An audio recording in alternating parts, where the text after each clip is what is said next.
in America, and that is going to be a big problem for us. It was a big problem for us last time this happened, and honestly, I hate this. I just really wish that it was being shown at the same time all around the world, because we are expecting a QR code on this, and it means that our American friends are not going to be able to necessarily join us. Some people will, but sadly some people won't be able to join us.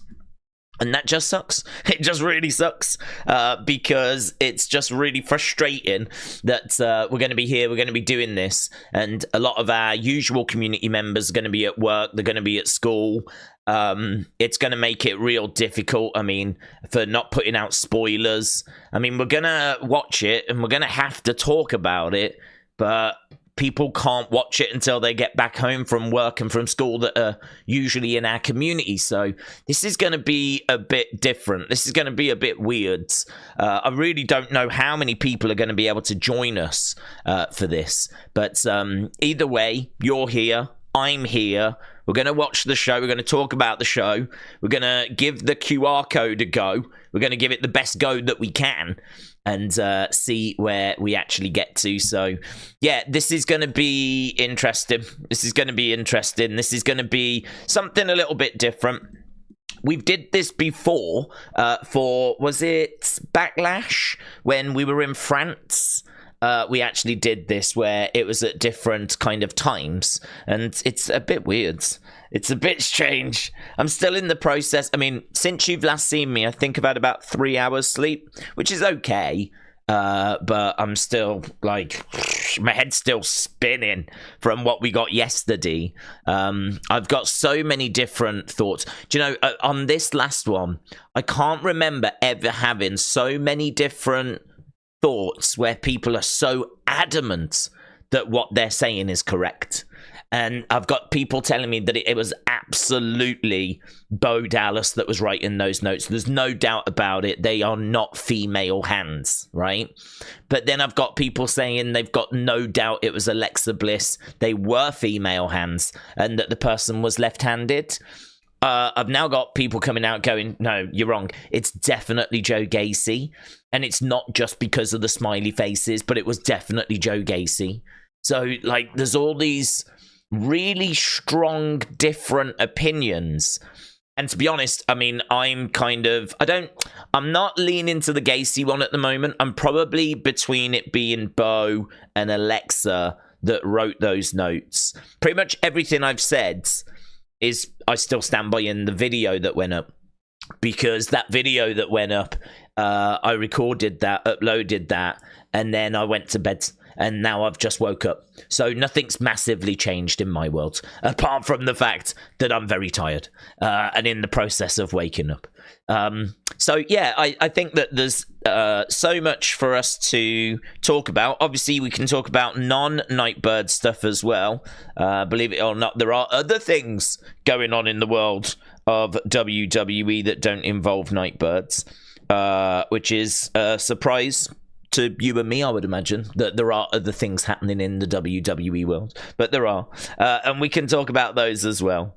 I do also need to I need to find that I just created, so that I've got lovely, so that I've got what I need. I've got a nice new fresh page ready for whatever's going to happen here. So we've got this. Last time I checked, just before I went to bed, there was no official preview, and I do want to jump into that. So if we go over to WWE and have a look at the official preview, we can see what we've actually got lined up. So, is there? I don't think we've got anything. No, it's just got... Is that last week? That's a bit random. Is it last week? Oh, okay. They've written results, but they mean preview. If you go to the WWE website, it says results, but it's not. If you click on it, it's actually the preview, and there's not much of a preview. So we've got Randy Orton looks to take out Tama Tonga and the Bloodline for King of the Ring. So Randy Orton against Tama Tonga. We've got Bianca Belair seeking to overcome Nia Jax in Queen of the Ring semi-final. And we've got Bayley battling away with Chelsea Green. And of course, we are expecting another QR code. Now, as I'm sat here right now, I'm not expecting this group to debut King and Queen of the Ring now. I did, but yesterday kind of changed that. I think if this group was going to debut, I think that yesterday would have been a lot louder with messages about King and Queen of the Ring. But I came away from it really thinking about June. June was just bouncing around in my brain. And I think there's a chance that we may get Bo on his own. I can certainly go with that theory. And that theory is doing the rounds, that it could be Bo that debuts on his own. And I can definitely go with that, but I just don't see the whole group debuting anymore. They seem to be pointing and suggesting to June. We know that the first letters of those places came up with that patron saint of travelers, patron saint of Pisa, Rhaenyraeus, right? Rhaenyraeus was the words. And that is obviously got heavy connections to June 17th. I'm sure you've seen this. I mean, everyone was talking about that, right?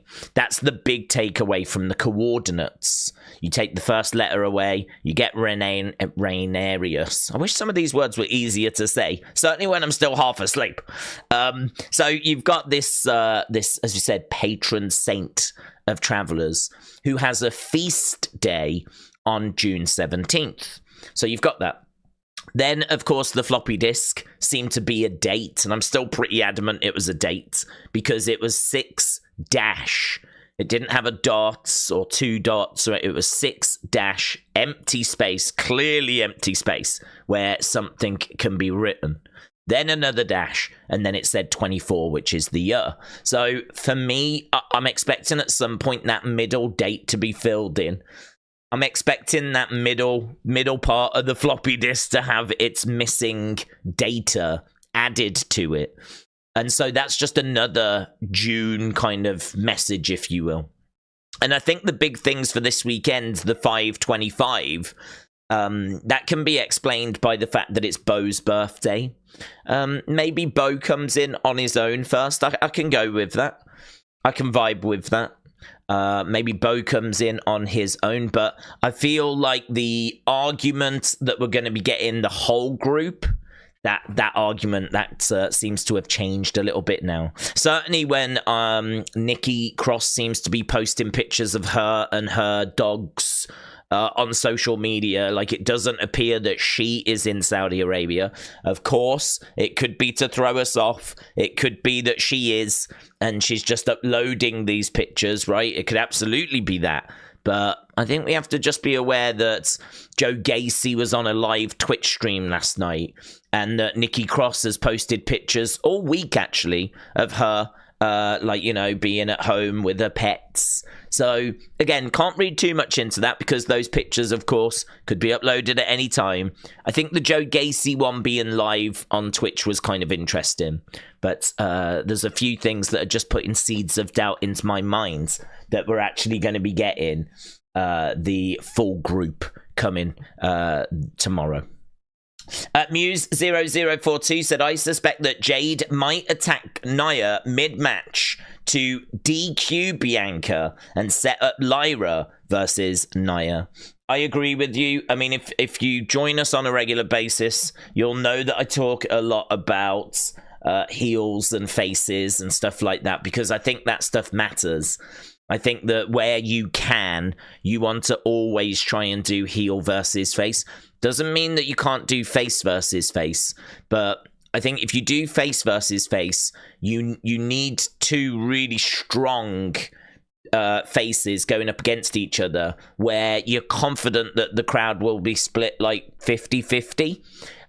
Because you don't really want to do a face versus face Lyra versus Bianca, because if you do that match, like, the crowd don't know Lyra, they know Bianca, she's the EST, she's got a lot of support, and so the fans will root for Bianca, they won't necessarily be rooting for Lyra. And considering that she's new, and considering that she's only just arrived, and considering that WWE are going to want to build her up and get the crowd supporting her, that's not a good look. That's not a good match to put her in, to be honest. If Bianca was heel, it'd be a really good match to put her in. but I don't think that's the right way forward. I can't sit here and say that's not what they're going to do, right? Because Bianca is also a big star, so they might want to get her onto the card, right? That could be an argument for just doing the match. But I think if you was to plan this out, I think that you would want to make sure that your final was heel versus face. If you start from the final and you work backwards, right? It's not that you start from the outside and go, well, I'll have that person win, I'll have this person. And you pick who's your winner. If you was booking it, who do you want to win it is your first thing. Who are you putting over? And then you figure out what is the best match to achieve that. What's the best way that I can put this person over? And obviously it depends, are they heel, are they face, as to who they should be facing. But you kind of work that way. And so for me, if Lyra's going over, or even if she's not going over, she might end up losing. But I think a match in a final against Nia, with Nia being booed out the building and everyone behind Lyra, that makes a lot more sense than the crowd being split 50-50. So I agree with you. I think that what we could see here is Nia going through. Maybe we do see Jade getting involved, like just consumed with anger following what happened to her. Because obviously she was eliminated, and it might be that she costs Bianca, and Bianca's a little bit off with her. I could definitely see that. I don't know that it's going to go that way, because I think the other thing that they've done is they've planted the seed that Bianca's knees are not in a good place. She was complaining about her knees all throughout the show last week. And I think they've already sowed that seed that the knees are going to give out and that her knees are going to be a problem. So I think you've got a couple of ways out of this that protect Bianca. I think there's a couple of ways that she can lose this and, it not look suspicious. It could be the knees, or it could be that Jade, as you said, snaps and as a result comes down and doesn't do it to cost Bianca.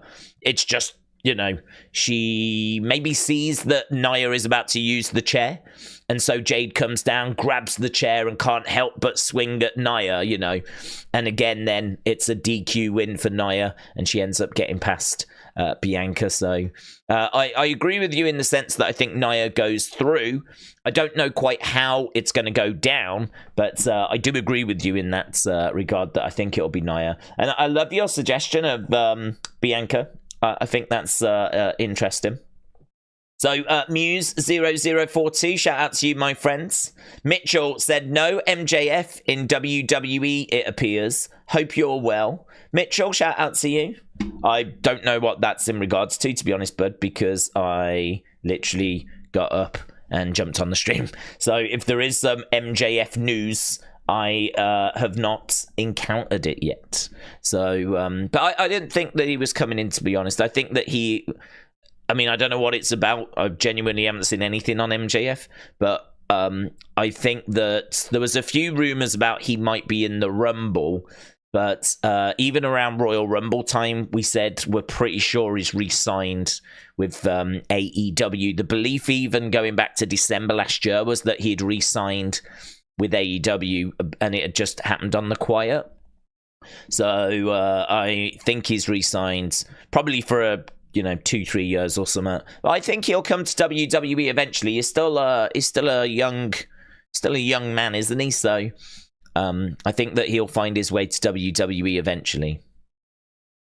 Right, Kim is Train, shout out to you. Kim's Trains said Liv had black frizzy hair and is short and is going through a change in character. The reason behind the pose is that Liv has a neck tattoo which is hidden. She wears glasses.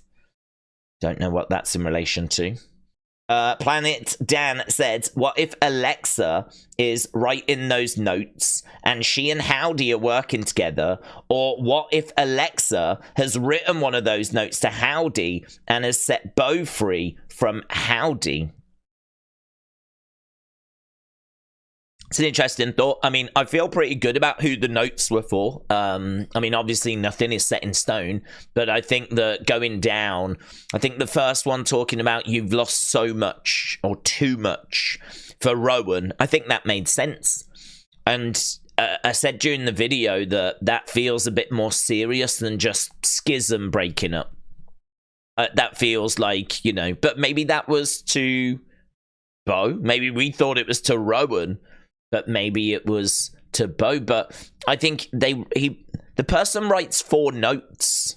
So I feel like those 4 notes being for Dexter, being for Nikki Cross, being for Joe Gacy, being for Eric Rowan. I think that makes sense, doesn't it? I mean, what makes the most sense? Forget the left-handed thing, right? Forget that for a second. What would make the most sense would be for Uncle Howdy to be the one that wrote the notes and for him to have already set Alexa free. I think Alexa being the bride, I can definitely go with that. So it could be that the notes were written by Howdy. You know, if it turns out that he can use both hands, that would be an interesting development. We said in the video, if it turns out that he's ambidextrous, if it turns out that he has that ability to use both hands, that could be a game changer, to be honest, because one of the biggest reasons why people thought that it was Alexa writing the notes was to do with the left-handed thing. But I think if we're going to be honest and not overthink things, right? Because I think there's a lot of overthinking, right? Not just from like anyone in particular. I mean, just from like everyone collectively. Obviously, we're looking at every little clue, every little mark. You know, there's handwriting that's being looked at. There's hands that are being looked at. There's, you know, so much stuff that's been looked into. But if we just pull back for a second, right? Go big picture. What would make the most sense would be that this would be Uncle Howdy. He would have already set Alexa free. And she would be the bride as a result. You know, because a lot of people have said to me, why would that be Nikki? Because it doesn't make sense being Nikki. Because she is someone that's been recruited just like Dexter, just like Joe Gacy, just like Eric Rowan. But we haven't been seeing them. So why have we seen Nikki? Why have we heard from Nikki? Why is that bride character so prominent?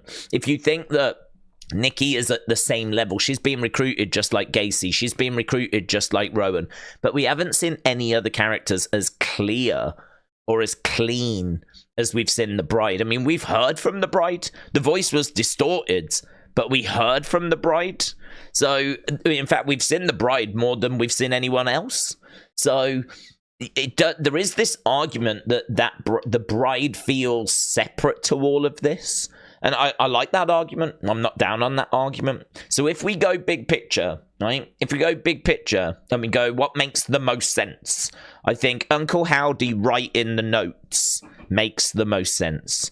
I think the bride being Alexa makes the most sense, but we never said it was because of the color of the hair, and we were looking for every clue that we could. But how hard is it to dye your hair? How hard is it to wear a wig? I mean, it's not that difficult, right? So, you know, we can go with that being Alexa with a slight change in her look. We can go with Uncle Howdy writing the notes. And then the 4 people that he wrote to are the other members, right? And it could be that we get Howdy at King and Queen of the Ring. It could be the other members come later. And the bride, who turns out to be Alexa, she could make her presence felt as we get towards SummerSlam, which we know that Alexa's coming further down the road, right? So that, to me, is what makes the most sense. Where it starts getting a little bit messy is the fact that the person that wrote the notes used their left hand, right? That obviously has thrown everything out because Bo apparently is not left-handed. People keep sending pictures of him signing stuff where he's got a pen in his right hand. I have now started receiving some pictures of Bo holding a microphone in his left hand. That might have a little bit of question marks around it, but people are saying that no, he's right-handed, and they're sending me pictures of him signing autographs right-handed. So what's really interesting is that I did get sent that comment where the person called out the fact that they could tell that the person that had written the notes was left-handed. Apparently a left-handed person can tell another left-handed person's handwriting. And so when they saw the notes, not from yesterday, from last week, right? When they saw the notes from last week, before we even saw that the person was left-handed, there's a comment on one of the videos that says this person is left-handed. I'm left-handed, and I know this person is left-handed. A left-handed person can tell another left-handed person's writing. And lo and behold, they were correct, because we see obviously what we saw yesterday, and the person was using their left hand. So that blew me away. I mean, that was crazy. That was a crazy. We did include that in the latest video, because that, I just think, to be able to predict something like that a week in advance. And the comment is there, and you can see the comment says 9 days ago. So I was very impressed with that. But, you know, this is what muddies the water. The colour of the hair muddies the water. The fact that this person was using their left hand muddies the water. That's all. The fact they used the smiley face, you know, that kind of muddies the water. Because obviously the smiley face is so synonymous with Joe Gacy. That's something that a lot of people can't look past. They can't look past the smiley faces because that is so synonymous with Joe Gacy's character. So it's really interesting. I am not going to sit here and go, that is definitely this person. That is definitely this person. I'm like a boat on the sea. I'm bobbing along, and as each wave comes, I'm reacting to it, and you know, it is changing the situation. You know, so I was quite confident that the bride was Nikki because of the dark hair. And you are looking for every clue possible. Every time you see a picture, it gets analysed. So the dark hair, it might not be the biggest thing in the world, but when you're analysing and looking for every little detail, every minute it is a big deal at that point. When you see that this person has got dark hair, all of a sudden you do start going, well, it's not Alexa, it's not the therapist. The therapist could have been kidnapped and been made to dye her hair. Like, that could happen. It could be the therapist. But again, you know, you look for those little details, and then that's what helps you kind of find a way forwards. But it could be Alexa. It absolutely could. The one thing I can't do, and I said this during the live stream, I can't look at a picture of someone's hands and go, that's Alexa. I can't do that. That you know, there's people that are telling me, and again, this was in the Nightbird video we uploaded, there's people telling me those hands are Nikki Cross's hands. Here's a picture of Alexa's. Here's a picture of Nikki Cross's. Those are Nikki Cross's hands. But then I get people that are adamant that it's Alexa Bliss's hands.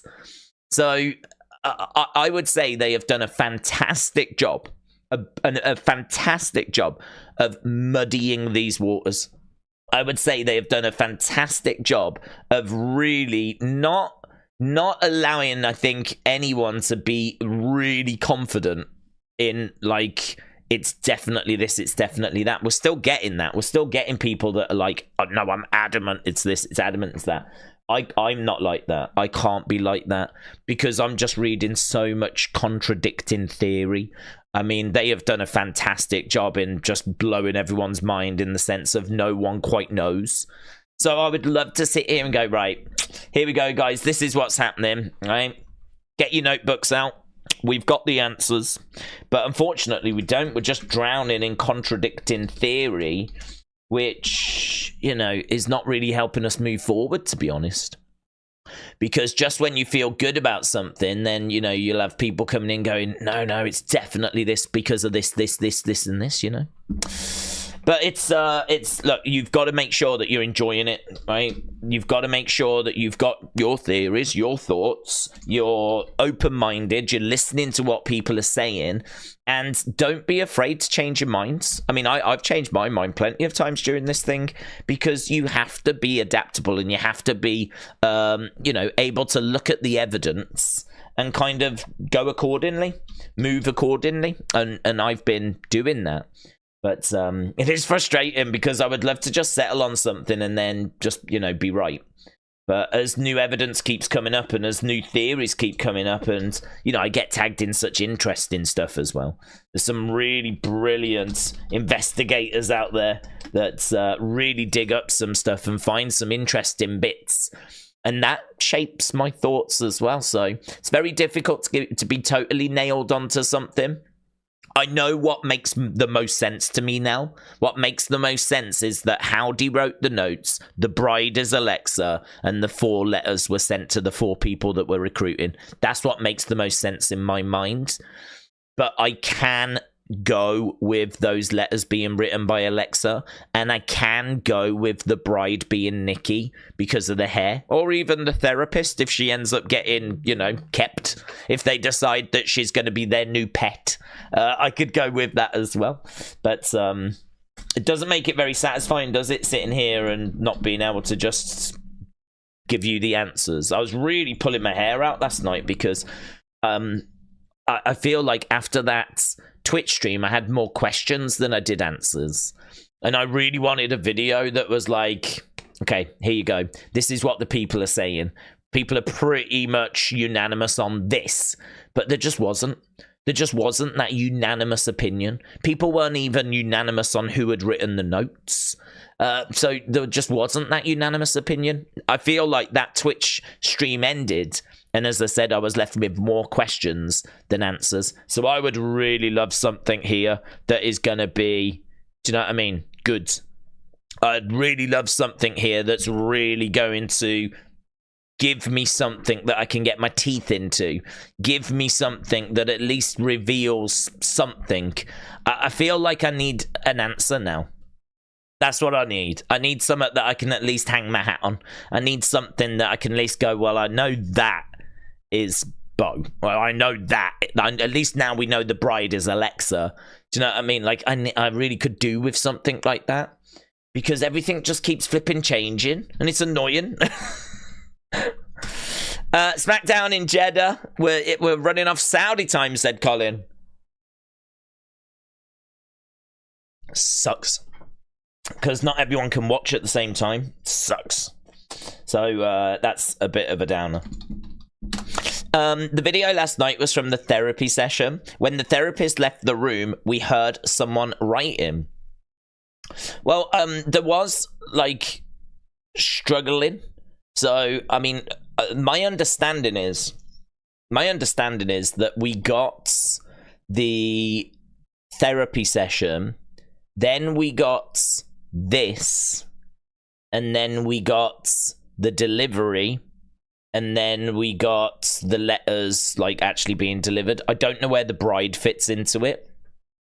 But am I wrong for thinking, and this could be an interesting question, am I wrong for thinking that what we got last night was after what we saw last week? Or do you think it was before? Because there sounded like there was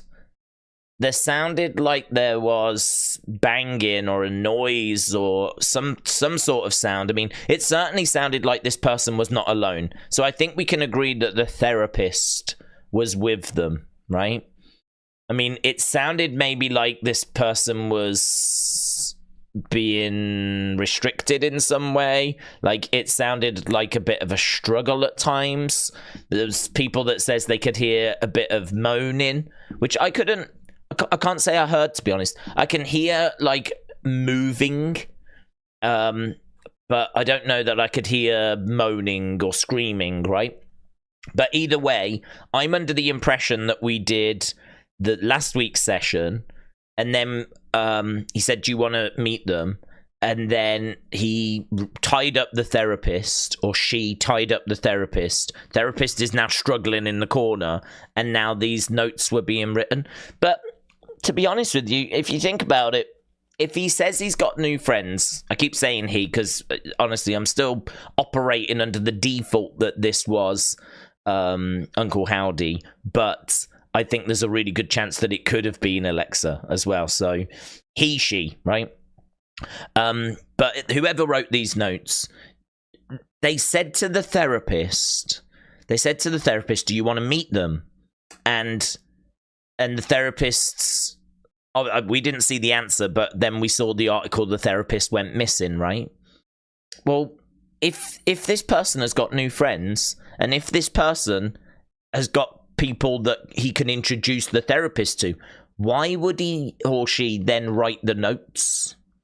I mean, we know this person is struggling with mental health anyway, so it's difficult, isn't it? But if you think about the order of it, why would they sit there and say, do you want to meet them, right?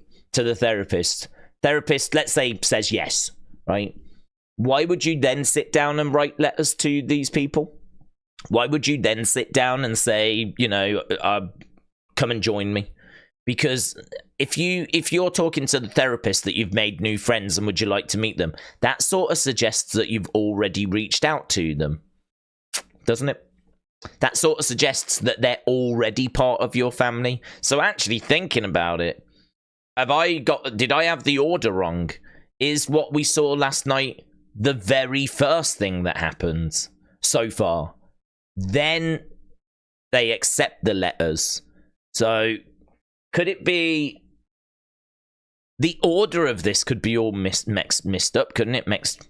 Messed up. It could be that we got last night first, then the letters were delivered, then we have the second therapy session that was last week after the people had accepted, and that's why the person can say, do you want to meet them?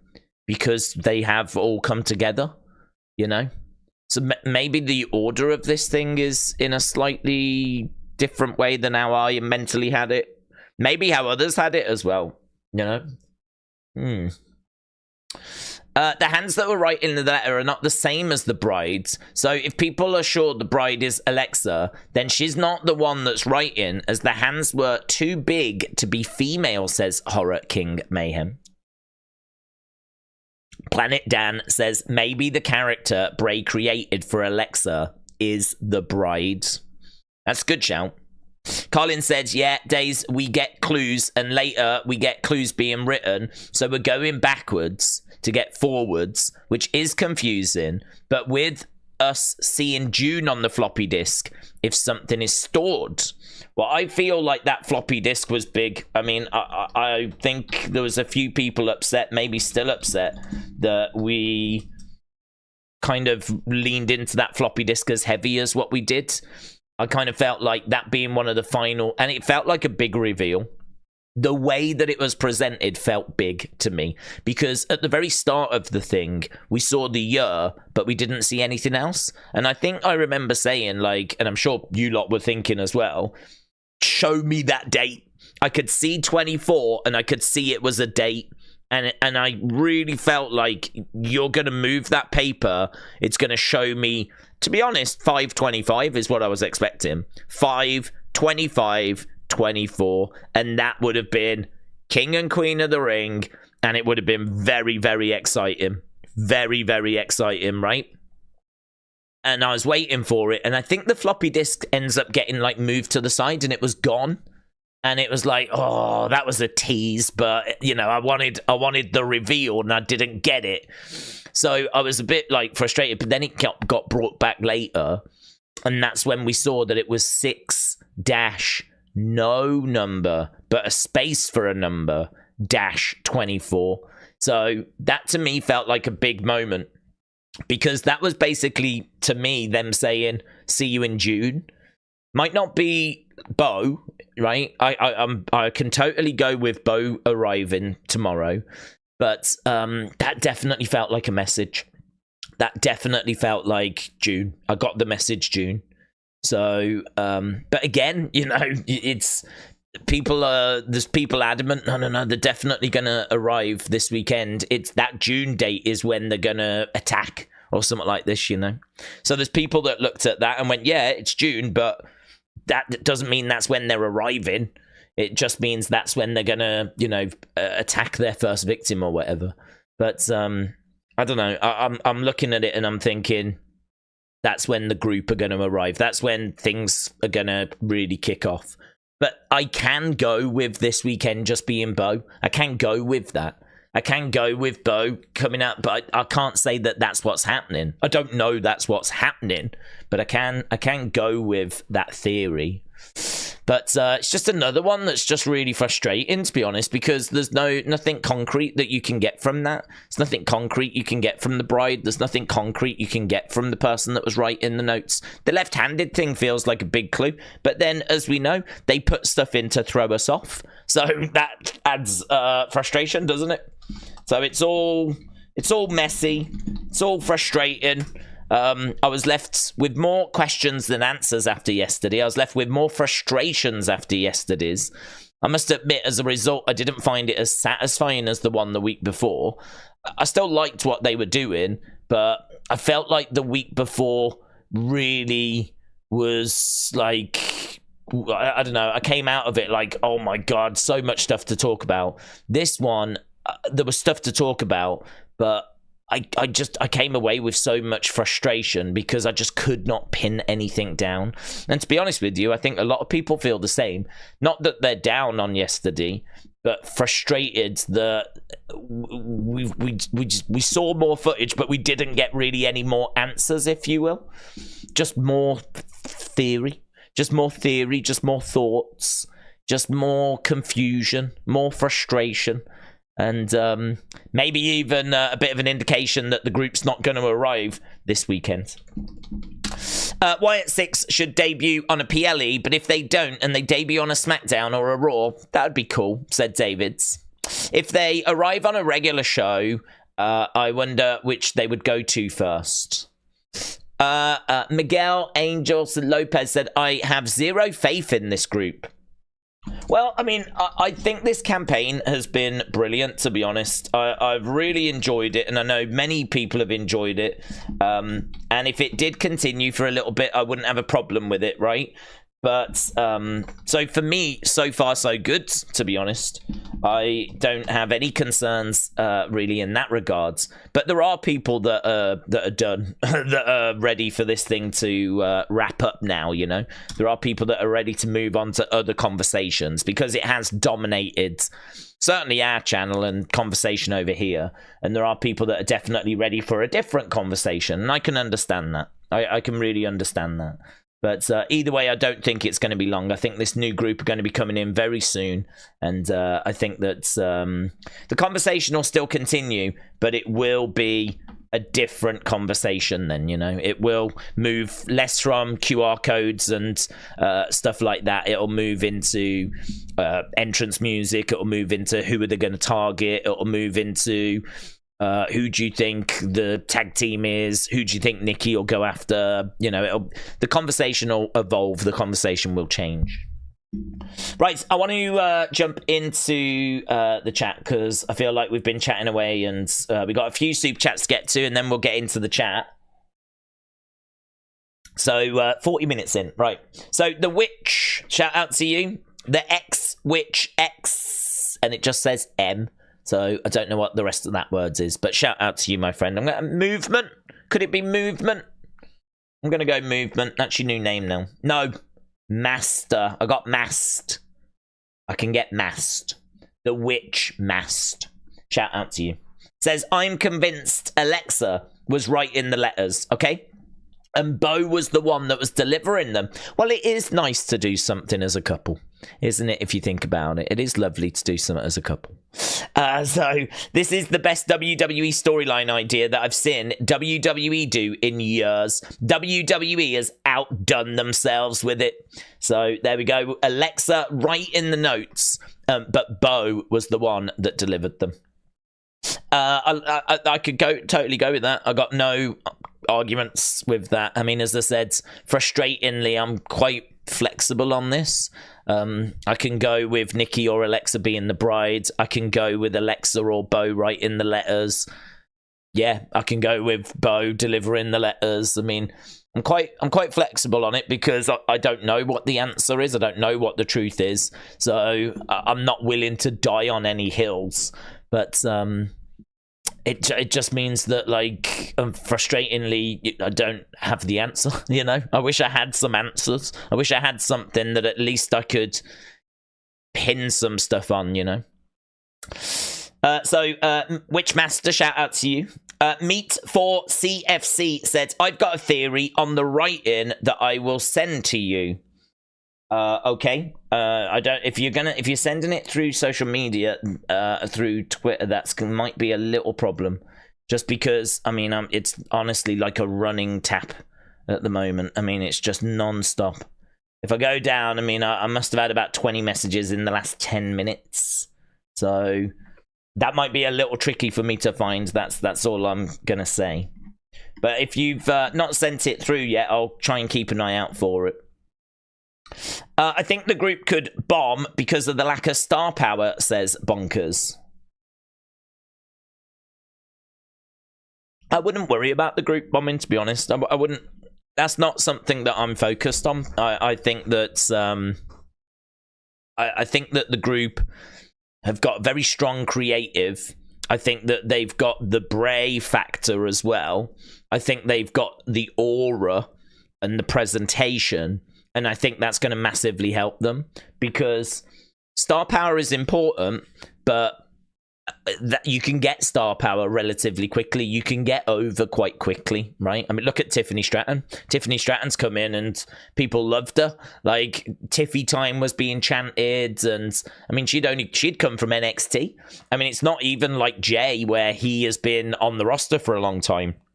Like, you can just put in some good performances and grab people's attention. And we've been doing this Nightbird campaign since WrestleMania. And listen, it's Bo, it's Alexa, it's Dexter Lumis, it's Joe Gacy. Like, these people have got fans anyway. So I agree with you. I mean, clearly we're not dealing with John Cena's, Roman Reigns's, Cody Rhodes's. We're not dealing with names of that caliber. But as a collective, this group has got attention, man. I mean, the Twitch streams have been getting serious views. The working out of the QR codes has been getting serious engagement. So I think once this group arrives, I think that their presentation, the fact that there's not really anyone doing that dark, mysterious kind of character, if you will, maybe a little bit Karrion Kross, right? But there's a need for this. There's a yearning for this. There's a hunger for this. And I think this group are going to come in and, you know, scratch that itch. And as a result, I think that they will get themselves over quite quickly. The thing is, can they capitalize on it? Because, you know, no disrespect to Bo, but he's not known for banging matches. So I don't know if the match quality is going to be high enough for some people. And his promos, I mean, his promos are okay, but it's hard to point to like amazing Bo Dallas promos. You know, again, is he going to be able to deliver the material? You know, I mean, Bray had a very unique way of delivering his promos, quite rambling, you know, and quite cryptic, but captivating at the same time. So Bo is going to have to find a way of communicating that's going to be captivating, right? I think that this is why when we saw that glimpse of him and he wasn't wearing the Howdy mask, that was quite interesting, because I wonder if they're going to go down the road of making him quite relatable. I wonder if the plan is we're going to bring him in like we did Wyndham. We're going to have him be quite human, quite himself, right? This is me. This is Taylor, right? Just like how when Bray returns and he wanted you to see the real him, I want you to see the real me, and get him to just talk seemingly from the heart. But, you know, of course, whatever it is he's going to say is going to have a purpose. It's going to have a destination. He's not just going to go out there and just have a chit-chat. But he can, like, try and build up that connection with maybe more him as a person. And maybe we're going to go that way, turn the character bit down. But we know that the character of Uncle Howdy is there when we need to go to it. And we know that there's other members that are on the way. And I wonder if that's a plan. I wonder if that's a way that we're going to, like, work on this communication. Because I agree in the sense of there are concerns, but I just think there's so much support for this group. There's so much goodwill for this group. There's so much engagement and buy-in for this group that I'm not worried. I'm not sat here thinking, oh, it's going to bomb, it's all going to fail and all that kind of stuff. Because I just think it's been so good so far. And so I can only judge it on what they've given us so far. And yeah, I think it's right to have some concerns, but I'll worry about that when they show themselves. Right now, I'm a fully signed up member. I'm on board. I'm on the hype train. But did you get the amazing video I tagged you in with Kross posted on his YouTube? Said James. Is that the one where he talks about sabotage? If it is, then we touched on it in the last Unseen video. If it's not that, then no, but I haven't gone through my notifications for the past few hours. I managed to get about 3 hours sleep since doing that Nightbird video. So I wanted to make sure that I was as fresh as I could be for this, because obviously we're starting a bit earlier. But he did an amazing promo that he put on his social media, which was all about sabotage. And it was about 13 minutes long. And he kind of went through his career about beating former champions. So I would guess there's a chance that's the one that's been uploaded to his YouTube. If it is, it was amazing. It was fantastic. I really think he's one of the most underrated promos. I think that his promo skills are incredible. So, yeah, you'll have to let me know if it was that one. Yes, it was that one. Fantastic.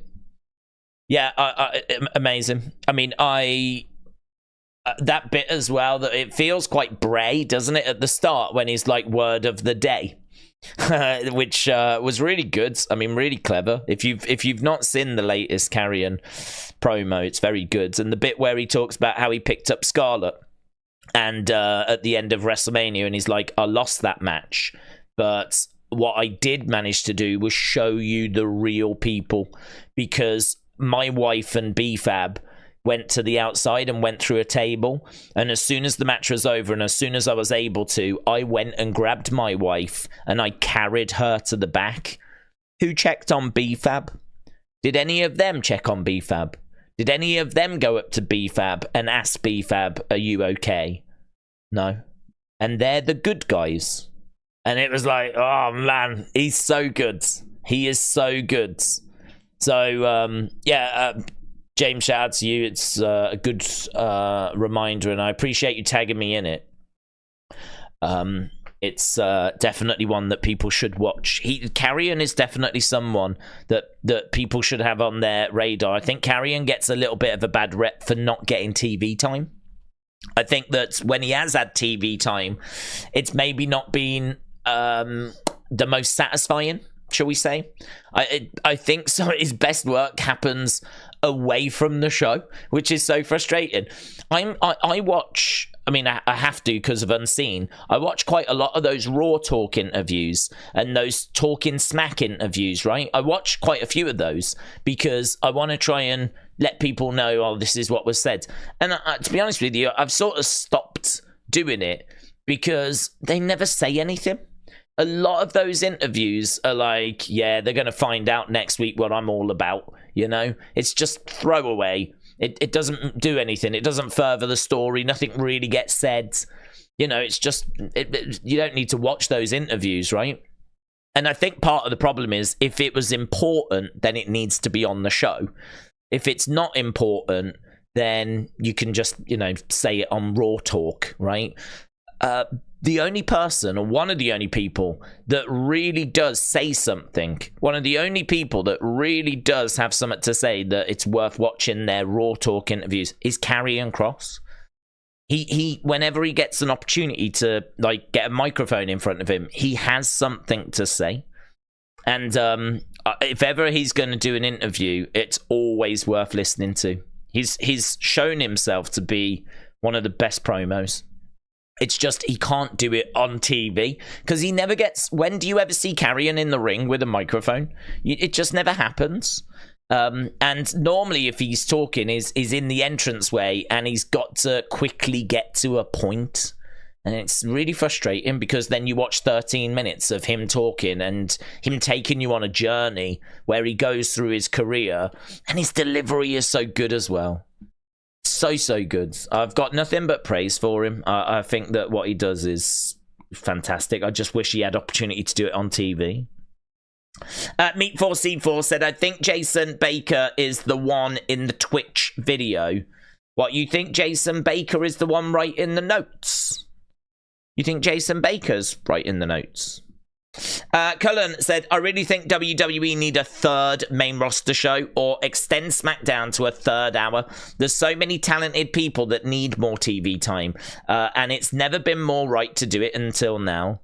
Do you know, I mean, that's a really interesting thought, isn't it? If they could get another main roster show, I'd be down for that. Honestly, I'd be down for that. Obviously, I would, but I don't know. That's a really interesting one. I mean, they've turned NXT into like a third brand, but obviously the thing with NXT is that it's got restrictions in that, you know, they're creating stars, and that's very difficult. I mean, I don't know if you could move NXT back to the network and actually have a proper third brand on like CW. If you said to CW, we're going to change like what NXT, we're going to make it it's a third brand, and we'll put NXT back onto like Peacock or whatever, you know, that you could do that. I mean, they do have 3 shows at the moment, and the NXT ratings are, I mean, in all fairness, not too bad. I mean, if you compare to AEW, who are obviously this week posting numbers of about 713 up from 680 something. I think they posted like 713, 717. I mean, if you look at those numbers and then compare that to NXT, NXT doesn't do bad at all. NXT's around that neighborhood. It's not beating Dynamite, but it ain't a million miles away at the moment.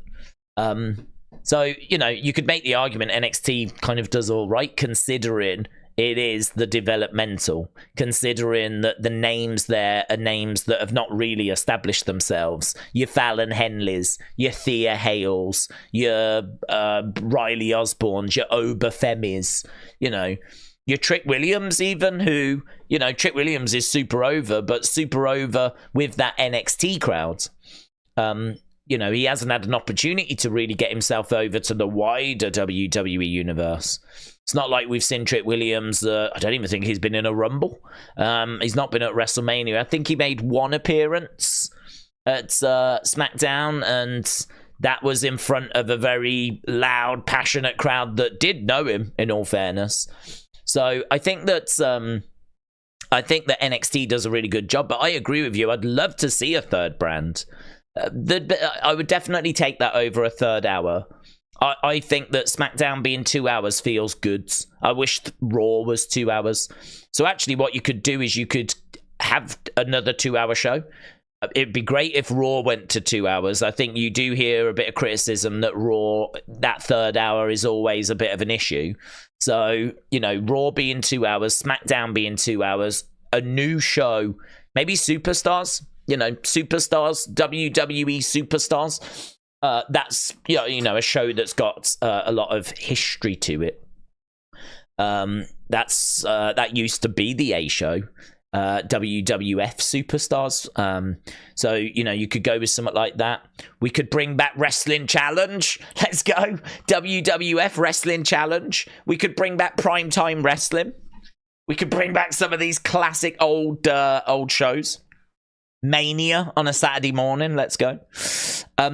But I agree. I would love another show. I would totally take another main roster show. And then, as we said, you know, maybe move NXT to Peacock. But if they could sell that again to another company, you know, then we could have 4 shows. I think we just need to get to the point where there's a wrestling show, WWE show every single day of the week. That's what we need to get to. That's where, maybe that's where we head. You know, maybe that is what the future looks like. PJ, shout out to you, said, hello, Days. Is tonight's show pre-recorded? Well, not when we watch it. When we watch it, it's going to be live, baby. So, not when we watch it, in about an hour and 5 minutes. But in America, it is going to be taped, I believe. So in America, it is going to be a case that they're going to be seeing it afterwards. And that sucks. Genuinely sucks, because that means they're going to miss out on the QR codes. Well, they won't. They'll still get it. But it'll be after people have already worked it all out online. So I feel so sorry for my American friends. I don't understand, like... I suppose there's not really a way around it, is there? I mean, I don't like tape shows, so doing it live in Jeddah makes sense. But if you do it live in Jeddah, that means you're going to have it being at these times. So it means that you're going to have people at school, you're going to have people at work when these shows air. But it just sucks that, like, people in America don't have the option to watch it live. Apparently, it's just going to air at its usual time. And this is the restriction with traditional television, is it has to fit into a schedule. You know, if SmackDown, Raw, and all of those shows were on streaming platforms, you could air it live around the world, no problem, because there's no schedule. You could air it live, and then people can just watch it whenever they get back from work as well. It would be there on catch-up so that they could watch it. So, you know, we need to just get everything onto streaming platforms. That would be so much better. But that's clearly not happening for the foreseeable future. We know that Raw is going to move to Netflix, but we know that SmackDown is going to USA Network. So that's still tied to a traditional channel. And we know that NXT is going to be on the CW Network. So that's still tied to a traditional channel. So Raw is about to go to Netflix. That'll be a bit easier. But that's not going to fix this SmackDown problem that we've got. Because SmackDown on a Friday is the problem, really. This is the one that needs to move to a streaming platform, but it's moving to USA Network next year. So, doesn't look like there's going to be any change anytime soon. Why wasn't there... Rabbit, shout out to you. Days, it doesn't suck us in. The UK normally suffer, says Colin. Yeah, but I think as someone in the UK, I'm used to it now, you know? I'm used to the fact that we have to get up at that time, and I think we've got schedules that are kind of built in for that. So I think we've sort of found workarounds, if you will. But just sort of sucks that, like, not the whole community are going to be joining us right now. There's people at school, there's people at work, and, like, just sort of sucks. I wish everyone was here. So, but you know, we'll do the best we can. It means there's more responsibility on you, whoever you are, yeah, that's watching. And when this QR code drops, you better work this out, because there's less of us. And we need to make sure that we're still obviously making progress. We're still able to crack these codes. So hopefully this is not going to be, because I ain't working it out. I ain't worked anything out yet. So don't go looking at me. Don't go relying on me to solve this thing, whatever this is. But there's not as many of us around for this stream. So we need to make sure that we're putting our best foot forward and trying to crack this code. SmackDown is going to move to the USA Network this year, not next year, says Alex Bliss Gamer. I think you'll find it this year. God, I bet you're fun at parties. Hello, Alex Bliss Gamer. Xenon said, Days, hope you are good. Howdy started giving out those letters on the 22nd of April. So I think they will show up tomorrow. Thoughts?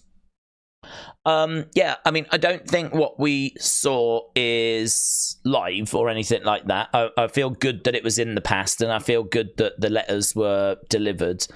I can't say that this means that the group are going to arrive tomorrow, because I don't think that was the biggest barrier for me. I think the biggest barrier is the fact that we've got this floppy disk that says June, right? We've got this floppy disk that says June, and that is a problem. Because we didn't get that loud message of King and Queen of the Ring. And that's what I was looking for. Yesterday on the Twitch stream, I was really looking for it to be clear that King and Queen of the Ring is going to be the focus. And that just wasn't the messaging.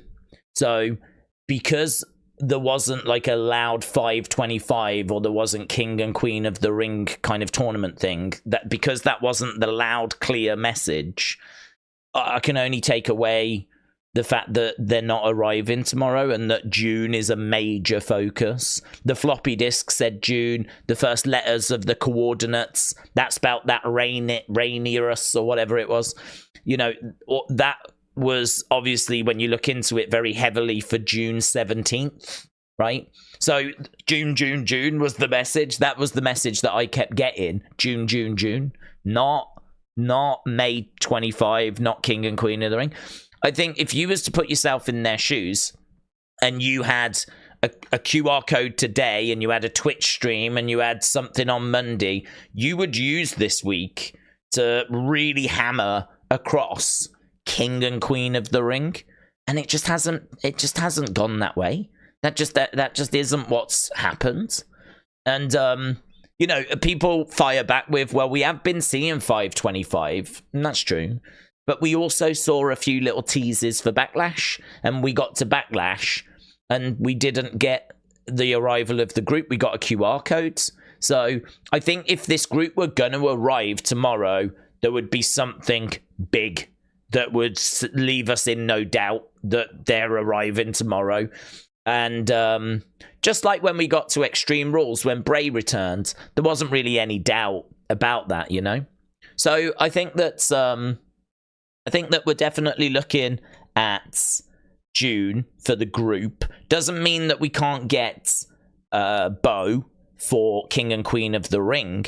But yeah, I don't know. I'm really struggling with saying that everyone's coming tomorrow, that the whole group's going to debut tomorrow. That's just not the vibe that I got from that Twitch stream.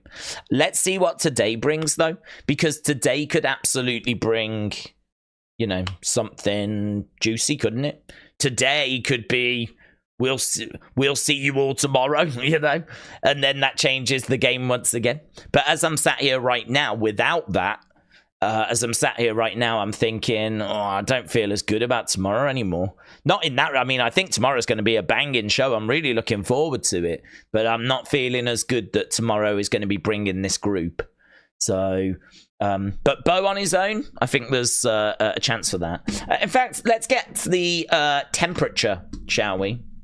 Let's get the temperature and let's see what people are thinking. So if we do a poll, what will we get at King and Queen of the Ring? So what do you think we're going to get at King and Queen of the Ring? So group debut, just Bo, no debut, other. So do you think that the whole group are going to arrive at King and Queen of the Ring?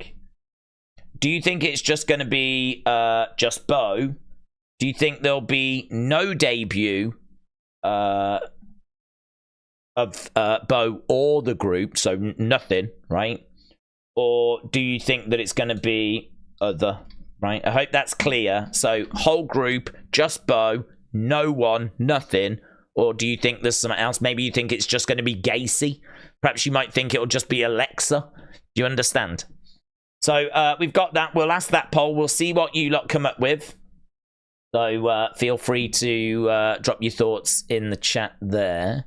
Let me go over here. There was something I wanted to look at because I did a poll online.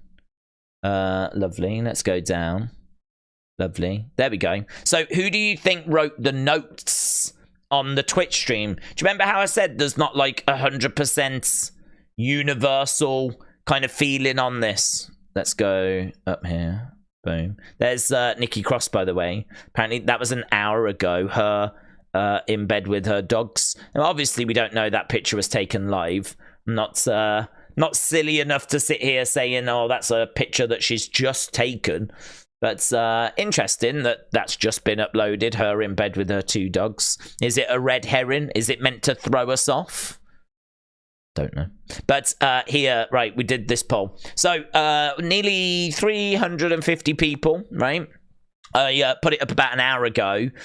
So who do you think wrote the notes? Bo Dallas, 60%. Alexa Bliss, 25%. Joe Gacy, 6%. Other, 8%. So Bo Dallas far and away the favorite, but a good healthy amount of people for Alexa. But those are the two, those two make up just about 86%, around that kind of benchmark, about 86%. So that's a big number. And then it just leaves Joe Gacy and other coming in with the rest. So, but even that, you can see, I mean, the 60% for Bo Dallas, it's not like he's 90% and the rest are scrambling around for the other 10%. It's like 60% think it's Bo Dallas, and a good hearty amount think that it was Alexa. And then you've got a little bit for Joe Gacy, you got a little bit for the others as well. So even that is divided people. Even that has got people all kind of confused. Zach said, I didn't say it was live. I said it seems that she's at home. The blanket is red, so it could be a red herring. Did you send that over, Zach? Yeah, if that was you, I'm not saying that whoever sent it was saying that it was taken live. But it's definitely something that we need to be considering, is the fact that they will put these little teases out. They will put these things out where it's a case that they'll post stuff and it could obviously not be live and it could be a red herring. Same with Joe Gacy, because he was on a Twitch stream last night. And, did he stay back just to be on that Twitch stream? Is it a case that he then jumps on a plane today to get over there? Is it a case that Nikki posts this picture, but she's already on a plane? We just don't know, do we? So it's one of those that I could see people saying, it doesn't really show anything. But you can only work with the information that you're being provided, can't you?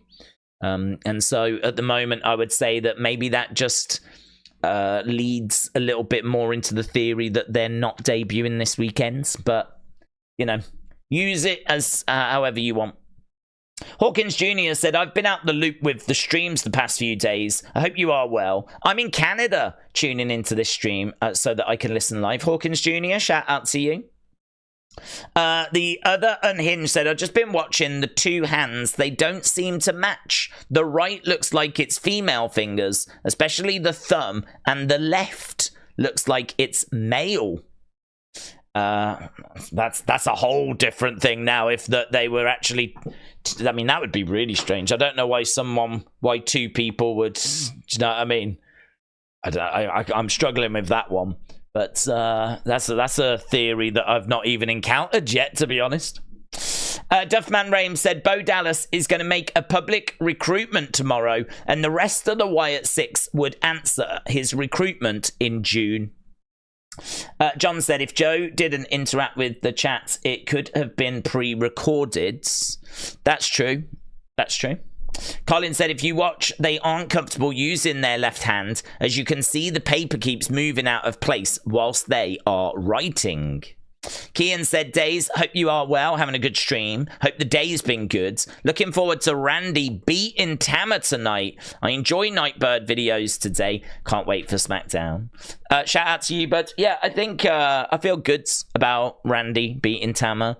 I think that Randy Gunther is one hell of a match to make. I think that excites me a lot more than Gunther Tama. And I'm not a fan of heel versus heel. It can be done, but I think you would want to avoid it as much as possible because you want the crowd to be rooting for somebody. So it makes a lot more sense, doesn't it? I mean, would you do Gunther versus Tama or would you do Gunther versus Randy? I think most people would agree you do Gunther versus Randy. So I feel good for Gunther Randy. I feel good for Lyra Nia. Then it's just a question of who actually wins those matches. And we found out yesterday the winners will be getting world title opportunities at SummerSlam. That was a pretty big announcement from Triple H that there will be world title opportunities for the winners. So we was actually waiting for that announcement. I think it was Zero News that came out and said that that's the direction this was going. And I know that people aren't crazy about Zero News. I know that Zero News have got stuff wrong in the past. So I certainly approach with caution. But sometimes they come out with some stuff that is so specific that you're like, they must have been told this. I can't imagine that they're just running with this. I mean, they're so confident in it, and it's so specific, and that is something they tweeted out a while ago, that the winners would get title opportunities. We included it in Unseen. So credit where it's due. They got that one right. They found something out that had not been announced up until that point. So, you know, they can have a tick in the positive column for that one. But that was the first I'd heard of it. We did hope that this is the direction that it was going to go, and so it's proved. I think a lot of people said that the winner should get title opportunities, so I think this was welcome news. But who actually gets that? I mean, is it Randy? He could absolutely get that opportunity. Is it Gunther? Well, he's just lost the IC title, and I think we knew that he lost it because he's going to go for the world title. Is it a case that it's time for Lyra? Are we just going to throw her in the deep end? Do we see her as the next Becky? You know, do we just go big with Lyra, give her Queen of the Ring, put her in a title match at SummerSlam? You know, if she's in a title match at SummerSlam, Lyra, that is fine, because it's a little while till we get to SummerSlam. I think it's early August. Well, if you know that Lyra's got a title match at SummerSlam, it's a bit like winning the Rumble. You're a made woman. Like, it's a bit like having money in the bank. Like, you are a focus. You know, for the next couple of months, we know that we need to keep an eye on you, because you are guaranteed a title match at SummerSlam. So for the next couple of months, you are someone.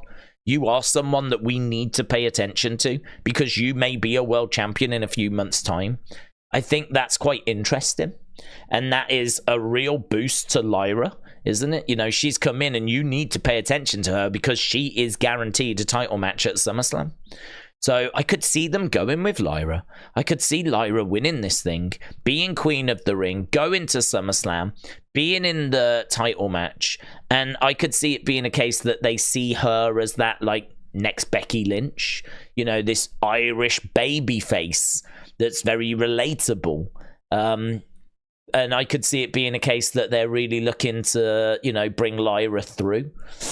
I mean, certainly if you think probably her opponent will be Nia, and Nia's already had an opportunity earlier this year. Nia's already faced for the title.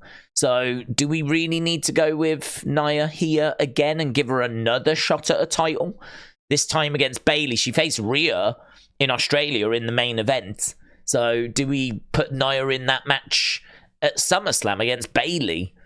Or is it more exciting to pull the trigger on Lyra and actually introduce someone new to the title picture?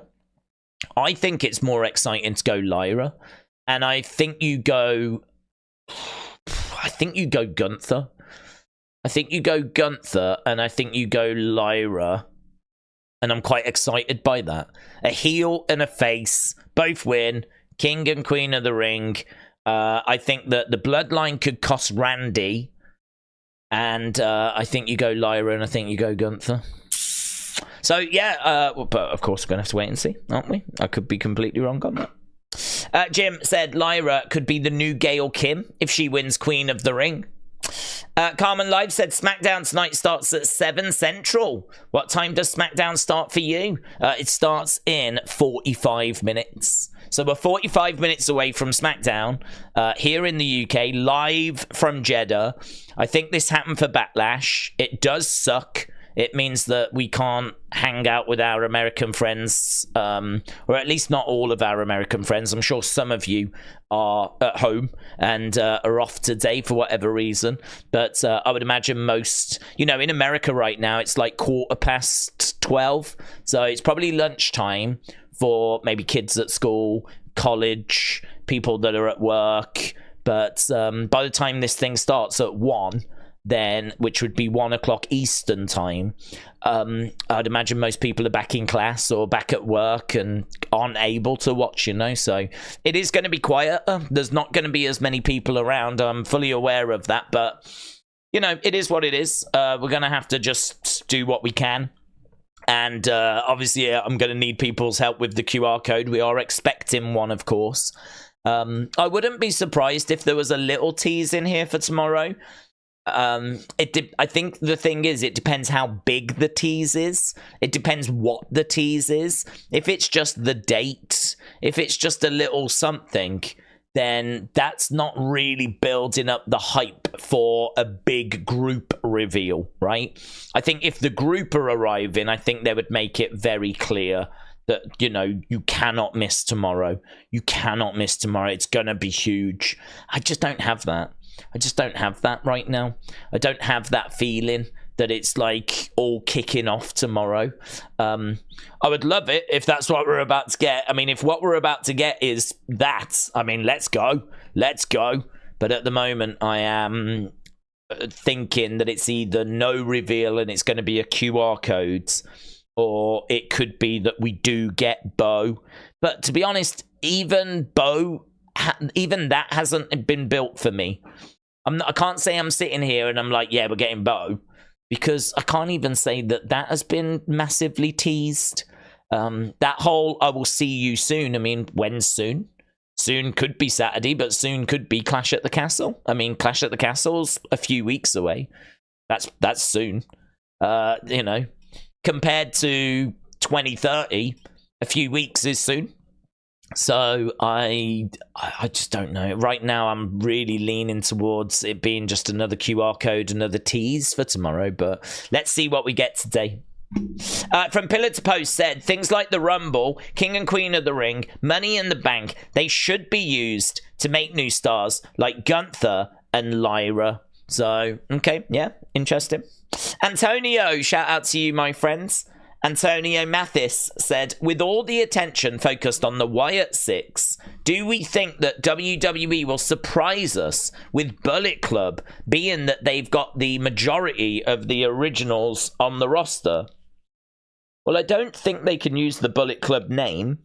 I think that it would be awesome if they could put that group together, but historically WWE were always reluctant to use other people's creative. That was a Vince thing, really. It is quite difficult to know how Triple H would feel about such a thing, because it's just a new regime, isn't it, really? But under Vince, we know that he wasn't keen on things that he didn't create. He wasn't keen on other people's creative. People point to like the WCW invasion being a bit flat, and he didn't want to really push WCW because he didn't create it. He didn't use War Games. War Games came along when Triple H took over. People point to Sting, how Sting's run was underwhelming and could have been booked stronger. And people point to that as being an indicator that because Sting wasn't really a Vince character, he wasn't massively, into it. So, whatever truth there is to that, you can make your own minds up. But I think historically, no, we wouldn't have pulled the trigger with Bullet Club. Under Triple H, maybe. To be honest, it could happen. I don't think they can do the Bullet Club name. And I think that there's other stories to be told at the moment. So, for example, the Good Brothers are down in NXT. Finn Balor is over in Judgment Day. Could all Gorillas of Destiny are in the other bloodline with Solo? I feel like they're all kind of doing their own thing at the moment. I can't see Gorillas of Destiny leaving Solo anytime soon. If anything, it feels like we're building towards Bloodline versus Bloodline. I would love Gallows, Anderson, Finn Balor to all join forces, but we saw that the OC just didn't hit. They tried Gallows, Anderson, and AJ Styles, and no one cared. Granted, the creative was god-awful. So maybe if the creative was better, we would make some forward movement. But Yeah, I think that AJ and the Good Brothers, or Finn and the Good Brothers, or maybe Finn, AJ and the Good Brothers, but that would feel like we've probably got two leaders there, and they might get in each other's way, you know, and that probably wouldn't work. But I think that if we was to commit to it and we was to do it, say next year, maybe when the Bloodline story had run its course and we could bring Gorillas of Destiny in, I'd be down for that. But I think because of all the moving parts, because Finn's so involved in Judgment Day, and it feels like we're about to move into a Damian Priest versus Finn Balor feuds, and because we got Gorillas of Destiny and Bloodline, and that feels like it's going to be Bloodline versus Bloodline, because the Good Brothers are down like in NXT, and they seem to be just about to get started in a feud with the tag champs, I can't see those pieces coming together soon. But I like your idea of, do we bring them together at some point? I think that's an interesting thought. I don't think they can use the Bullet Club name, though. I'm sure that's a New Japan copyright. So I don't think they can use the Bullet Club name. So they'll have to come up with something else. And I hope it's better than, if we do go with it, I hope it's better than OC. Because OC sucked. I think that was part of the problem, is that OC was just, it sucked. It's just such a lazy, uncreative name. Just sucked. So they definitely need a cool name with cool shirts, a cool presentation, and they need good feuds, good stories. It would need properly back him, wouldn't it? It would need properly support him. And under Vince, I just don't think it would have got that. Beard Coach, shout out to you. So Antonio, good suggestion. I like it. That you are right. The original pieces are there. They could do it. It's just we've got to find a way of bringing it together. Fernando, shout out to you, said, if you're in America, it will be live on a website called GG Sports. Okay, there we go. So it looks like you can find it. I don't know how legal that is, but apparently you can find it live. So GG Sports, be careful. I don't know if this is the right side of legal. I'm warning you now. I'm legal in the UK, right? I'm watching it on TNT Sports 2. Thank you very much. So I'll have no lawyers coming after me, thanks. But in America, you know, there's places. Andrew, shout out to you. Andrew Inglorious said US East Coast is ahead of Saudi 12 hours. Oh, to Saudi is 12 hours direct. A debut group wouldn't be there days early. They would fly separately. They could still have not left, said Andrew Inglorious. Is it 12 hours? Grayson said it was 24. So 12 hours. East Coast to Saudi, 12 hours direct. Is it really? That's quite a surprise, you know, because to get from Florida to the UK is like 9 hours. So it's only another 3 hours to get to Saudi. That's quite a surprise. I would have said it was longer than that, but I believe you. So that's quite a surprise. I agree. They could go. It's not that's the biggest barrier for me, though. The biggest barrier is the fact we've not made it clear, you know. If they were going to debut, I think we would have made it very, very clear it is this weekend. And that Twitch stream just didn't do that for me.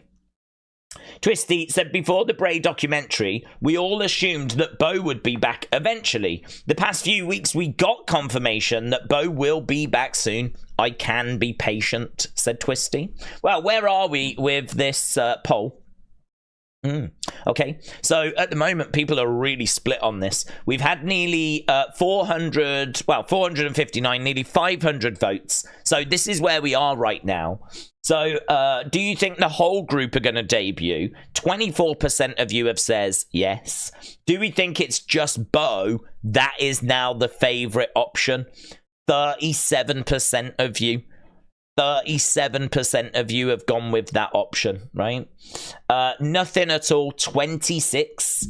That nothing at all has now replaced the whole group debuting. This is fascinating. This is fascinating. And then 13% of you think that it's actually an option that I've not given. So it's amazing. So will the whole group debut at King and Queen of the Ring? Will it just be Bo? on his own? Will there be nothing at all? Or do you think it's something else? Do you think it's like Alexa on her own? Do you think it's going to be Eric Rowan on his own?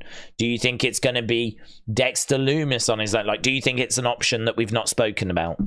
So 24% said whole group, 38% said just Bo, 26% says nothing, and 12% say other. Love that. We'll definitely keep that running, and we'll keep an eye on that until we need to change over the graphic, the poll.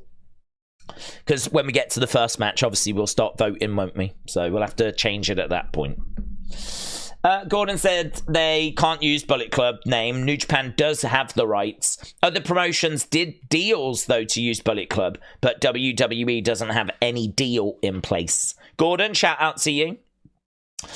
Is there a way to watch SmackDown? Is there a way to watch SmackDown? There is a way to watch SmackDown. We just mentioned in America, GG Sports is worth a look. And, you know, we know Watch Wrestling tend to put up live streams, so I'd imagine they may have something as well. So there are going to be ways. There are going to be streams. But, most people will be watching it on that delay later on tonight. Jacob said, Days, did you see the Twitter tag about Not Sam wrestling? I didn't. Jacob, what's the situation? Is everything okay? I like Not Sam wrestling. I think he's a good guy. I always tell a story about him, which pops up whenever he gets mentioned. There was, you know what you lots are like. You lot are troublemakers, you are, right? I don't get in any other person's way, really. I just really keep myself to myself. Mainly because there's just so much conversation that comes from the community, that comes from online, that I just keep myself to myself, right? I've got so much work to do. And there was, this was years ago, there was a list that came out of the top wrestling channels, and this channel somehow had broken into the top 50. I would imagine it's not there now, right? Because this was years ago when obviously the wrestling community was a much smaller place, right? So you had your usual big hitters, your JDs from New York, your Cultaholics, your What Cultures, your Wrestle Talks, your WrestleLanias, you know? And they based it on views, right? It wasn't done on subscribers, it was done on views. And they based it on views. So, which is a good way to base it, I think. I think the views number is underrated. I think that, you know, the amount of subscribers that people have is definitely an indicator of the size of a channel. But there's a lot of channels that have got big subscriber counts. Not talking wrestling, but just in general. There's a lot of that, you know, are not as active anymore. And I think that the view count is definitely something which is kind of hidden away, to be honest. But I think the view count is a good indicator of a channel's success. You know, you can have a video that kind of blows up, that gets loads of subscribers, but the rest of the content on that channel might not be able to match that one video, you know? So I kind of feel that view count is a good indicator to go by. So this channel managed to get into the top 50, and it was just ahead of Sam Roberts, Not Sam Wrestling, right? It was just ahead of Not Sam Wrestling. Well, I didn't even notice, to be honest. I was just thrilled that we were broke into the top 50, and as I said, I wouldn't expect us to be there now. This was years ago. But we'd broke into the top 50. And this is you lot, you're troublemakers, right? Someone got in touch with me and said, congrats on being in the top 50, and congrats in just beating even the great Sam Roberts or something, right? And they tagged Sam Roberts in it. I don't know why you would want to do that. I don't get this side of it where people get tagged in stuff. I don't understand. Like, why would Sam want to see that? Why would Sam want to see? I mean, maybe they thought it was a nice thing to call him like the great Sam Roberts. But basically, you're tagging him in a message where it's like, you got beat by this person. I don't understand why someone would want to do that. So I didn't understand why someone had done that. But they tagged him in it as well. And to be honest with you, I would have totally understood him just ignoring that message, going, why have I been tagged in this? but he didn't, right? He actually got in touch and was like, congratulations, keep killing it, dude. Something like this. Just a lovely message that I didn't send that message. It was someone that had tagged us both in it. And this was years ago as well, by the way, long time ago. But he was like, you know, congratulations, keep killing it. And I was like, do you know what? That is class on a level that I will never reach. I will never reach. That is class and dignity and professionalism to a standard that I will never obtain. I will never reach that level, right? And I was like, man, respect. I just had so much respect for him. So you're probably going to tell me now something bad has happened, right? You're probably going to tell me now something really bad has happened. I'm going to regret telling that story. But I do tell that story because it really blew me away. Because I was nobody. I mean, I'm still nobody. We've just got our own little corner, haven't we? That's it. We keep ourselves to ourselves. We've got our own little corner. We've got our own little community. We love to talk about the Nightbird stuff, but we love to talk about action figures, and we love to talk about anything that's going on in WWE. And a little bit of boxing, a little bit of UFC here and there. But we largely just keep ourselves to ourselves. So what a classy response from him. So he really, you know, I got a lot of time for him. I thought that was a real classy move on his part. So yeah, I like that story. It's not the greatest story in the world, but it was just a little insight into what kind of a guy he appears to be. But as I said, this is where you now go, yeah, but have you heard? He attacked a woman. Did you hear last night? He attacked a woman. I don't know. I haven't heard anything, so you'll have to let me know. But Jacob said, check my comment. I've tagged you in. It's a video that Not Sam posted about Bray. I think it's great to go over. Okay, we got 28 minutes. Are we gonna have chance to? Are we gonna have chance to have a look at it? How long is the video?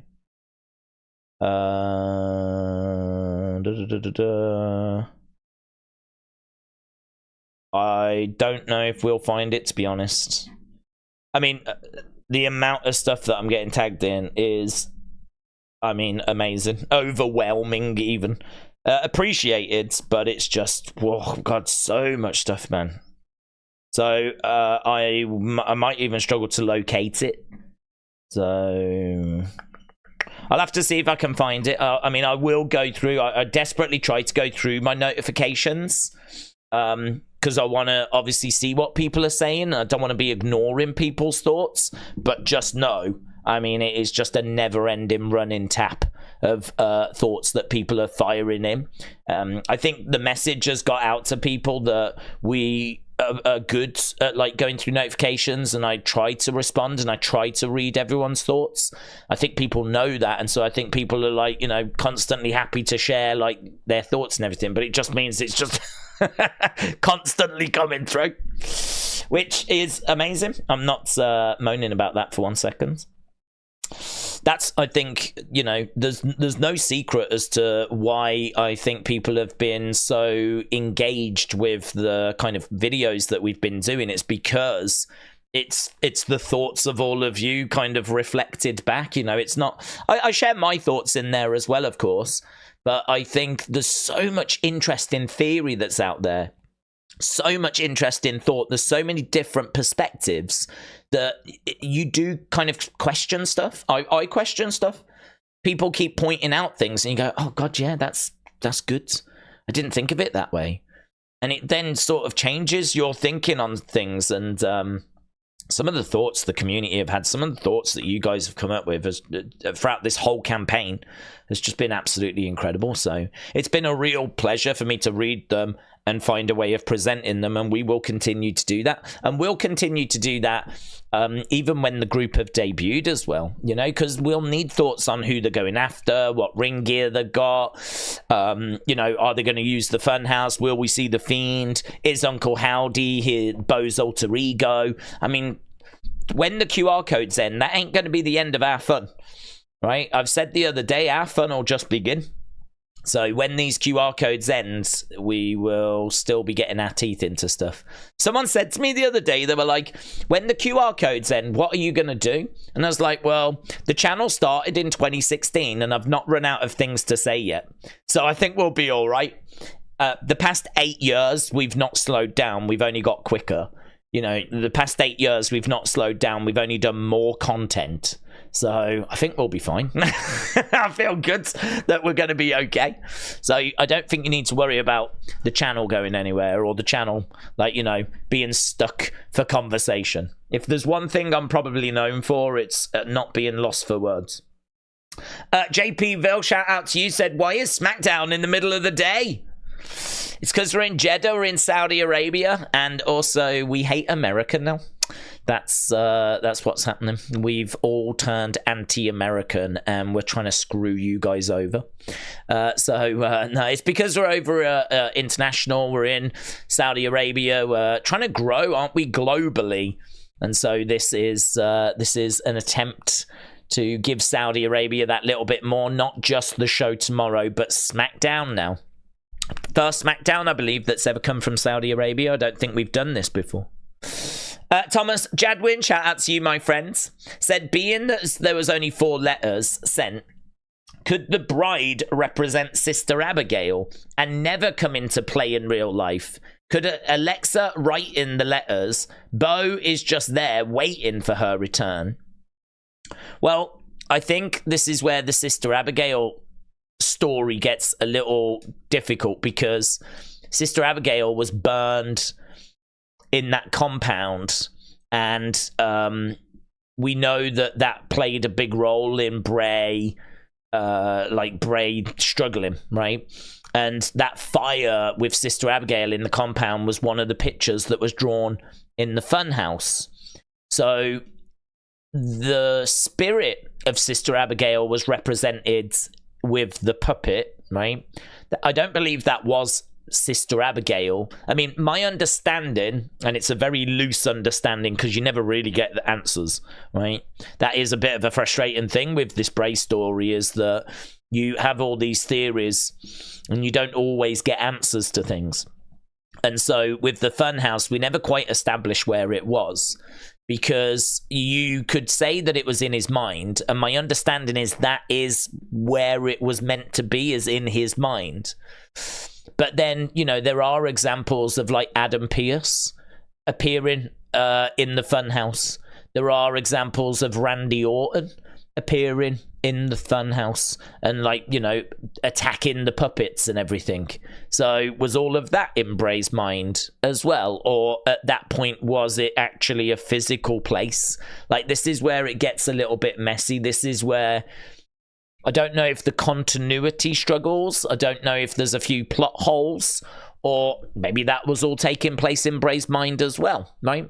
So if the funhouse was in Bray's mind, which I'm pretty sure Bruce Pritchard kind of mentioned in Bray's documentary, was that it was in his mind, then Sister Abigail was being represented by that puppet, much like how Mercy was Waylon Mercy and was being represented by the puppet as well, you know? Much like how Huskus was being represented, Husky Harris, by Huskus the Pig Boy, right? So, could this be Sister Abigail? I don't know that it's going to be Sister Abigail, because the physical form of Sister Abigail was destroyed in the fire. Could it be someone who their body has been taken over by Sister Abigail? Sure. It could be. It could absolutely be that. It could absolutely be that. So it's hard. That's a hard one to answer, because it can't be the original Sister Abigail. She was destroyed. But it could be someone who has been possessed by the spirit of Sister Abigail, and this is a new vessel, this is a new body, and that could turn out to be a new vessel, a new body of someone that we don't know. It could be that we never get the bride revealing herself, right? It could be that we never get that unveiling, but I don't think that's true, because we have seen a clip of the bride like revealing themselves, and the camera cuts off just before we see who it is. So that unveiling, that revealing, it has been filmed. That footage is out there of the bride revealing themselves. I think we get that footage at some point. We might not get it until SummerSlam, and it might turn out to be Alexa, but that has been filmed. And I don't think they've only filmed it just for the vignettes. I think they are very much teasing the reveal of whoever this bride is. And I think that footage kind of shows where, you know, you do that, but you never quite see who it is. They're teasing it. Could they tease it forever? Yeah, sure. But I feel a bit more confident that we will find out. I feel more confident that we will get the reveal. And if we're going to get the reveal, I've got to think then it's someone that we know. Because if it's revealed and we go, who's that? It's a bit of a strange thing to do, isn't it? To make this big deal out of revealing who it is. And then it's someone we've never seen before. And we go, who's that boomer? Like, who's that? So I've got to think that the reveal is coming. And the reveal is someone that we know. I'm leaning to that. But I like your shout about, could it be that this is actually Sister Abigail? I mean, it could be, but it's not going to be the original, because the original was burned in that fire. And, I mean, we can go down roads of like, well, what if there's magic that brings... I mean, this is where I start struggling, because if we're going to say there's some magic power that can bring back the dead and all that kind of stuff, you know, that means we can do anything. You know, if we're going to be doing stuff like that, then we can just do anything. And then that means that we can't read into anything, because anything's possible now. So I can't really go down those roads. So, but the idea of the spirit of Sister Abigail, like consuming a new body, possessing someone else. Yeah, absolutely. I can't see why we couldn't go down those roads. So Thomas, I like that. Sister Abigail being in Bray's mind is what I mean. She might be in Alexa's mind now. Yep. I can go with that. Mitchell, shout out to you, said, I'm not the biggest QR code fan. Why would they waste their debut in Saudi? I doubt those fans have any idea of the QR code stuff. I'm not sure Twitch is available there. Well, I understand your comment, and your comment has been made by a few people, but I would have to actually disagree, because those fans have shown themselves to be very knowledgeable. Like, they went mental for Sammy during the whole bloodline situation. And they are pretty clued up. I mean, I think there's been a real push, and they've been going to Saudi for a while, and those fans have shown that they are aware of storylines. I mean, I remember Bray coming out at Saudi. I mean, I don't know if he was meant to go, but because he wasn't advertised, but he ended up going. And do you remember we had his logo in the sky? Drones made his logo. And I remember him being in the ring and saying, like, you know, stuff, and the crowd like chanting back at him. Like, and I remember Sammy getting Sammy chants in Saudi Arabia, because I remember that being really significant. The fact that Sammy, who had been banned previously, was being supported in such a way. So the fans have shown themselves to be aware of the product. They've shown themselves to be fans of the product and chant to do with the product. And I think that they are getting the shows. I mean, I don't think that they're just not getting SmackDown or whatever, or Raw. I think they're seeing the same things that we're seeing. Whether or not they've got access to Twitch, I don't know, right? Whether or not they've got access to Twitch, I'm not sure, but they'll still be getting the same QR codes. They still will have got the Bray documentary and will be aware that Howard is on his way back. So I feel confident that they have a decent awareness of what's happening. I feel confident that they're just WWE fans like the rest of us. Whether they've got access to Twitch, I don't know. They may be missing out on that part of things, but I would imagine that if you lived in Saudi Arabia, there would be ways of you, even if you can't get on Twitch, finding that video. I'd imagine that there's ways of doing that, right?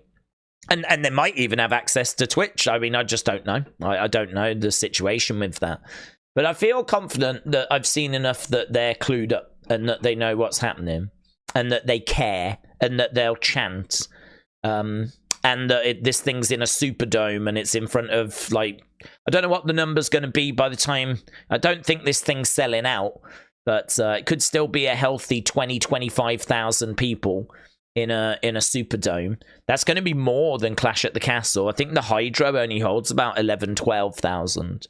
So I don't know that it would be a waste. I don't know if you brought the group out in front of this crowd. I think there is a perception out there that it's going to be crickets and that this crowd aren't going to know who they are, but that's not what the previous Saudi shows have shown us. They seem to be a bit more switched on, so I wouldn't have a problem with it. I think this place isn't the problem. I keep coming back to the same point, which is I just don't feel that the QR codes have been loud enough in saying, we will see you. Do you know, I mean, I think what I would want is I would want the silhouettes of the group, and I would want it to be very clear, King and Queen of the Ring. You know, the bride could say, see you Saturday, or something like this. You know, I would want no doubt that this group are arriving this weekend. And we just have not had that. We've had, there's the odd little 525 that's featured in a few file names and things like that. But when you know that that is also Bo's birthday, you go, well, that might be just an indicator that Bo's in this group and that Bo is part of this. It might not be an indicator that they're actually going to do anything at King and Queen of the Ring. Although I feel confident there'll be a QR code, at very least a QR code. But outside of that, the message just has not been loud enough. And now we're seeing floppy disks that seem to be suggesting June. And all the first letters of those coordinates spell out like this person who is heavily connected with June. And you kind of go, I am getting a bit of a loud message of June here. I am getting that, and that's not the message I was hoping for. I didn't want that message. The message I wanted was a loud message of King and Queen of the Ring. And I was feeling good. I was really feeling good until yesterday. And then we got that, and I'm not feeling as good about it now. But, I mean, it doesn't matter to me in the sense of it doesn't matter to me. I'm just going to be honest with you, right? And I'm always honest with you, but I'm going to talk about me personally now. I can wait.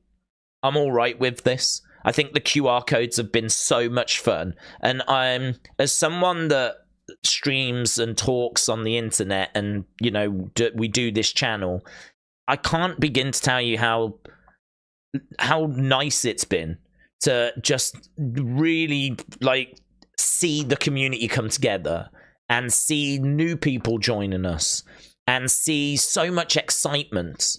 Like, you don't get this that often. We've been through some rough times in the sense of, not much happening on shows and not much talking point.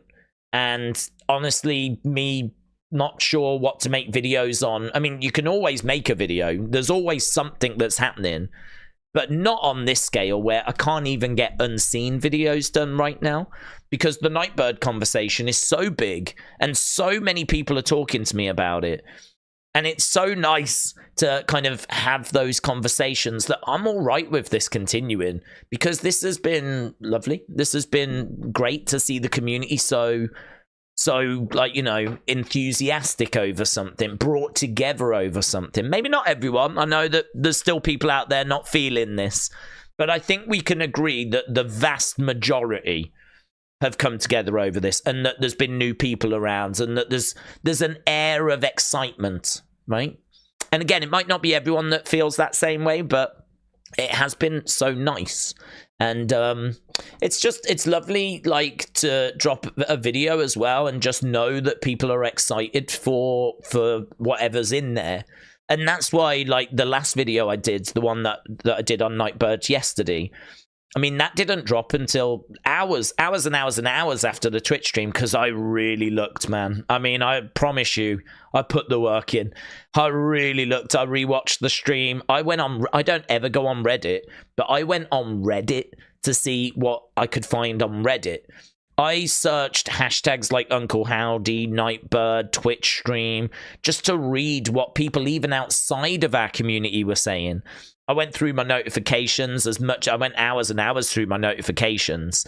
I was reading the YouTube comments that had got left on the live stream. I mean, I really was digging to see what I could find. And really, the end for me was one of frustration, because I couldn't find what connected all of those coordinates other than the first letter. And that was quite frustrating to me. And, you know, I was left with going, I don't know if the person writing is Bo or Alexa. I can see the argument for both. When I was watching live, I was quite happy it was Bo. But, you know, people pointing out the left-handed thing, and people pointing out that Alexa might be playing a bigger role here than what we think. And, you know, you start to read that, and it does have an effect on you, because you go, well, yeah. You know, when I get sent stuff by you guys, I'm quite proud of the fact that I'm not so dead set on something that my mind can't be swayed. You know, I'm quite flexible in the sense of, if you put up a really compelling argument, I'm gonna listen. Certainly with this Nightbird thing, I'm gonna listen, because I don't know where this is going. I mean, we know that Dexter's involved and all that, you know. If someone's going to come in and try and convince me that Dexter's not involved, Joe Gacy's not involved, Bo Dallas isn't involved, this has got nothing to do with Bray, you're going to struggle, right? Because those names have been leaked and we know this is connected to Bray. So, I mean, I'm not going to be going with stuff like that, but when it comes to, I think it's Alexa for these reasons, I think it's Howdy for these reasons, I'm listening. And that is resulting in me kind of switching position on a few things sometimes, which, to be honest, is frustrating. Because I would love to just sit here and go, this is what's happening, bang, bang, bang, bang, bang. But the honest answer is, I don't get the impression that anyone truly knows. I think there's some interesting theories that are out there, but you can then find counter theories that I think are just as engaging. So you can find some really good theories that, no, this is Bo, this is what he's doing, and it's all mapped out. But then I scroll up a little bit in my notifications, I've got someone saying the exact opposite, and they're just as adamant. So there's all of this conflicting theory, which really is just muddying the waters. But it's, you know, there's some really compelling stuff out there. And to be honest, at the end of it, what you're left with is a headache rather than answers. You're left with frustrations rather than answers. I think it's important to make sure that you're still enjoying it. It's important to make sure that you're not just drowning in all this theory and all this thought, because if you're anything like me, your head is absolutely spinning. But this is meant to be fun. This is meant to be something we enjoy, you know? So, yeah, no, I think there is a chance that they could have been at King and Queen of the Ring. I think the June stuff has now, in my mind, made me think that it's going to be later than that. And but I'm all right with it. As I said, speaking personally, I would be okay. You know, I think I'm 50-50 on it right now. So if they don't arrive tomorrow, I'm all right. I'm prepared for this to drag on to Clash at the Castle now. And when I say drag on, I don't mean that in a bad way. I mean continue on. But I do feel like I could do with an answer, though. I would really love something that I can really hang my hat on, you know? I think finding that hidden article, though, that hidden stuff in the background, and then finding out that was just copyright stuff, that was a bit of a blow. And now I feel like the Twitch stream just gave me more questions than answers. So that was a bit of, not a blow, but like, I really could do with something now. I could really do with, like, here's a reveal, you know? Here is something which is meaty that you can go, oh, okay, what does that do now? Now that we know about that, what about this? I mean, you could maybe make the argument we got that with the Bo smile, but we all knew that Bo was involved. That wasn't really much of a reveal other than he wasn't Howdy. And that was big. That was big. That was big. The fact that it was just Bo. You know, he didn't have the grey facial hair. He didn't seemingly have the mask on. You know, it was Bo. When he portrays Howdy, you know, he tends to put grey in his beards. And, I mean, we've seen pictures of him without the mask backstage in the documentary. And you can see how he has to do his face up to portray that character. there was none of that. That was Bo's smile. So that felt significant, but it didn't really help us figure out who's the bride, who's writing the notes, you know, what's happening with the therapist and all of that, you know? So, yeah, more questions than answers, unfortunately. Melanie, shout out to you, said, I've sent an X post with a picture. In one of the first letters, it had a 7 instead of a T. Could it be 6724? It could be, yeah, could be. It could be a little tease for that. I mean, to be honest, that 6-24, it's open for any date going in there. There's theories that it could be a 7. Which is interesting. I'll have a look at that picture. There's theories that it could obviously be Clash at the Castle. There's theories that it could be the 17th because of the patron saint of travelers. That's Rainarius or whatever it is. So there's a few dates. You know, I've had people sending me stuff for the 24th. I mean, there's I think every date has been mentioned, to be honest. So you might as well chuck the 7 in there as well. You might as well. So we'll have a look at that. We'll get to that. So Melanie, shout out to you. Pete said, could we see Jimmy return costing Tonga? I can't see Tonga Gunther in the final. Absolutely. I think that's a good shout. I think there was the theory that Jay was going to get to the final and Jimmy would get involved there, actually helping Jay, and that would reunite the Usos. Obviously, that theory didn't come to fruition, but Jimmy's still returning. Has got to be on the table. Whether it's going to be this weekend or closer towards Clash at the Castle, you know, it might be we don't see Jimmy now. I mean, Clash at the Castle's not that far away. It's about, was it 3 weeks weekend coming? 3 weeks tomorrow or something? I mean, it's really not far. So it's kind of like we could just head to that, basically. So we'll have to see, but that's an interesting thought and something that probably should be just in people's minds as a possibility that we could be seeing Jimmy. Stinky Toffee said, Days, hope you're doing well. Could we ever see Mania Night 1, Night 2 being in different locations? We could. I would think it very unlikely.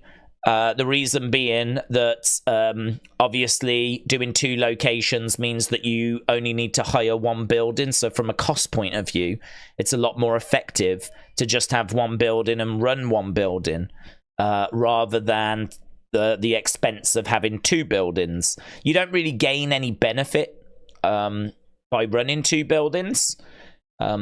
You just obviously have to pay 2 buildings. So it could be done. It wouldn't be a problem, but they would have to accept that there would be extra cost to it, you know. But it could be a possibility. But I don't think it's something that's going to be on the table, to be honest. I don't think it's something that they're really looking to do for that reason. JPville said, I think they realised they've made it too obvious with the 525 3 weeks away. They've started putting in some red herrings. So JPville thinking that there's red herrings that are been inserted to throw us off the scent, which could be the case. Could be the case. I mean, we don't know what they're thinking. We don't know what their motivation is. So it absolutely could be the case that they are doing that.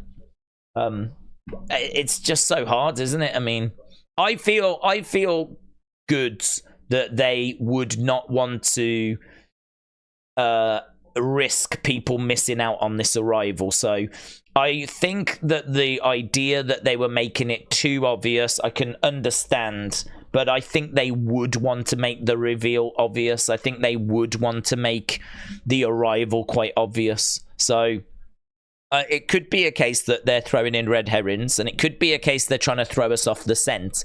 But I think for this one in particular, the arrival of the group, the actual big reveal, I think they would want to make sure that the casual fans didn't miss it. I think they'd want to make sure that anyone that maybe wasn't sold on the card definitely did not miss the reveal of the Wyatt 6. But that's just not the way that it's gone, is it? Right, where are we? We are a minute away. Oh my god. We are 1 minute away. So we will be going over seconds even. Not even a minute. Mere seconds. Right, we've got the countdown. We've got the show beginning. And we are about to go over to it now. We've not been in Jeddah, Saudi Arabia. I mean, I'm guessing this is the same venue as tomorrow. It'd be a bit wild to be anywhere else, wouldn't it? But I'm guessing this is going to be the same venue. Right, we're starting with the then, now, forever, together. Forever. And ever. Where can we watch in California? Someone mentioned that it's on something called GG Sports. You might find it on something like Watch Wrestling. I mean, the truth is that it's not on any official places until later. So,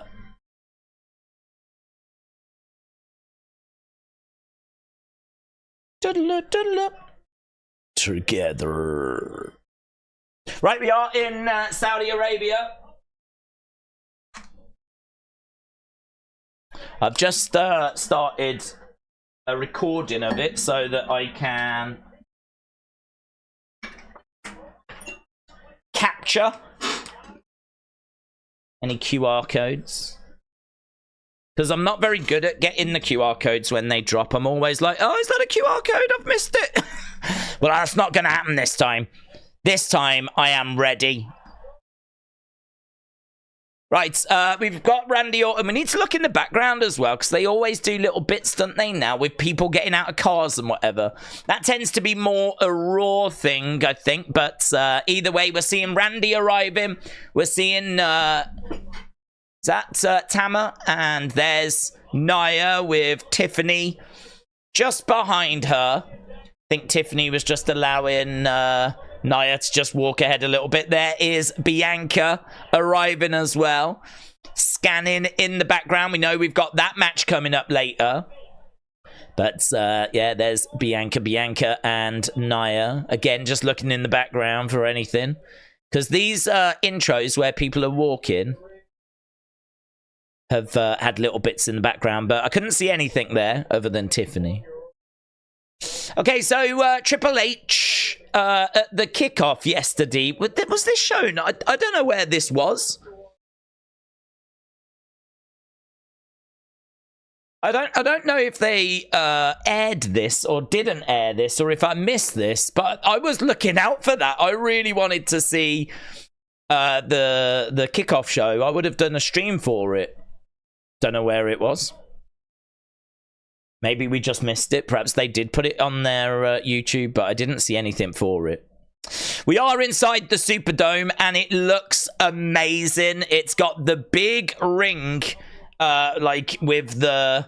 Oh, it's all set up for a PLE. I mean, it feels like a PLE. It's got a giant stage. We are ready for a PLE. This is a SmackDown that's taking place with a PLE staging and setup. It looks awesome. It looks great. So, Bianca Belair is making her way down to the ring. And, as we said, we're keeping our eyes out for any QR codes. So, Bianca versus Nia.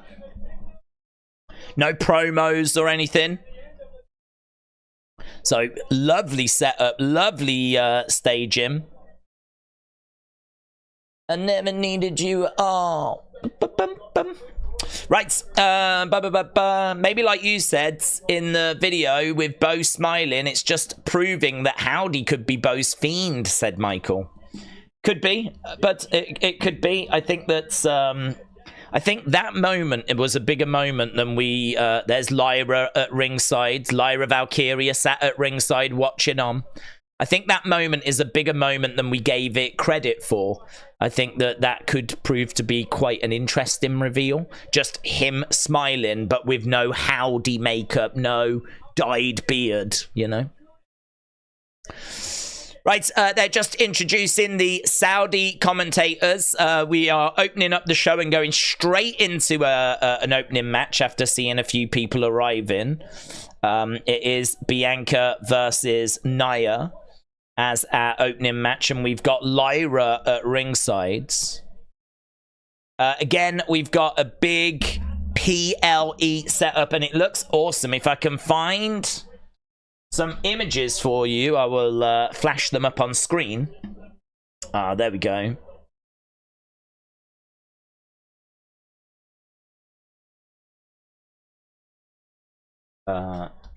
Looks incredible. Nia Jax coming down. There we go. That gives you an idea of what it looks like. So, massive Superdome. So, we're indoors. It's a massive dome, massive staging. You've got the pillars around the ring area. I mean, it is set up for a PLE. It's set up for a PLE. Don't know if we've got... oh, here we go. Look, fireflies at the Jeddah Superdome right now. So, there we go. That's a little glimpse inside. Someone in the crowd showing off the fireflies. Apparently this thing can hold 30,000. Look at that. What an image that is. So, really cool. There's Bailey. There's Bianca arriving. Some other people arriving. That's a look at the crowd. Doesn't look like, I mean, like the top bit is topped off, and obviously this bit as well. So I don't know what the attendance is going to be. But I'd imagine it's still going to be decent. This venue can hold 35 to 40, but I think it's set up for much less than that. That's a big stage that's in there, for example.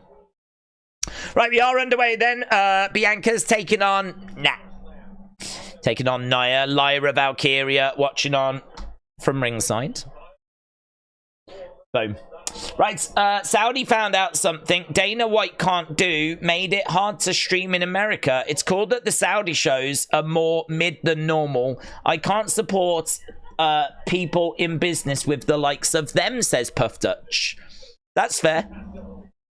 That's fair. I know that Saudi Arabia, its human rights record, that has been a real talking point over the years, and it's been a big barrier for people as well. And there's not really much more to add. I mean, it's very, very fair. I've been watching a lot, actually, about some of their projects that they're doing at the moment. There's some really interesting stuff that they're trying to achieve, and it's obviously questionable if they're going to be able to do it or not. I think it's the way that I've looked at it from the very beginning is that this is a show for the wrestling fans that are over there. This is for them. So they've shown themselves to be passionate fans that are really into this product, that really love WWE. So I appreciate those fans. I appreciate that there is a fan base there. It would probably feel different if we went there and it was just silence. You know, just rich people sat there not caring. But that's not what we get. There are passionate fans there, and I'm pleased for them that they get to see the WWE product. But it is true, there are obviously concerns. Duck underneath there by Bianca. Bianca in control as she's smashing Nia into the corner, and the crowds are making noise. They're right behind Bianca at the moment. Obviously, both women are covered up, as you would expect. Nia all in silver, and Bianca all in blue with diamonds or whatever on. I wonder if I can find some images.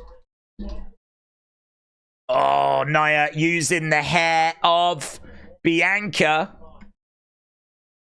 Charging over. Nia goes into the ring post, goes to the outsides. Obviously, this is quick over the top. There's no sign of Bianca's injured knee at the moment. She goes over the top, crossbody, lands on top of Nia. That was Air Bianca we just got there. We just got Air EST. So she just went over the top, crossbody to the outside, landed on top of Nia, came crashing down on top of her. And we got a little bit of air EST. And we go to commercial break. I think this is our first commercial break. So we've gone to commercial break. We've seen inside the actual arena, and we've seen the arena. There's an image of what Bianca is wearing. So there's Bianca. You can see this all blue bodysuit that she's got on. There's the tag title. There's her battling away with Nia. You can see that what Nia is wearing. We're used, of course, to seeing the women being totally covered. That's not too far from what Nia would wear normally. But that's not obviously what Bianca tends to wear. Here, look, Jada says Bianca looks so good. So there we go. That's what Bianca is wearing. That's what Nia is wearing. And a little glimpse as to how things are looking as well. You can see the size of the stage. I mean, it is PLE in its presentation. So these two battling away in our opening contest at the moment. E. Wilkie said, what website are we watching this on? I'm watching it on... In the UK, it's live. I mean, I'm fortunate that in the UK, for some reason, they've managed to move their schedule around so that we can go live. They did this for Backlash. The SmackDown before Backlash, they went live as well. But for some reason in America, your schedule just doesn't have that flexibility. So you are taped and you will air later. I would love to come back later to do it, but it's not shown, unfortunately, at the same time here. We're getting it now. We don't get it later. They're showing it now, and then not showing it again later. So trying to do it on catch-up and everything is a nightmare, because obviously you'll be going to commercials, and oh god, it's a nightmare. But apparently something like GG Sports might be worth checking out. Watch Wrestling might be worth checking out. There will be places that are showing this live. There will be places that you can go. But at the moment, you're not missing much. 12 minutes in, it's Bianca versus Nia, and no sign of the injury that obviously has been a complaint of Bianca. She's complained about her knee injury, but no sign of it. She's chucking herself all over the place. Hello, what's that little crown? Where did that come from? Is that a hairband that she's managed to get out of Bianca? So, Nia grabs Bianca's, I don't know, toggle, hairband, I'm not sure what you would call it, rips it out of her hair and puts it on her head like a little crown, and then she's posing out to the people. So, she's having a little bit of fun. Nia posing with stretch muffler. Nia Jax with a stretch muffler on Bianca, but Bianca trying to get Nia off her feet. No joy at the moment. Roll up there by Bianca, crucifix pin, but kick out there by Nia. Crossbody gets caught on the shoulders. Samoan drop by Nia. 1, 2, kick out by Bianca. So this thing rumbling along at the moment. Our opening contest. Lyra Valkyria awaits the winner. She is in the crowd watching. Tea Time, shout out to you. Said, in Americana, it's going to be shown later. I'm finally here for a SmackDown stream. Let's go. Tea Time, shout out to you, my friend. I hope you're well. And hope you're enjoying all the Nightbird QR code, Twitch stream stuff that's going down.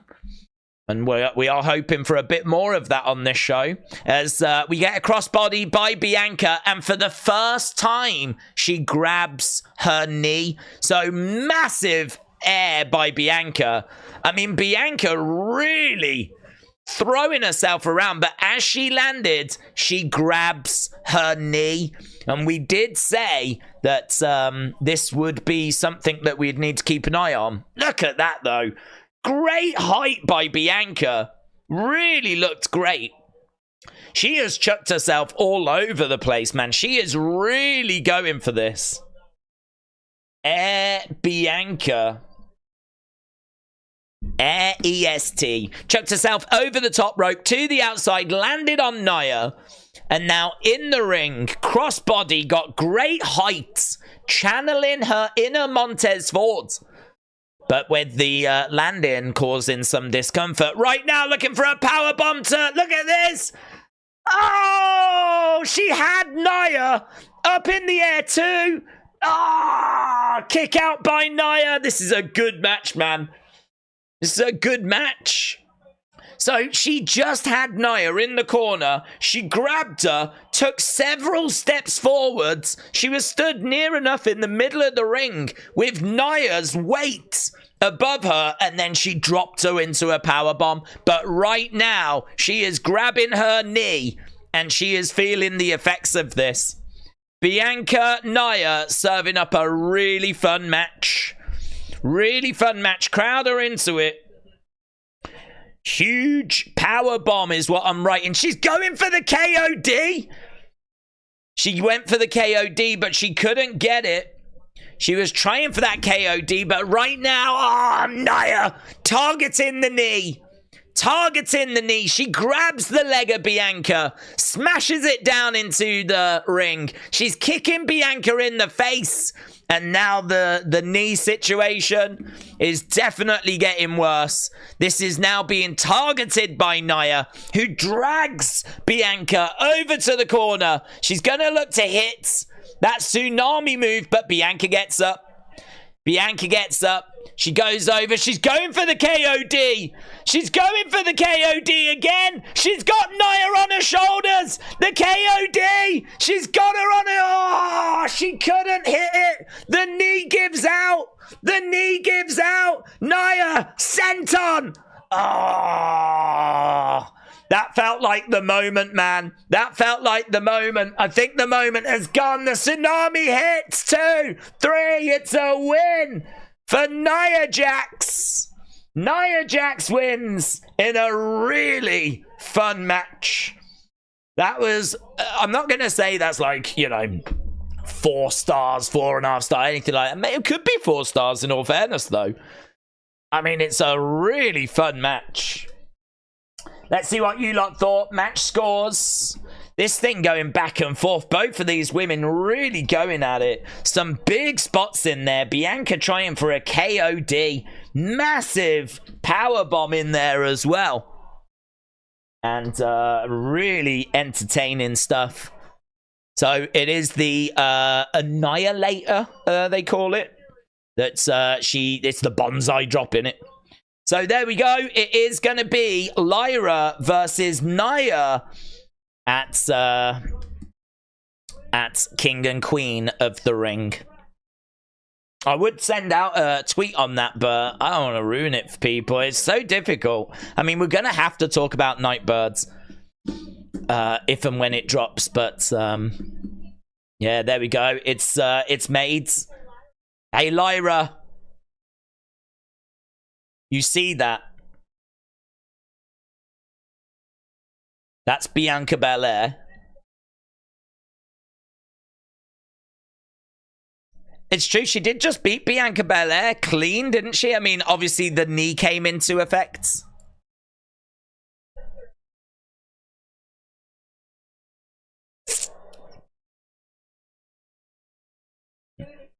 I'm going to buzz right through you to be Queen of the Ring.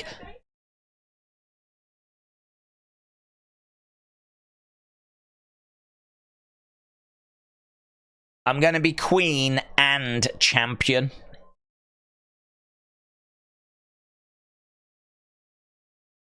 And it all starts tomorrow when I buzz through you. So as soon as she says that, she's like, puts the crown on, posing away. I wish when we had a queen, she did that. Stood there for a bit. Right, now we're backstage with A Town Down. Now we gotta be down under. We gotta be careful because This QR code could drop at any time. I mean, I'm not aware that it dropped during that match. No, nothing. Nothing. So, we got a Nia promo.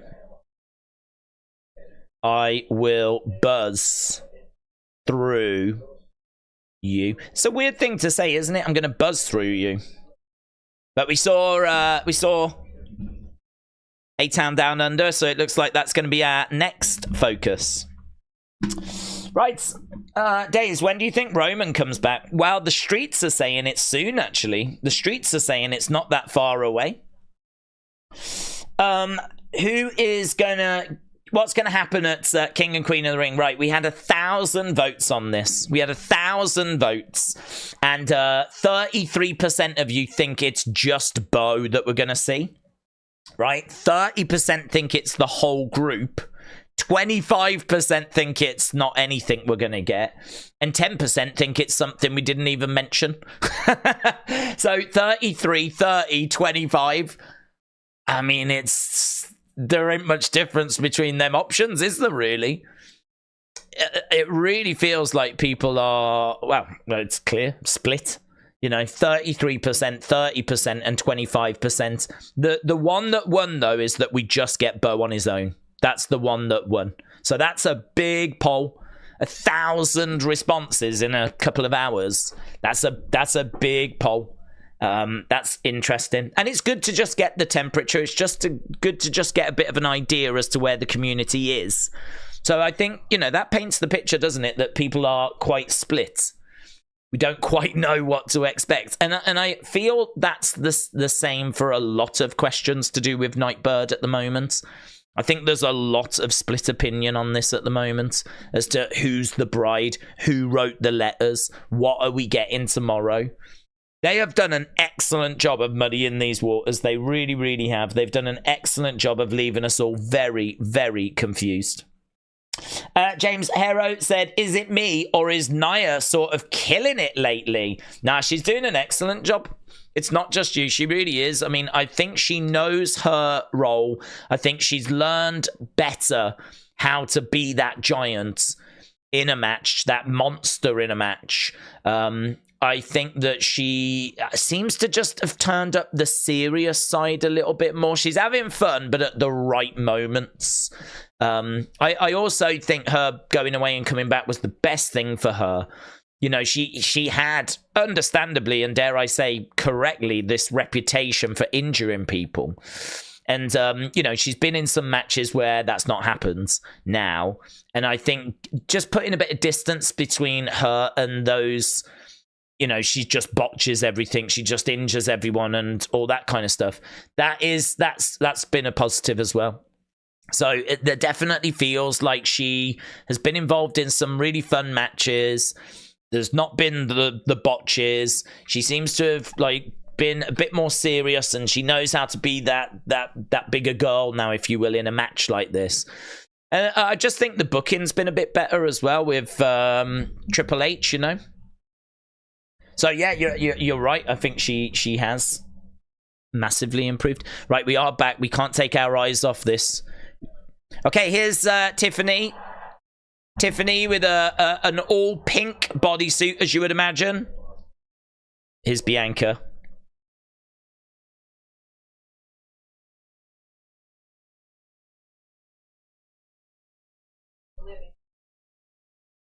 Oh, here's Candice and Indy. Sounds bad.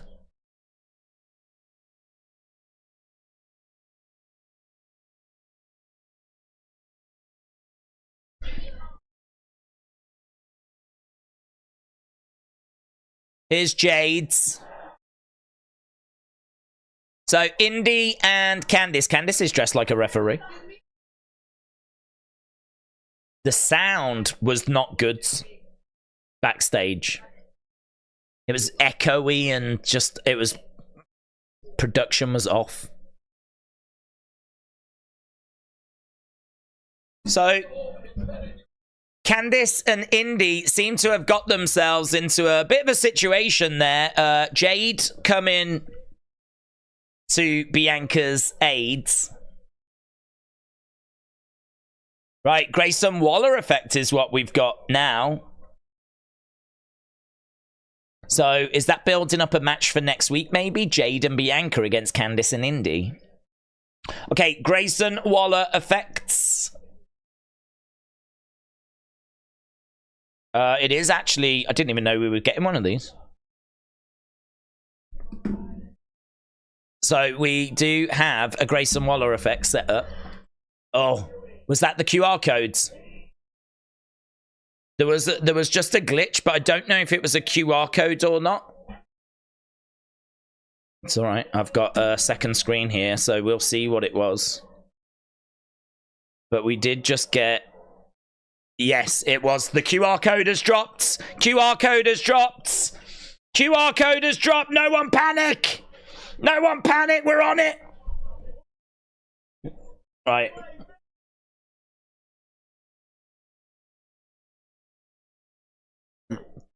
What the flip is this? What the flip is this? Oh, mate. Mate, look at all these links. Mate, this is going to take us forever.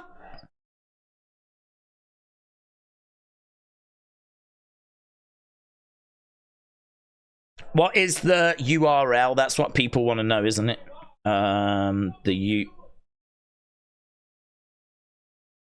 It's archive recovered.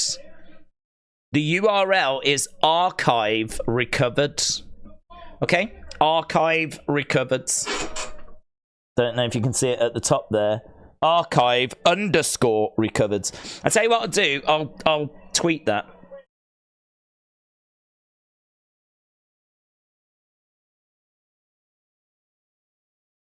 Okay, Carmelo Hayes is coming out. Carmelo Hayes is interrupting.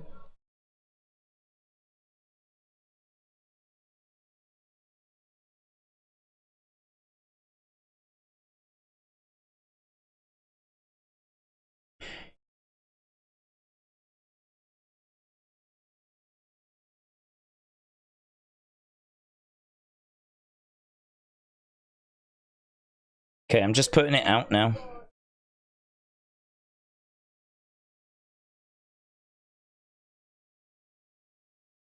Okay, tweeted it out. Carmelo... Oh, this is going to be difficult, man, isn't it? Because we've got Grayson Waller effect.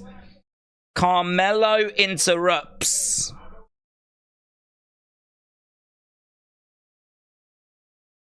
So Carmelo Hayes is making his way down to the ring. And it is a Grayson Waller effect.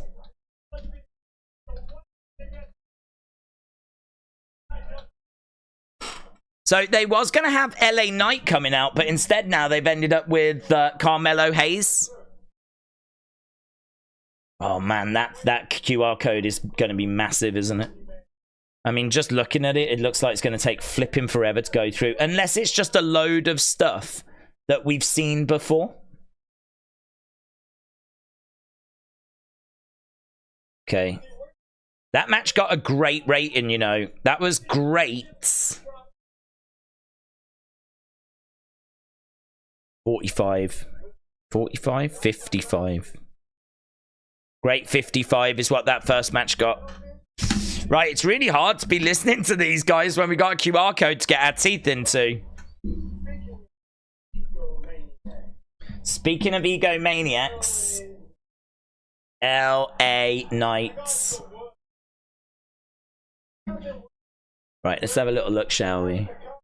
Who have you got tomorrow, Lyra or Nia? I've got big LA Knight chance. I have got... I've got Lyra. I think Lyra does it tomorrow.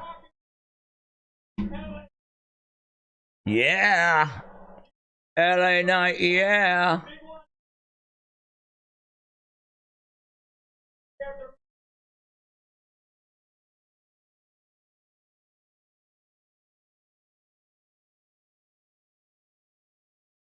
What's that mean? LA Knight. LA Knight's coming out and the people love it. Right, what is Kintsugi? Have we seen that? We've seen that word before. Kintsugi.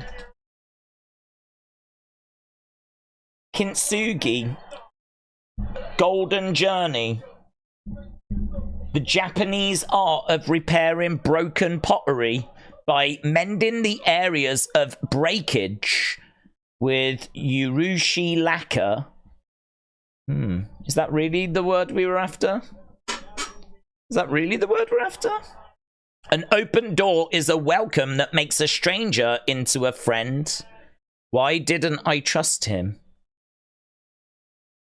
When I was a... Oh my god, look at this, man. Look at this. Look at this. When I was a kid, I would see him in my dreams. Sometimes I wouldn't know if I was awake or still dreaming. Sometimes I still don't. He didn't try to harm me, but I was afraid. I didn't trust him. Why was he always there? I convinced myself he lived in that house. But everywhere I went, he followed me. Grown-ups said it was my imagination.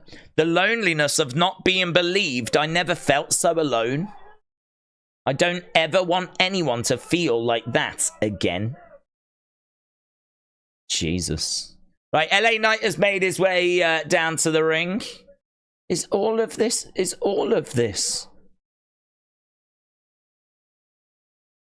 Look at all this. How are we meant to go through all this? How the flip are we meant to read all this? And I bet there's stuff in the source codes. Oh my god. Oh, and the sound here. Oh, it's Nightbirds. Nightbird plays. Into my mind. Right, LA Knight has come down and LA Knight comes down and is attacked. And that's going to bring down the Street Profits. Street Profits come and help. So Street Profits have made their way down. So we had Grayson Waller, we had Austin Theory, we had Carmelo Hayes come down. Who? Oh, that was B-Fab as well that was making their way down. Is this going to build to a 6-person tag match, do we think? 6-person tag, maybe? I think there's probably a good chance for getting it. Revel in what you are. Maybe we've got until June to read it all. If so, that's going to be okay. The QR code looks like a song. It's a dream journal of Bo and Howdy, I believe, or Bray, as Howdy was from Wyndham's nightmare as a child. But does this need solving, or is it just telling us about them? What's the URL? It's archive recovered. Archive recovered. Archive_recovered. I've put a link over on here. There, look. Nightbird QR code has dropped. It looks huge. And then I put the link and I just put a screenshot of like the first page. Look at all this. Page 1, page 2, page 3, page 4, page 5. Oh my god. Oh my god. I found my journal. Should we have a look? Let's have a little look, shall we? I found my journal. I took pictures of the entries. He told me to remember who you are. Page 1. Oh, I wasn't expecting an actual picture. I saw him, and the more I tried to chase him, the more he told me he didn't exist.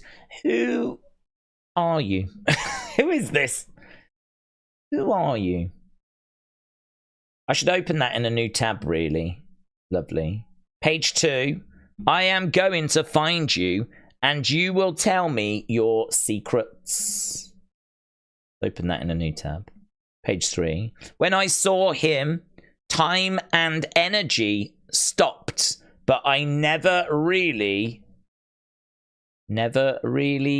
something him. I never really... What the hell's that word? When I saw him, time and energy stopped, but I never really something him. don't even know what that word is. Don't even know what that word is. Go back. We'll open that in a new tab. God, all these tabs are going to kill my computer. I was... Whoever this is has got horrible handwriting. Horrible. I was thankful he let me see him because he is before time or any of us. God, whoever this is, I hope they really worked on their handwriting. 5. That's where he lives. In that little circle. You'll never see him or get to him. So he lives in the center of the circle. He saw the parts of me that I tried to hide. He said that's okay because he had them. Because he had them, you. Because he had them too. Because he had them too. Oh. He saw the parts of me that I tried to hide, and he said that's okay because he had them too. This person needs to learn to write, man. This person needs to learn to write. If this turns out to be a child, that's fine. But actually, no, it's not. Even if it's a child, I hate them. Let's open that in a new tab. 7. He lives there, and you can't find him unless he wants you to find him. Okay, so that's that. We just got a little video package on Blair Davenport. She's not there, but it was just a video package. He is in the shadow, and he's always been there. I don't know if any of this is making sense, but some...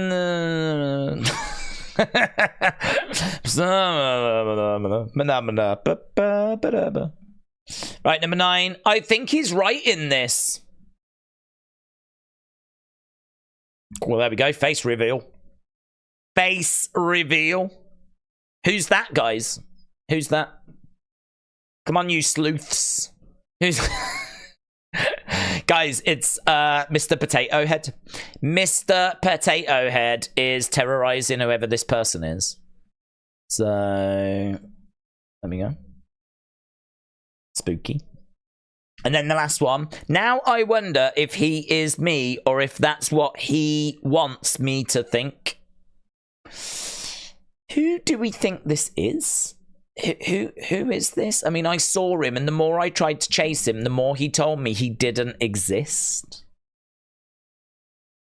Who would that be? What we thinking, kids? What we thinking? What are the thoughts? 6-person tag is what we've got. So we do have a 6-person tag match right now. So it's Street Profits and LA Knights taking on a little bit of a glitch here. A Town Down. Oh yeah, we've just lost picture. We've got the TNT Sports logo. I don't think this is Bray related. I think this is technical issue related. But it's come back on. Okay, so Street Profits, LA Knight versus A-Town Down Under and Carmelo Hayes. Okay, if you check the source code, there are some things in there, but nothing crazy so far. On the She page, it has an open door. Is welcome. That makes a stranger into a friend, which we have seen before. On the She page, says Moss Doge. Moss Doge, shout out to you. Let's have a look at the She page. She may be the face I can't forget. When she speaks, Alexa, Sister Abigail, mountains should tremble. It's waiting for her. I can only open the door, but she must choose to walk through. I wonder if each one of these is for a different person. And that might have been for Nikki, mightn't it?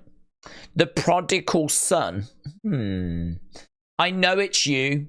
On your way back home, the hare shall light your path. I will be waiting on the other side. Who was the prodigal son? The prodigal son.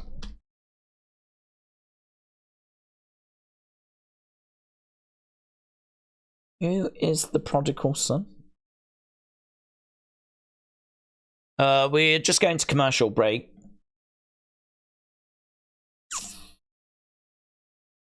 The prodigal son.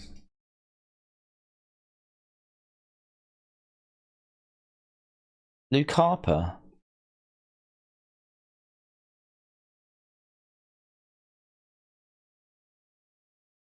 Luke Harper. Why have I got... Where's that from?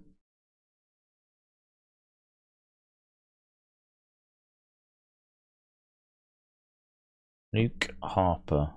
I've got this. If you search Prodigal Son WWE, this comes up.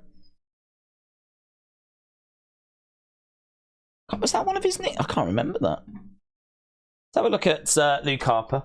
Luke Harper. Was one of his nicknames Prodigal Son?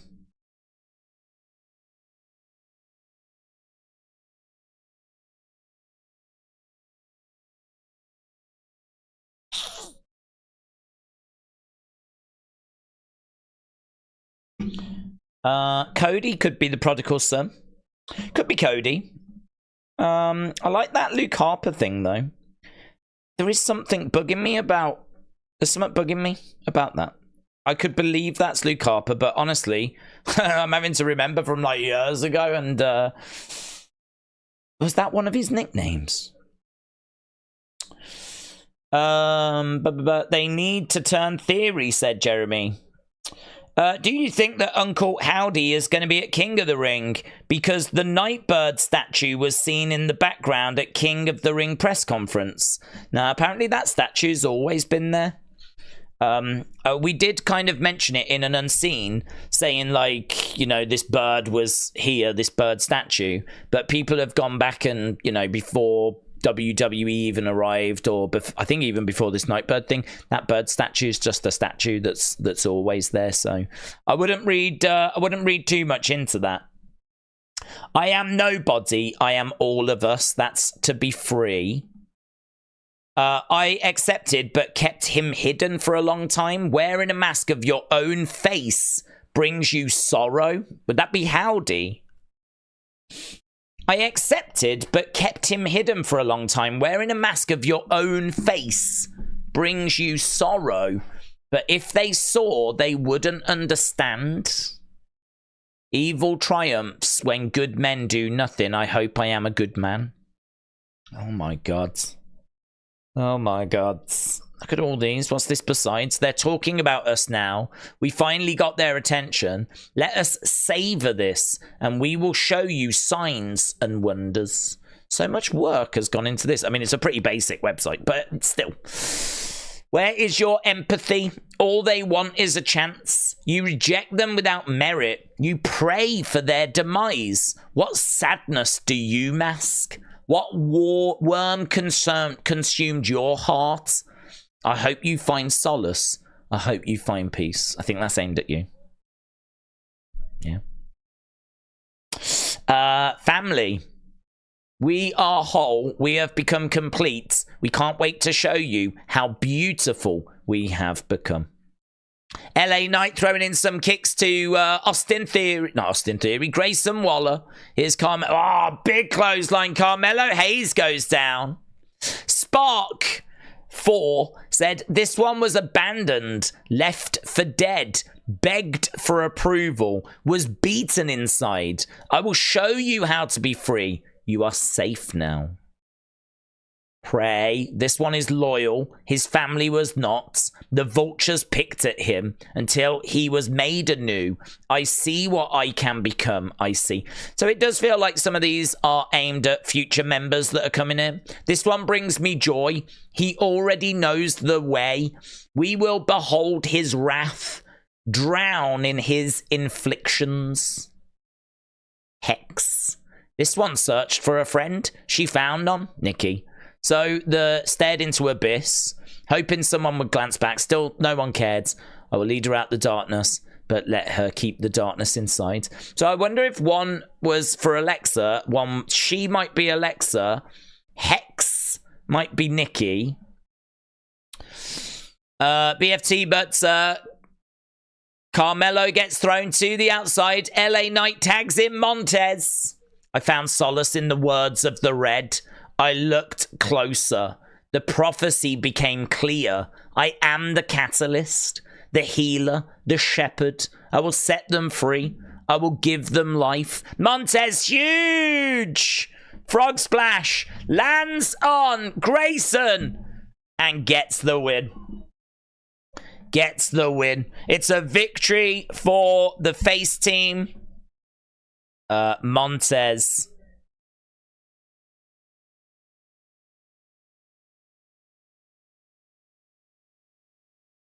Montez splashes Grayson. So it's a victory for Street Profits and LA Knight. Yeah. Right, let's go and put a poll up so that we can get the match score for that one. I don't think there was too much... I mean, the match was fine. There was moments... it was quite exciting, but it's a match that doesn't really matter, does it? Right, all-time greats, goods, and bad. Let's get the match scores on that.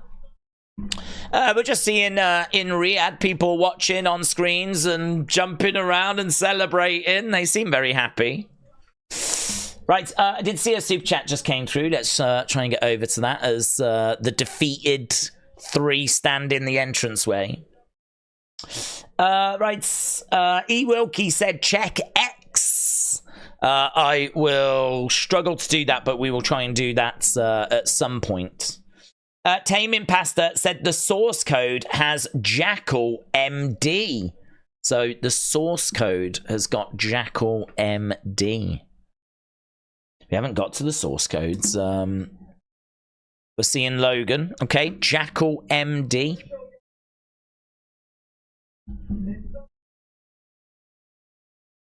The brass knucks. So Logan showing these brass knuckles.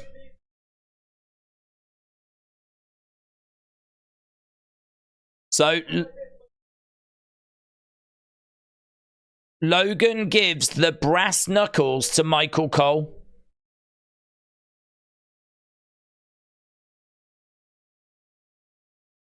I'm going to beat you fair and square. So he gives the brass knuckles over to Michael Cole at the kickoff event, saying, I will beat you fair and square. Cody bumps into Randy.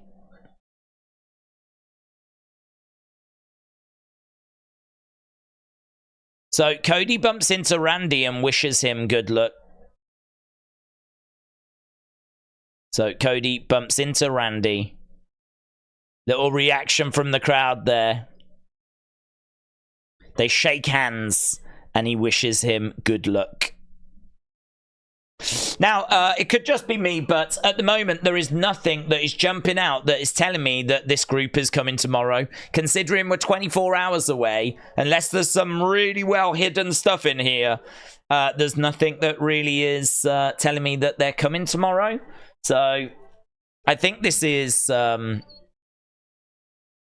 maybe going to be a bit of a disappointment to some people. It doesn't mean they're not coming tomorrow. It just, I don't know, you'd think that message would be louder, wouldn't you? Let's bring it back on screen for those that haven't seen. This is what we've got in the latest QR code. It's a website. If you play the music, it plays Nightbird in the top right corner. We've been going through and reading these messages.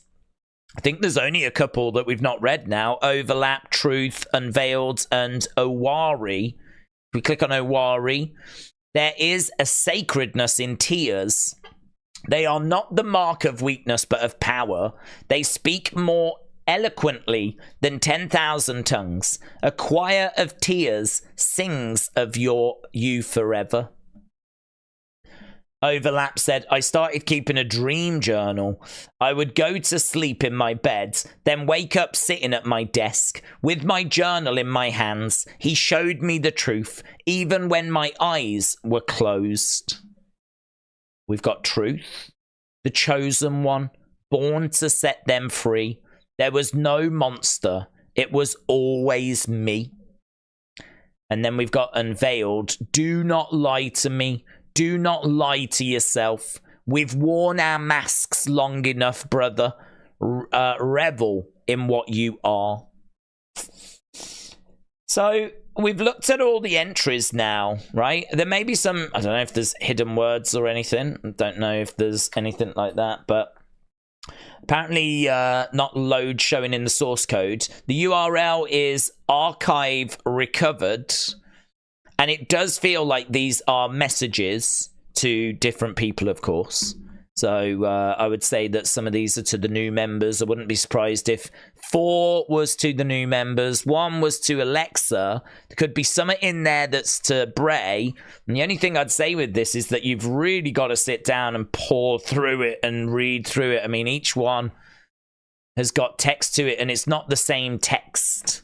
I mean, each one is its own little message. So we've got 1, 2, 3, 4, 5, well, 1, 2, 3, 4, 14, 15, 16, 17, 18, 19, 20, 21, 22, 23, 24, 25, 26, 27, 28, 29, 30, about 31 different messages here. Granted, some of them not that big, but about 31 different messages. So it'll be very interesting to see what people can come up with this one, and what relates to who. But I think the big takeaway for me at the moment is there's nothing here that's really, do you know what I mean? There's nothing here that's really saying tomorrow, we're coming tomorrow. Tune in to King and Queen of the Ring, you know? I'm not getting that from this again. So I don't know if that's going to have changed anyone's mind about what we can expect for tomorrow. Right, Thomas Jadwin said, friend who I watch wrestling with passed away a few years ago. This community has brought my passion back. Thank you all. That's really cool, Thomas. That's really cool.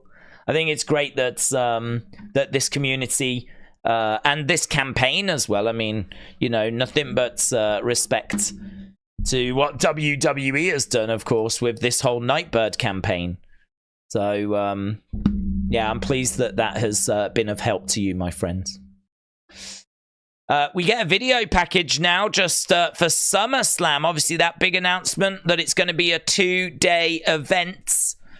So looks like a package that's been put together relatively quickly. You know, we've got Triple H saying, "Are you ready?"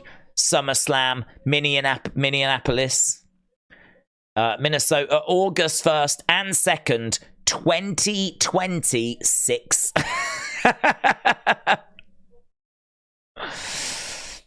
Just a reminder, not this year, not next year, the year after that.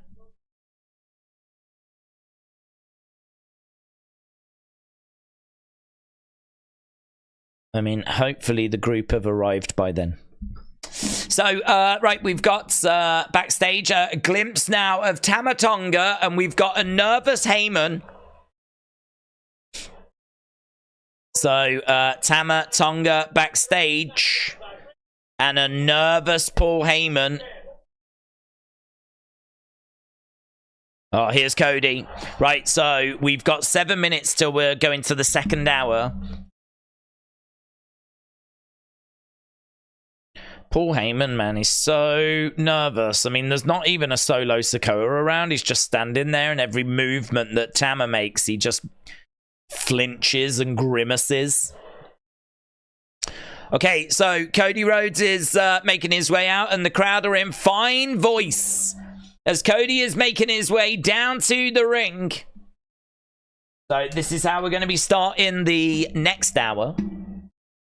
Okay, I want to get to the chat because I haven't been in the chat for a hot minute. Days, there is a rumor about him being at Clash, said Edom. I think we'll get something tomorrow, but just not necessarily an appearance, said SJB1AMT. What have we missed? I'm getting spoilers, I hope, said Odinson. What have we missed? Well, a big result in Nia Jax winning. Bianca eliminated from Queen of the Ring. 6-person tag match with Street Profits and whatever, didn't really matter. A-Town Down Under, Carmelo, LA Knight, didn't matter. Now we've got Cody making his way down to the ring. Backstage, we haven't really had anything, actually. I mean, it's the QR code that's the big talking point. And for those that haven't seen, that maybe are just jumping in, the QR code is a website this time. It's a website with lots of links, lots of articles, about 30 different articles. Some of them small, like that. Some of them even smaller. Some of them a little bigger. And each one we've read through. And honestly, it's a case really of just matching up who the words relate to. Don't know whose journal this is. Don't know whose diary this is. I really don't have many thoughts on it at this point. I mean, I'll be quite interested to know what people are thinking. Okay, so Cody has made his way down to the ring. James said, in the establishment link, he asks for more time. So, yeah, they're not coming tomorrow. So, in the establishment link. So, let's go down to that. It seems every week there is another. I wish to vanquish them, but I must be given time to repent. I wish I was already there with all of you, but I can't be selfish. A lack of repentance carries a heavy price. Please give me just a little longer. You understand, right? No. I wanted you tomorrow. Right, Cody went to talk, but Logan has made his way down.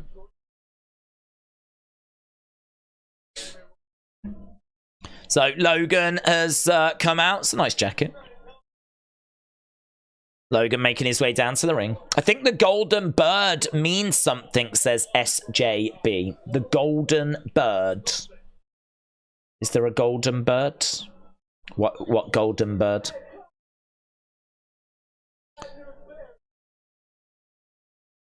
Cody, you got played. So Cody Rhodes interrupted. Interrupted by Logan. You're the victim. You got played, said Logan. I'm going to walk out with the undisputed title. They don't need more time. We've been waiting 2 months, said Pogo One. I think the journal is the one who we keep seeing. The one we saw on the left of the table in yesterday's video.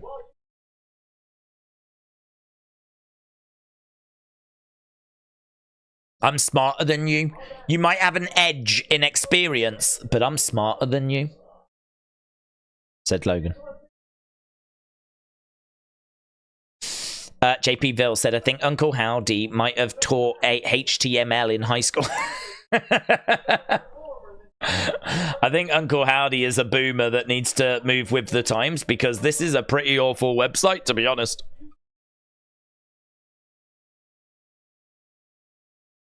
You have my words. I won't use the brass knuckles tomorrow.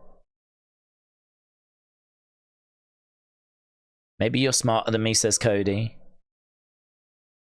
I'm not an idiot.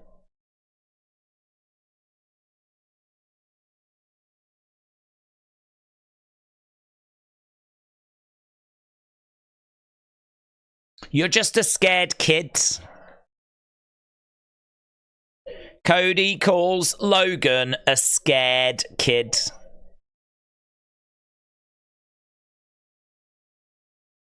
A YouTuber pretending to be a pro wrestler.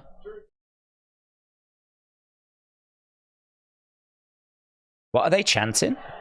Yes, you are, I think.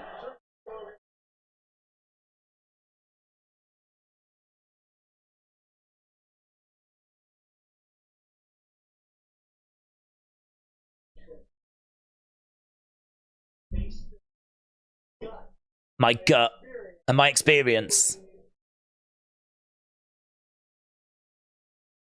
My gut and my experience says you've got another set of brass knuckles on you right now.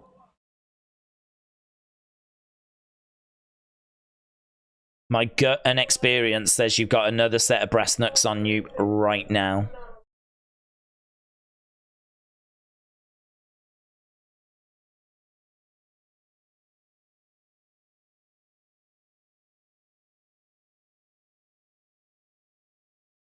Crowd are chanting liar. This is a bit of a come down from the whole Rock, Mama Rhodes, all that stuff, innit? I think you've got brass knucks. No, I don't. Yes, you do. No, you... Who cares? Someone knock someone out.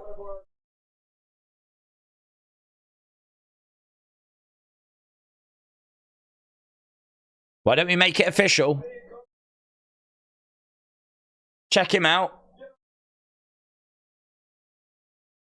So the referee is coming in to check if he does have some brass knuckles on him. Come on, Ryan.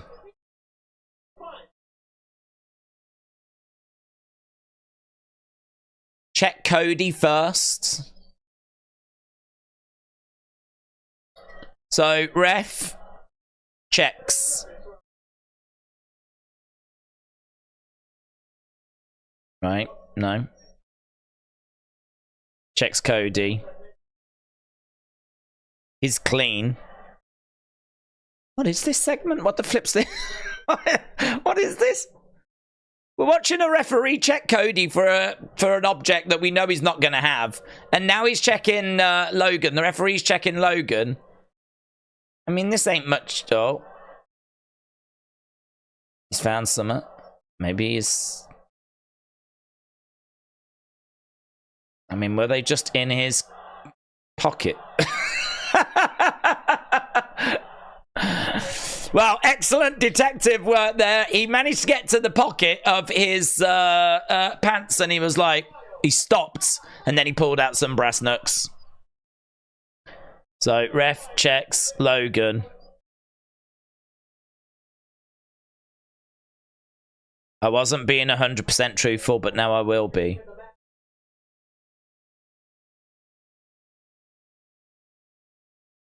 Did we allow a child to book this? So, Logan gets out the ring and he's like, oh, fine, whatever. I wasn't telling the truth. Shut up. Now he's telling the crowd to shut up. Thomas said, I think all the things in the QR code are braised prophecies, and Awari is meant to represent the Fireflies, not a member of the Six. Awari. Do we know what Awari means? Thomas, shout out to you. Awari. Taming Pasta said, in the source code, there is a source for the image used as the background of the web page. It is a small image repeated, and a reverse image search of the image takes you to a website that's titled Owlman. Oh, I love that.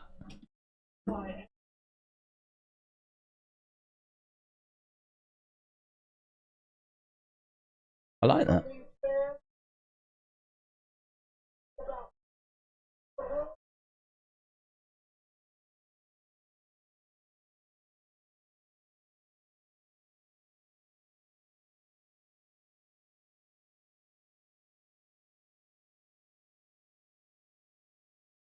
Okay, so Cody is going off here. I believe you're a pro wrestler. I believe you're a WWE superstar.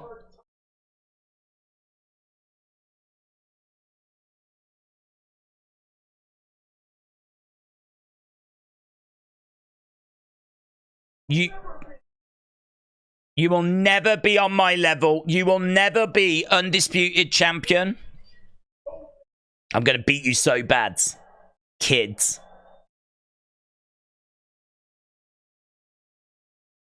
You'll regret having ever stepped foot in the ring with me. So, that, I mean, look, that segment was not good, in my opinion. A lot of faff. But that promo at the end from Cody was good. Cody goes off on Logan, saying, you'll regret stepping foot in the ring with me. Okay, we're backstage with Byron Saxton and Randy Orton.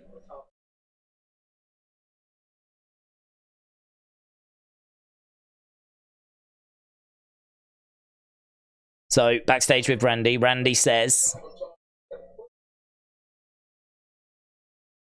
Tama Tonga has proven he's vicious, that he's unhinged. But I'm Randy Orton. I've made a name for myself.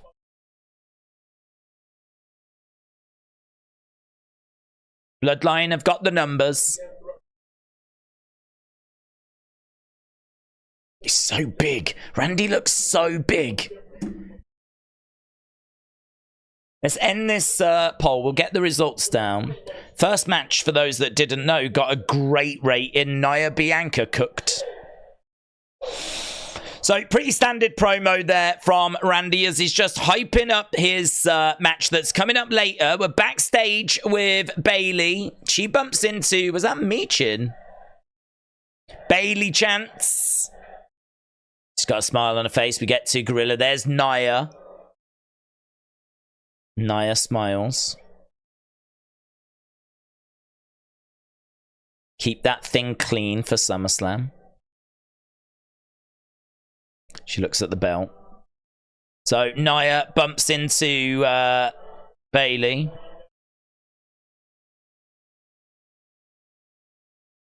Okay, so Bailey makes her way out.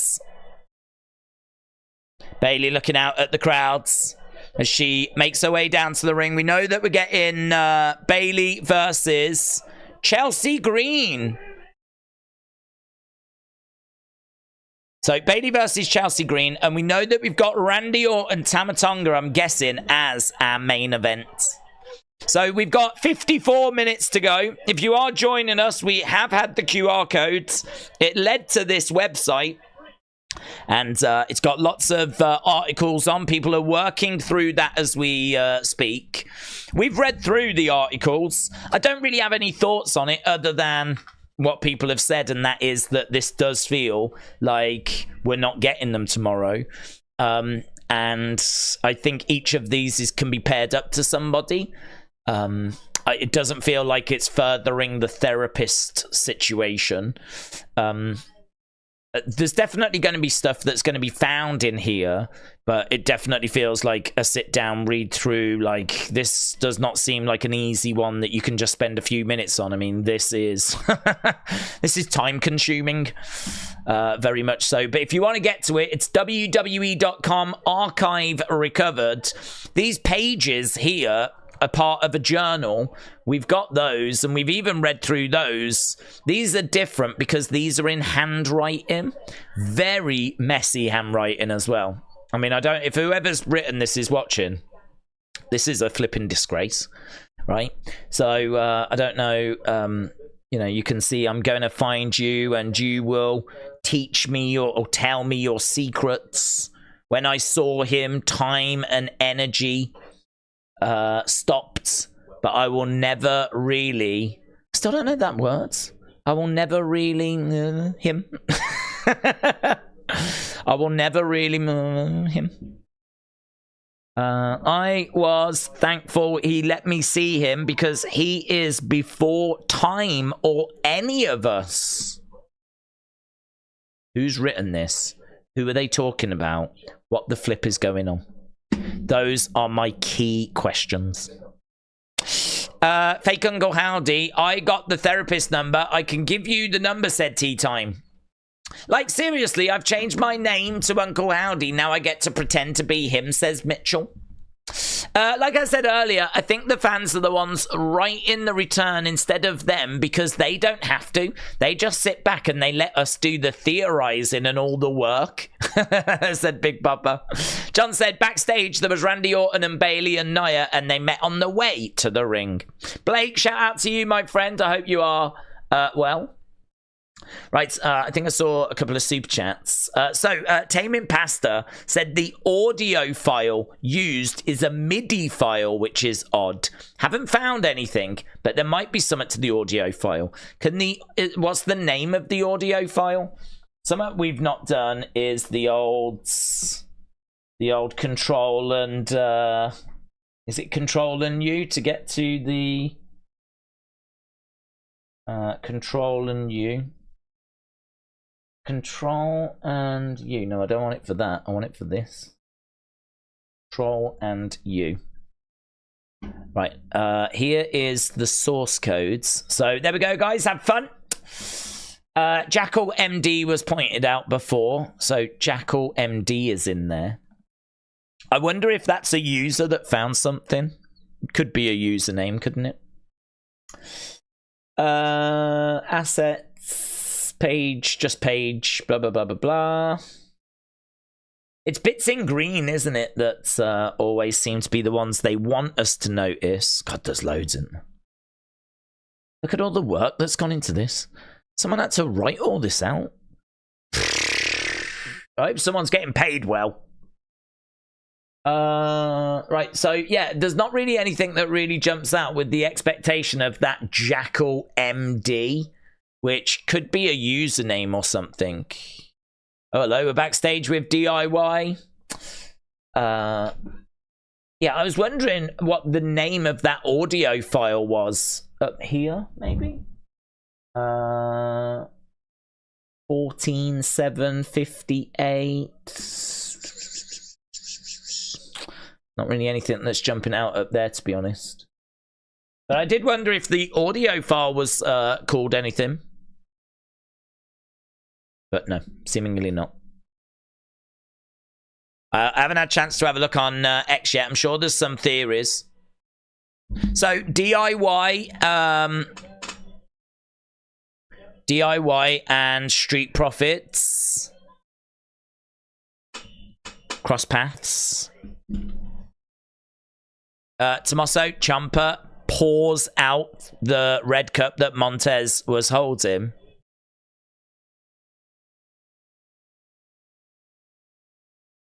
So here's Chelsea Green. Chelsea Green coming down to the ring with Piper Niven. This is going to be our next match. We've got 49 minutes to go. Chelsea Green looks good. Bailey looks good, actually. I like her, what she's wearing. I wonder if we can just find what Bailey has got on.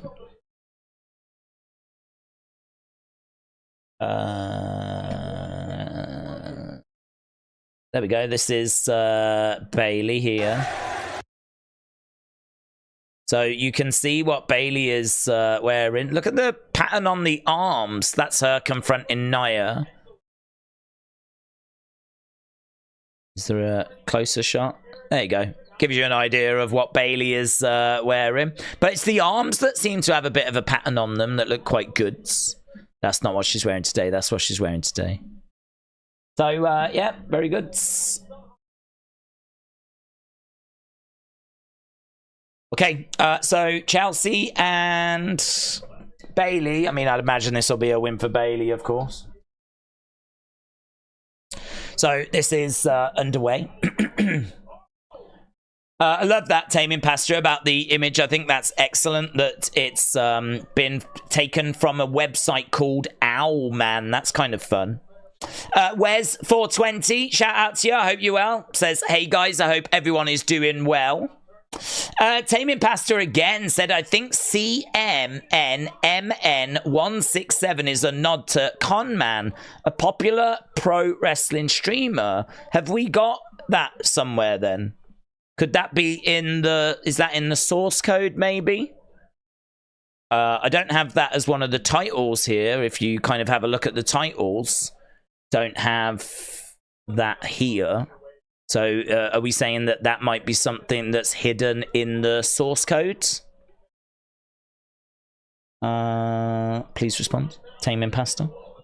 Taming Pasta said the file is called Nightbird Mid. Well, that would make sense, wouldn't it? Because that is the song. So it would make sense that that's what it was called. Good findings from Taming Pasta, putting in the work. So good stuff, buds. Sean Arsenal said Kintsugi is in the Bible says his power is made perfect in weakness. So that's interesting. So we think that that one might have like a Bible reference.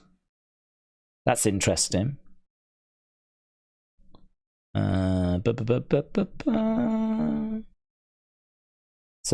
Kintsugi. Kintsugi. So that's actually in the Bible. I mean, Googling it, it comes back with a Kintsugi. Googling it. Let's have a little look. Kintsugi Bible.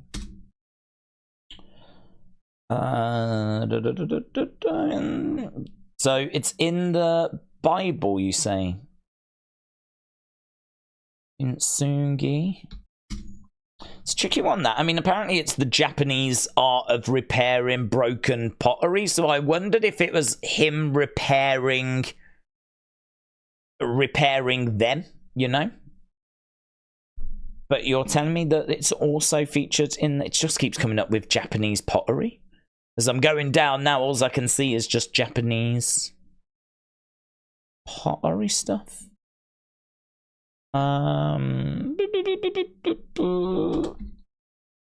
Let's try biblical. Kintsugi, the beautiful in the brokenness. It is all about brokenness, but again, that's to do with the Japanese pottery. Kintsugi and Jesus, redemption through brokenness. I can't help but marvel at how Kintsugi, the ancient Japanese form of pottery repair, mirrors Jesus and the redemptive power of the cross.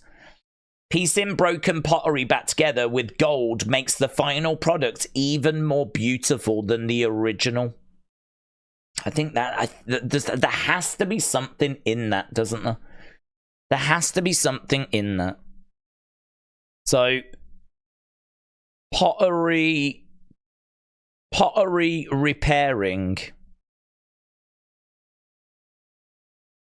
making the original more beautiful. That feels good, doesn't it? That feels good. I like that for Kintsugi. Right, let's get rid of this because it's blocking the chat. Nitro said Kintsugi is the Japanese art of making broken objects with golds, making them beautiful again. So the people that are broken are whole again, says Nita Nitro. Nita Nitro, shout out to you. So...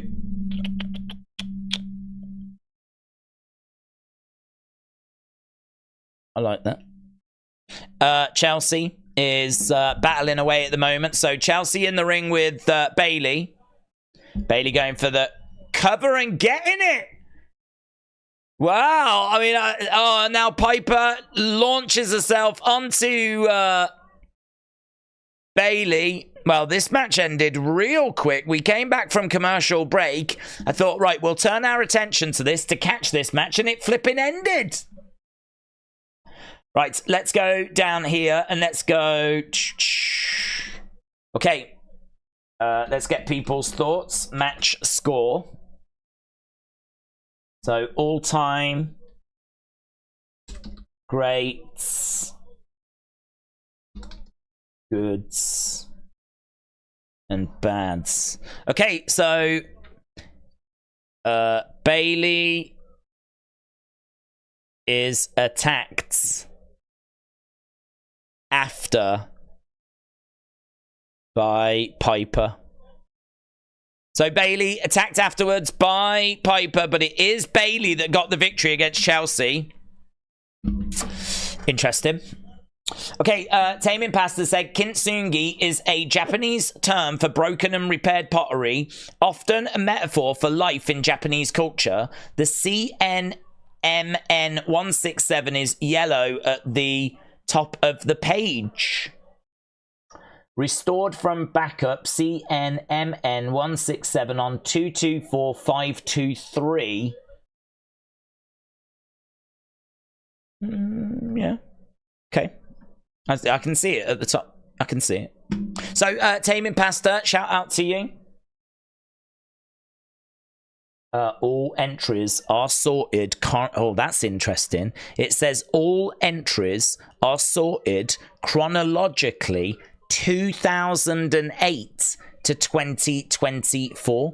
So they start from 2008, going through to 2024. That's interesting. Here's AJ Styles.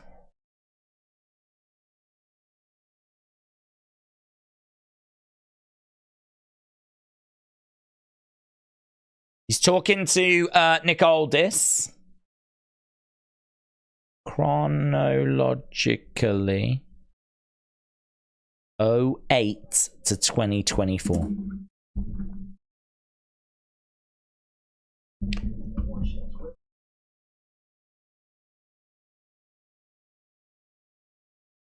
So AJ Styles is asking for one more chance.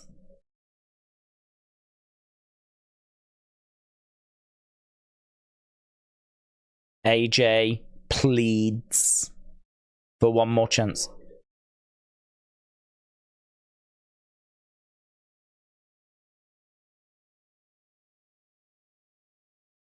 If you're asking me personally, 100%.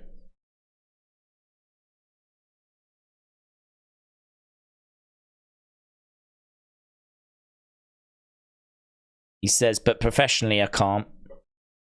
That has to be earned.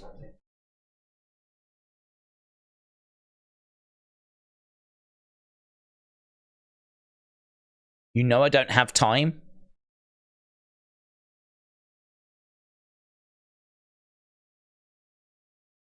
AJ says, you know I don't have time.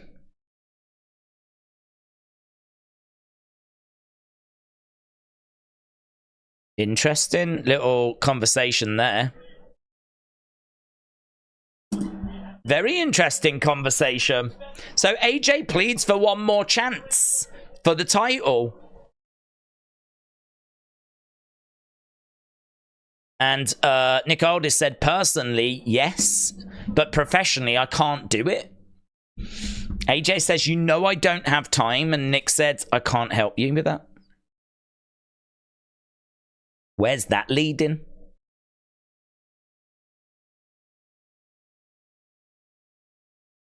Where's that leading? Food for thought. I need AJ versus Aldis, said James. WrestleLandy said Piper versus Bailey in Glasgow. Oh, yeah, great shout. Great shout, WrestleLandy. AJ and Nick do have history. Nick Aldis was AJ's final match in TNA, said Gordon John. Tame in Pasta said Bo Dallas started his career in 2008, 1 year before Bray in 2009. I think that's great. I think that's really interesting that it says that these entries are in chronological order starting in 2008. That helps us when we go back and read, you know. So it says, so if that's the biggest clue that this is Bo's diary, that at least anchors something. I mean, it might not be. I mean, it could turn out to be Bray's, but I think if it says 08 and that is when Bo made his debut, that would feel... And, of course, Uncle Howdy we expect to be the driving force of what's about to happen as well. So if this is Bo, then, let's say it is Bo. The first one is, when I was a kid, I would see him in my dreams. Is this him talking about Howdy? Sometimes I wouldn't know if I was awake or still dreaming. Sometimes I still don't. This would have been written in 08. He didn't try to harm me, but I was afraid. I didn't trust him. Why was he always there? I convinced myself he lived in that house, but everywhere I went, he followed me. Grown-ups said it was my imagination. The loneliness of not being believed. I never felt so alone. I don't ever want anyone to feel like that again. If that is Bo talking about Howdy, that is big, innit? If that is Bo talking about Howdy, then we are now starting to understand the origins of Uncle Howdy, and we're now starting to understand where Uncle Howdy actually came from. That is big. I really like this, if this is what we're doing. So this one is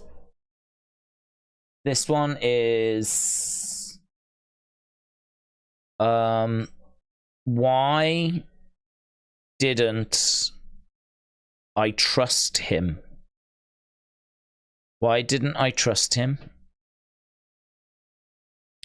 Okay, we have got a little glimpse of Jeddah. I don't know, where is that? What is that? Looks quite nice.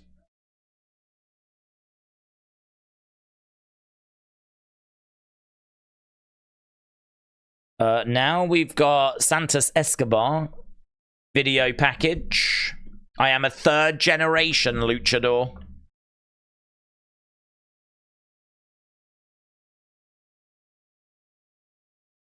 Okay. I think Bo is always there when Bray was in the spotlight, almost like a shadow. Maybe these notes are him watching and being annoyed people about Bray. Oh, I don't think so. I don't think so. I thought when I got older he would go away. I did my best to ignore him, but he was always there, whispering in my ear. I decided to chase him in my dreams, but the more I looked, the deeper he hid. Whenever I try to imagine his face, the only thing I can see is my own. I thought, why does he torment me? I didn't understand. I'm really leaning hard into this being Bo talking about Howdy, but I could be wrong, obviously. But we're saying this started in 2008. As Tame Impasta pointed out, that's when Bo started in WWE. We got Andrade, we've got Santos, we've got Legado.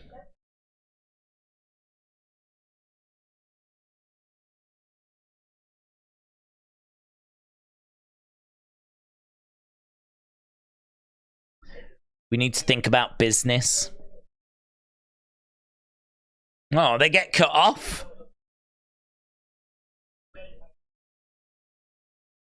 So they were chatting away there, but they end up getting cut off. Right, we cut back to Wade and Corey. They're sat at commentary table.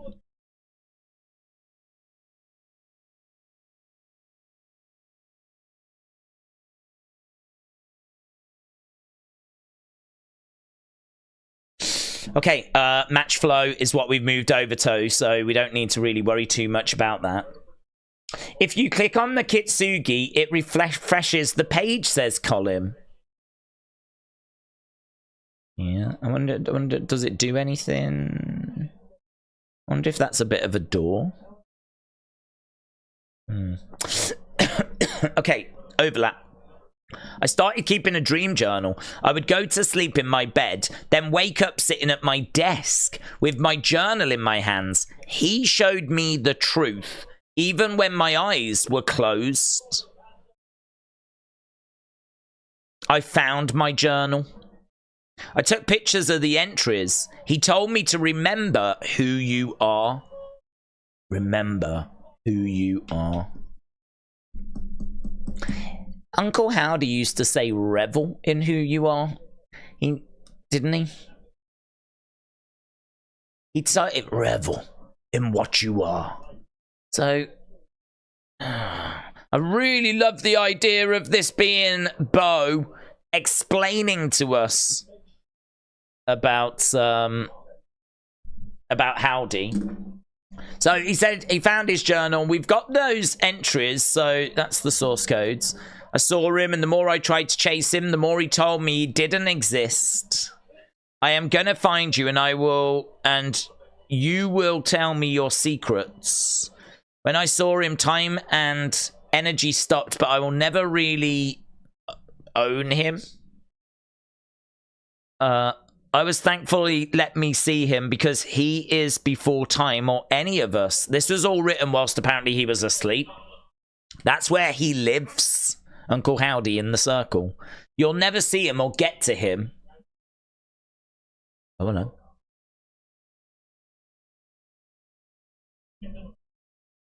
We couldn't get Tonga lower across the border.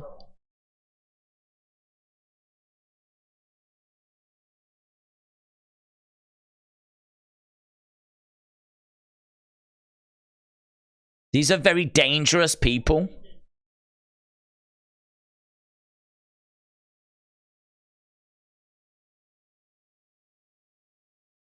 There's a reason why we didn't bring them in.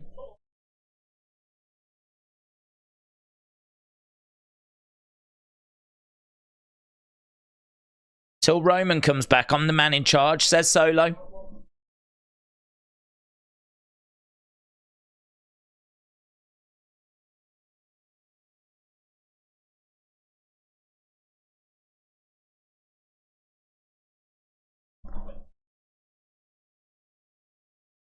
Tama Tonga writes, the audio backstage is horrible.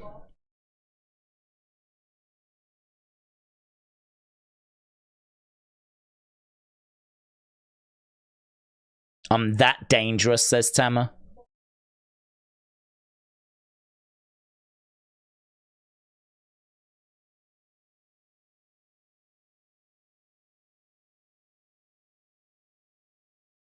By orders of the tribal chief.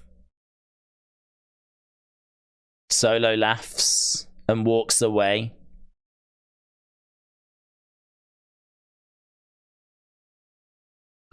So Paul Heyman is worried about these people being brought in. Saying, I can't even get them over the border. I can't even get them over the border. Oh man, look at that kid. Look at the sheer excitement of that kid.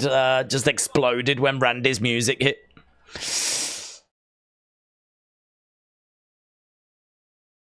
So he talks about becoming king by orders of the tribal chief. Okay, Randy Orton making his way down. We got 29 minutes. I mean, I'm guessing this is our main event, but let's end that last poll. We're juggling a few things here. I think the thought of that being Bo talking about Uncle Howdy has sort of unlocked it all in my mind. All of a sudden, I'm a bit more... You can sort of see it for what it is a little bit more now. And before, I kind of felt like there was pages for different people. And I think there probably still are. But it feels like the first part of this is... If it is right, it feels like the first part of this is Bo and Howdy. If that's right. But I'm sure as we go further down, there will be messages to other people. Right, let's go back into the chat. We got a few. IDX Dom said, Kintsugi is the old Kintsugi URL. It's been updated. Kintsugi is the old Kintsugi URL. It's been updated. .com.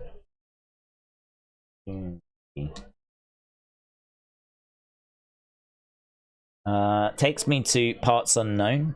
Kintsugi. I've spelt it right. Maybe I haven't. Kintsugi.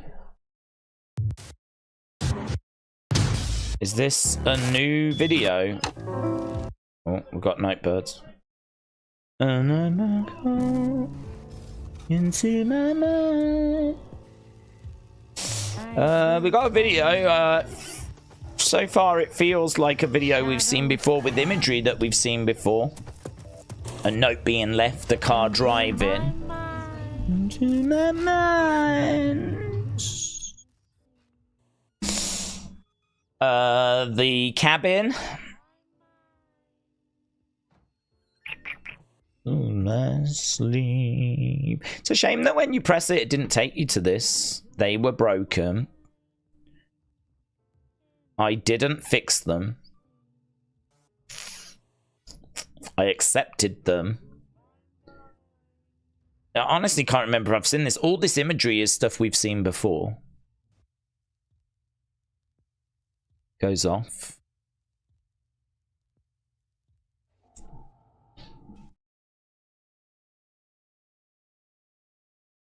Are we saying that's a new video? I mean, there's nothing in there that seems new. It just seems like a bit of a collage of images and video clips that we've seen before, like the car driving, the cabin, the remember who you are letter being lefts, the play thing. Just seems like a collage, to be honest. I honestly can't remember what that Kintsugi took us to before. So are we saying that it wasn't that? That's interesting. If you change the URL, archive recovered with Kintsugi, it reveals a video. Yeah, but is that so we are saying that is a new video then? I mean, all I'll say is I know there's people that are watching that are maybe not able to do this because they're at work. Without looking into it in depth, I don't think you're missing anything out with that video. It's definitely worth doing, and of course we're going to go over it and we're going to have a look at it. Well, I have looked at it, but we'll go over it with a fine-tooth comb. But I don't think there's anything there that's... don't think there's anything there that you're necessarily missing out on. But, Taming Pasta, shout out to you. IDXK Dom, shout out to you as well. Moldy Spoon said, it was mentioned in the documentary that Howdy was in Bray's nightmares as a kid. Maybe this is Bo reading Bray's diary. That's a good thought. That's a good thought. I like that. I like that. Into my mind.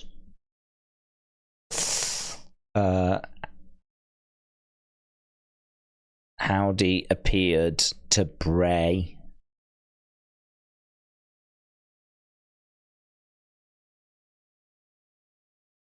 I like that. Right, Miguel said, I just wanted to say hi. Love you. Not watching SmackDown until tonight because of work. Oh, that sucks, man. Gonna see you tomorrow for King and Queen of the Ring live stream. We'll be live. Hope I don't get confused with the hours. Well, I think it's the same time, to be honest. So I think we're back at the exact same time. I mean, we may start even earlier because of the fact that we have got... obviously a kickoff show, and we'll be starting a good few hours before all of that. But yeah, I think that I need to set the stream up as well. I think this SmackDown has felt a bit like a go home, but it has benefited by having a few matches that have really mattered. So I think we have definitely benefited by having the King of the Ring semi-finals on this show. I mean, right now we've got a match and it matters, doesn't it? Who's about to win this? Is it going to be Randy or is it going to be Tama Tonga? I can tell you that Gunther is sat at ringside. So he is watching the action, sat at ringside as we go over to what I presume is our main event. We've got the countdown show. That's going to be at 11 Eastern tomorrow. So that's going to be at 4 UK time. That means we need to start at least an hour before that. So we'll be starting early tomorrow. There's going to be an appearance by Ibrahim Al-Hajjaj, who has appeared before. I believe he's a comedian from Saudi Arabia that's appeared at a previous Saudi Arabian show. Picture of him in the ring previous. We know that we've got Lyra against Nia. They're just running through the card tomorrow. King and Queen of the Ring. We know that we've got Becky versus Liv Morgan. Are we about to see a new Women's World Champion? We know that we've got Sammy taking on Chad Gable, taking on Big Bronson Reed.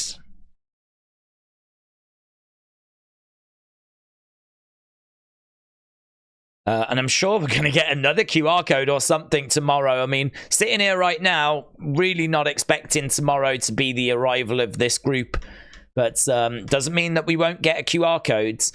Bianca and Jade against Candice and Indy. That match has been added thanks to what happened earlier. So Bianca and Jade against Candice and Indy has been added. Cody and Logan are battling for the championship, of course. So Jade Is that going to be on the countdown show? It might be on the countdown show. It says countdown to King and Queen of the Ring. So Jade and Bianca versus Candice and Indy. I think that said that it's going to be on the countdown show. So we're getting that tomorrow. Right, Tama Tonga crawling his way out. Gets to his feet.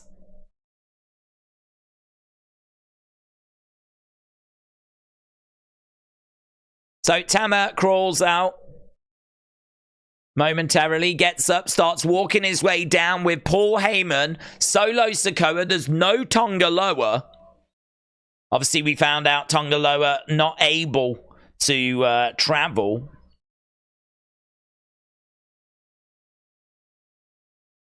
Paul Heyman saying, I just can't get these people in. These are dangerous people.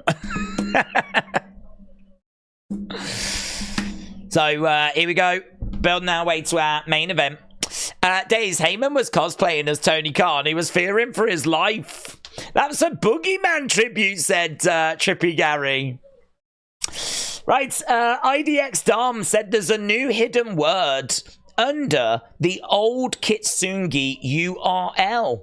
There's a new hidden word under the old Kintsugi URL. Okay. That's a fun find. Let's have a look. Kintsugi. I find this word so difficult. I keep moving the N around. There's a new hidden word underneath. Oh, hello. I've got a L. Oh, it goes down, does it? LA. LA night, yeah! Lag. Oh, well. We know all about that. Don't we? Hey, we know all about that. I don't know if we can get away with playing this video. This is the video, look, and it's just more of the imagery that we've seen. You know, the driving car, static, Nightbirds, the cabin. I mean, I don't think there's anything here we've not seen before. Another birds, Pluto symbol, man stretching his arms out. They were broken. They were broken. I didn't fix them. That kind of fits in with that Kintsugi, doesn't it? About not fixing them. I accepted them. Although Kintsugi is about fixing. The nightbird calls into my mind. Into my mind. Right, we are underway. So here's the L. There's the A. There's the G. R. Lagrange. Lagrange. Lagrange. Lagrange. Lagrange. Lagrange. Lagrange. What the hell's a Lagrange? Lagrange Po. Lagrange Poe. Lagrange Poin. Lagrange Point. Lagrange Point. Lagrange.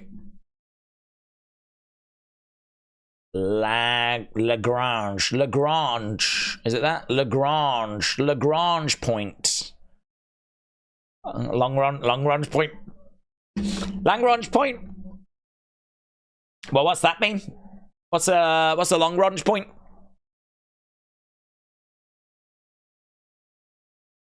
Randy, a Lagrange point is position in space where the gravitational forces of a two-body system like the sun and the earth produce enhanced regions of attraction and repulsion. Jesus. Their positions in space, so it's all to do with two systems like the sun and the earth producing attraction and repulsion forces. Could that be Bo and Alexa? Could it be Bo and Bray? I wonder what that symbolizes. Lagrange point. So, IDK Dom, IDX K Dom. We are at commercial break, by the way. Shout out to you, my friends. Hidden words. So we got the Lagrange. I think it's Lagrange. That's what I've gone with. Might even be Lagrange. Lagrange point. That's nice, isn't it? Lagrange point. So what was the definition of that? It is to do with gravitational forces of a two-body system, like the sun and the earth, which produce enhanced regions of attraction and repulsion. Very good. Right. ID XK Dom, shout out to you. Right, Taming Pasta said there is a new word under the video, Lagrange points. I don't know if it's Lagrange or Lagrange. I'm gonna make it Lagrange. Lagrange. I like that. This would cement the two-leader theory, as Lagrange point in physics is two large bodies that attract smaller bodies. Oh, is that what you got from it? Two large bodies that attract two smaller bodies. I mean, the definition that I just saw is that it's a two-body system like the sun and the earth that produces attraction and repulsion. It still fits, doesn't it? Two bodies that attract others, but also can repulse. Like, I think how it repulses Mitchell. Mitchell gets repulsed by all of this QR code stuff. So, Taming Pasta, IDX Dom, shout out to you guys. Miguel Burger, shout out to you as well, my friend. We are going back to the action.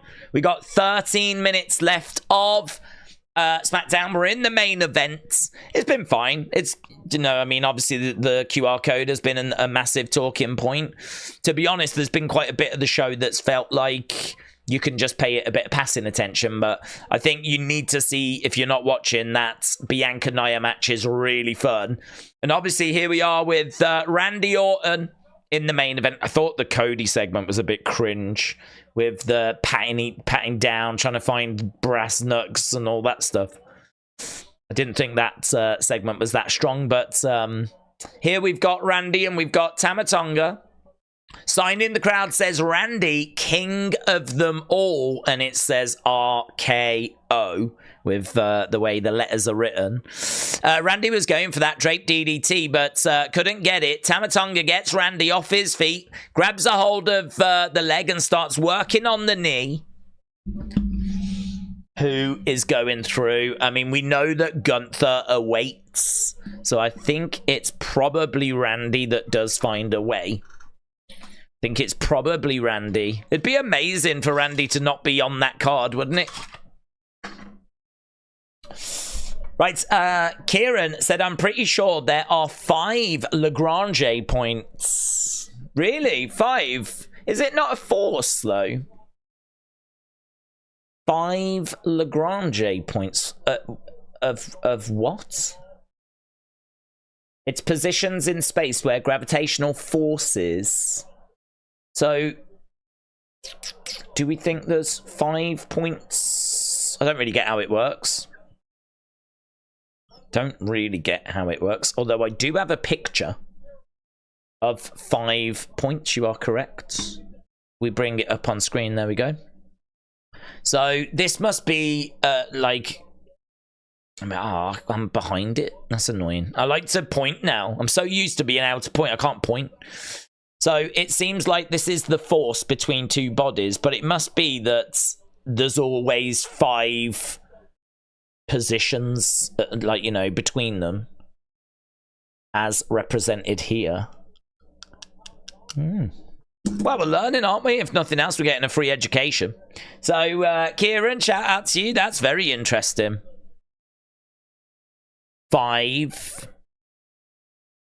The number of members we're expecting, obviously minus Alexa. Right, Tama Tonga in control. Down goes Tama. 5 points. Love it. Okay, both guys are down at the moment. Alright, let's try and get back to the chat. It's been ages since been able to get into the chat. Right, King and Queen of the Ring will start at 8 a.m. in California, said Tea Time. Blake said, photo 10, the flooring looks similar. Ooh, photo 10. The flooring looks similar. There we go. That's a good shout. I really like that. I like that. So, Blake.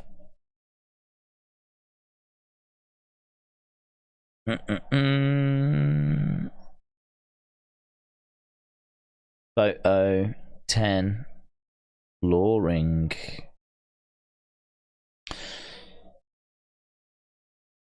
I mean, this is interesting. I mean, I don't know if how much we can read into it, just because this is an old diary that has been found.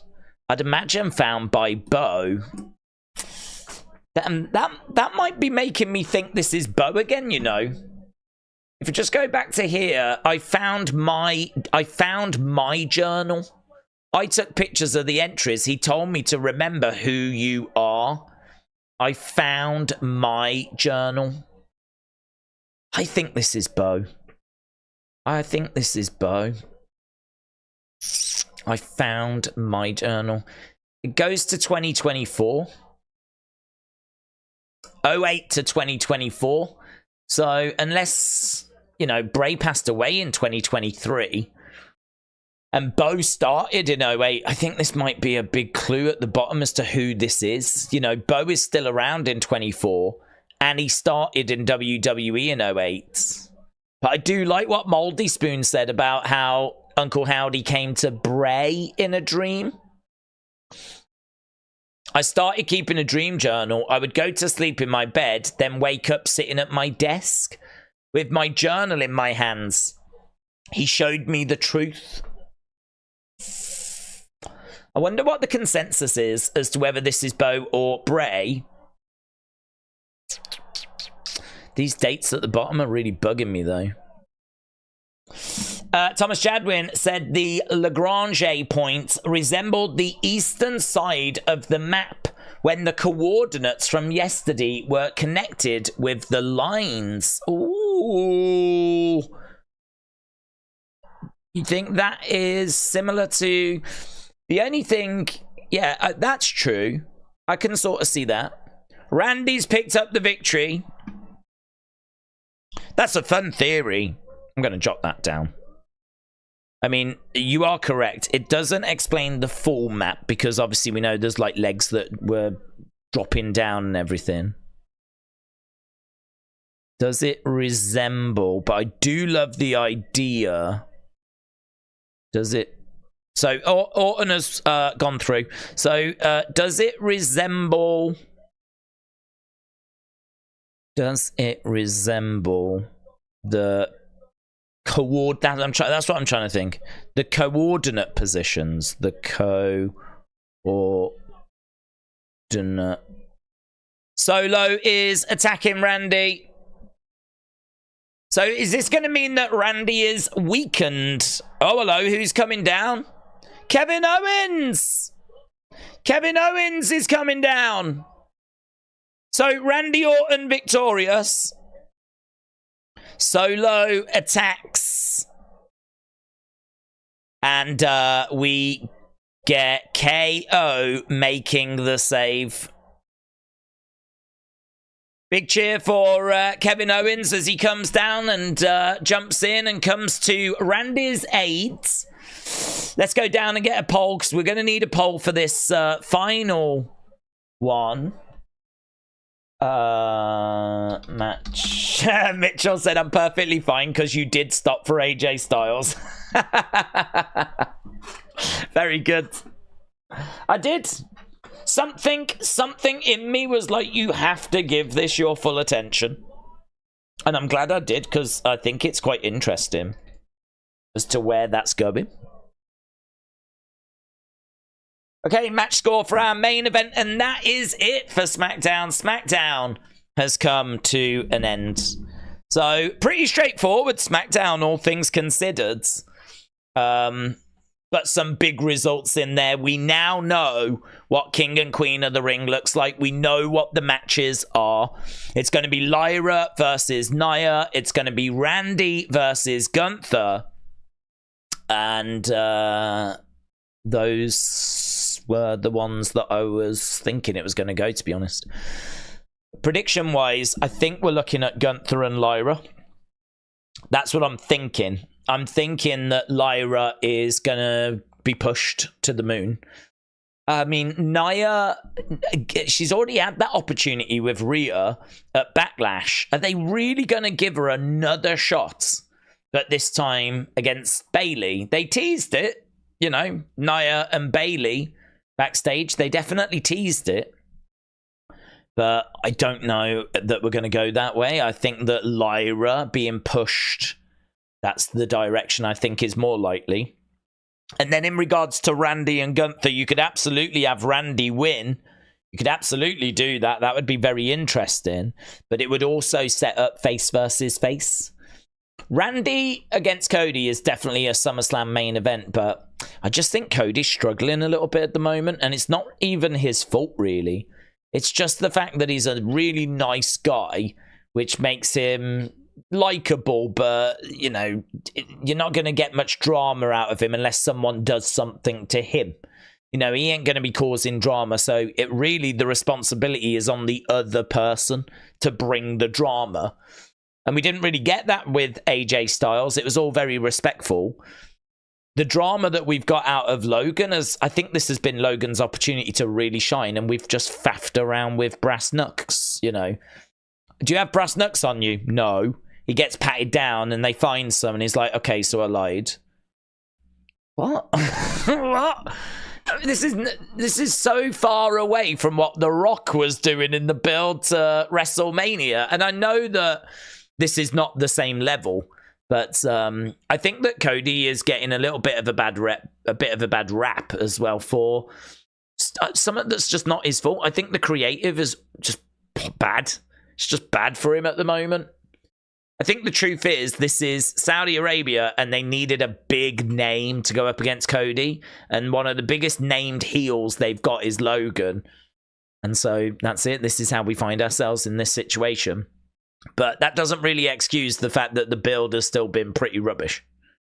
So I do feel a little bit for Cody. But the concern is if you do Cody Randy at SummerSlam, unless you're going to turn Randy, it's going to be a lot of people that are with Randy, I think. It's going to be a lot. And I don't think that's a good optic for Cody. So that's why I'm just like, oh, I don't like the optic of it. So this is why I'm thinking they'll give Gunther the victory.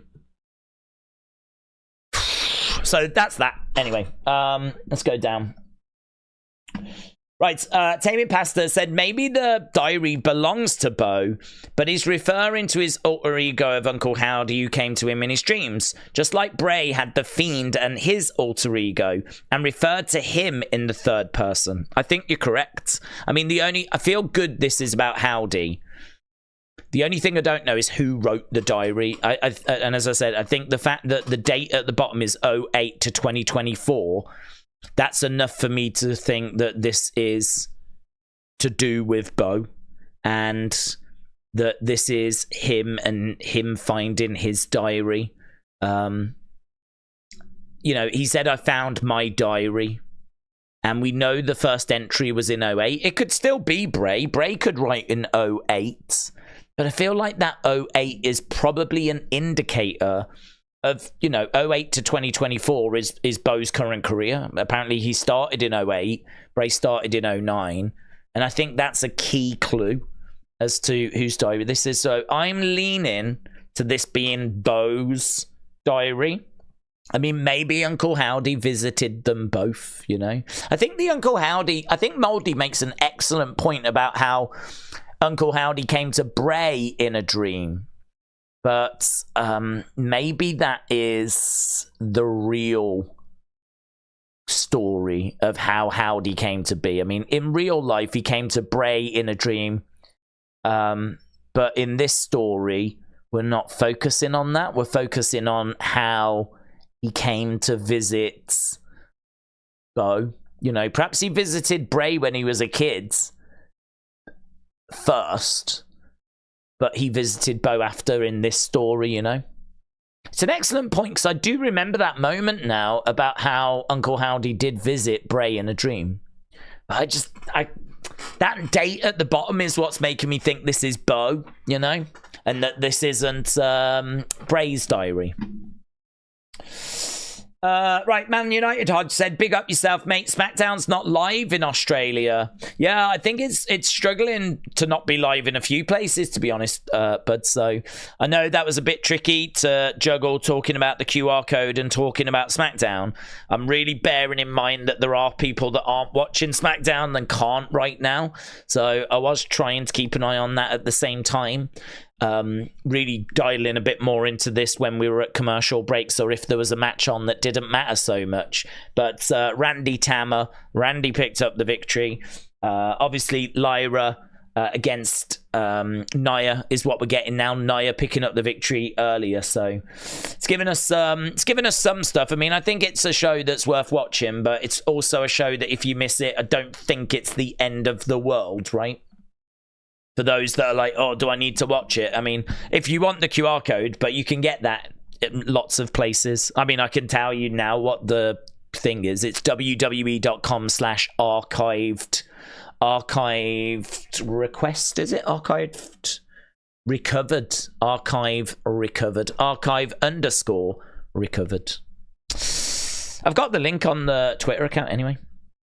Right, let's end this poll. We've had over 200 votes, and I really want to get into the chat, to be honest. And then we'll run away and we'll see what people are saying, and we'll try and get a bit of a Nightbirds video together.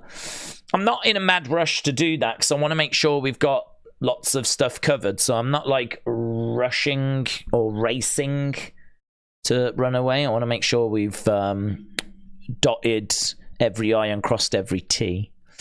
Okay, that actually got a great rating, but only just. It just flipped over to the great rating. So it gets a great 56%, that main event match. Great 56%. The first match got great 55. That's a shame, actually. That's a little bit of a shame, because I personally thought the first match was better. But more people voted this one as all-time, actually. More people thought that this match was all-time than thought that Bianca Nia was all-time. So this one just pipped it. So there we go. That is the best match of the night, Randy Tama Tonga, according to you guys. Okay, let's go down and let me just make sure I'm up to date with all the super chats and everything. It looks like we... Oh, did we miss one? Sean Arsenal saying Kintsugi in the Bible said that his power is made perfect in weakness. It's at Corinthians 12.9. Well, that's interesting. I think I saw that comment before, but I didn't jot down the Corinthians 12.9. So I've got that. Lovely. Wes, again, I hope you're well, buds. Shout out to you. So it's so good. Ever since they started introducing that thing where you can drop a like on the comments, the super chats, that's really helped. Okay, Big Time said maybe they didn't have plans for Cody. WWE had plans to Roman Rock. Plans shifted, and now we've got these mid feuds.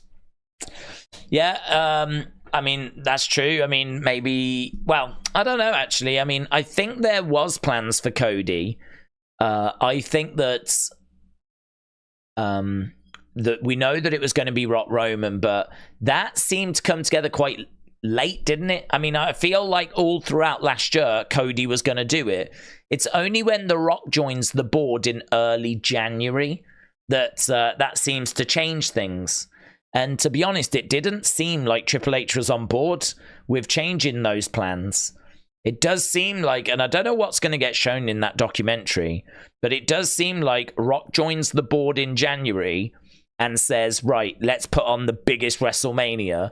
And so at that point, I've heard rumor Cody saying that he heard that it was going to be Rock Roman before the Royal Rumble.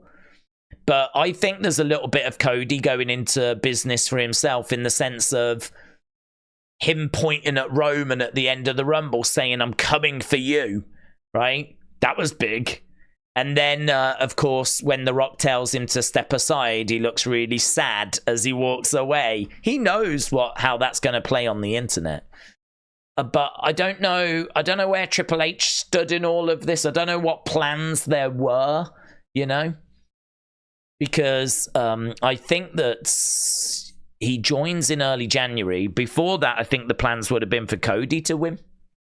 So he joins in early January. And then, I don't know, is The Rock telling Triple H, this is what we're going to do, change all the plans? I mean, if that's true, you would think, why can't he just revert back to the original plans? Perhaps they hadn't got that far. Perhaps you're right. Perhaps they hadn't got that far. But honestly, it is lacking. The Cody stuff has just not been a focus since WrestleMania. I think AJ made sense. It would have been nice to have had more of a build. It would have been nice if AJ maybe was the opponent for this event, and we'd actually built AJ and we'd like made him into like, you know, a real challenge, because that just felt so predictable that that Cody was going to win, and this feels so predictable that Cody's going to win as well. So it is true. It's really been a step down from where we were. Peter said, Days, what if we're going to meet 4 of the Wyatt 5 on Saturday and then Bo in June? All the previous messages could be the Wyatt 5 members talking to each other prior to them hyping up their return. All of the previous messages could be them talking to each other. I don't know. I mean, it felt like the same person was writing all those notes on the Twitch stream, for example.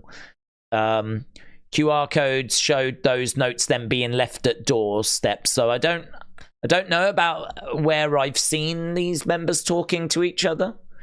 I also think if this group were going to arrive tomorrow, that would be loud. Yeah, I said this earlier that I came out of that stream really doubting that we were going to get something tomorrow. I think we get a QR code. I think we do get something. I shouldn't say that. I think we get something, but I'm talking about a reveal. I'm talking about an arrival. And yesterday's stream just left me with big doubts over it. And you know, now you've had really your final opportunity here. This is your final chance to get that message out loud and clear that I'll see you tomorrow. And again, they've not took it.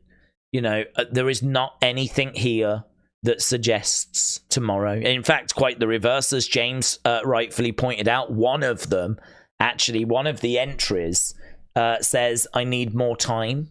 One of the entries is about actually, you know, taking their time. Is it establishment? This one here, for those that didn't see.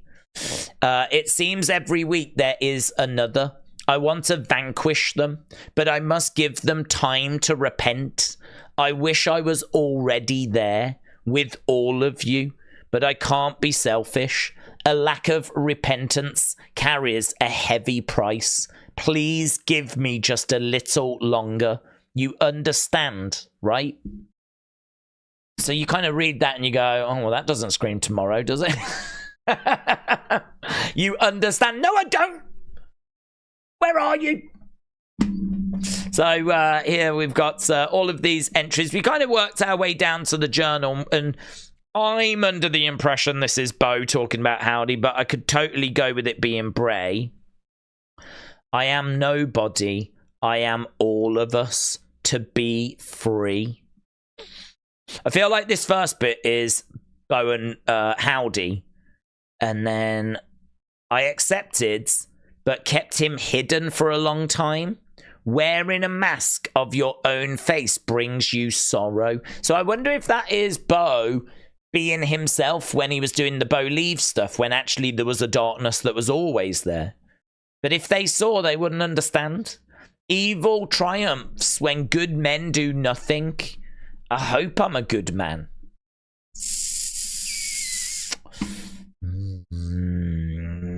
I don't want to keep reading that because I really want to get into the chat. Taming Pasta again. Taming Pasta, so supportive. Shout out to you, my friend. Taming Pasta has took this opportunity to shine. Taming Pasta's gone, oh, it's a bit quieter today, is it?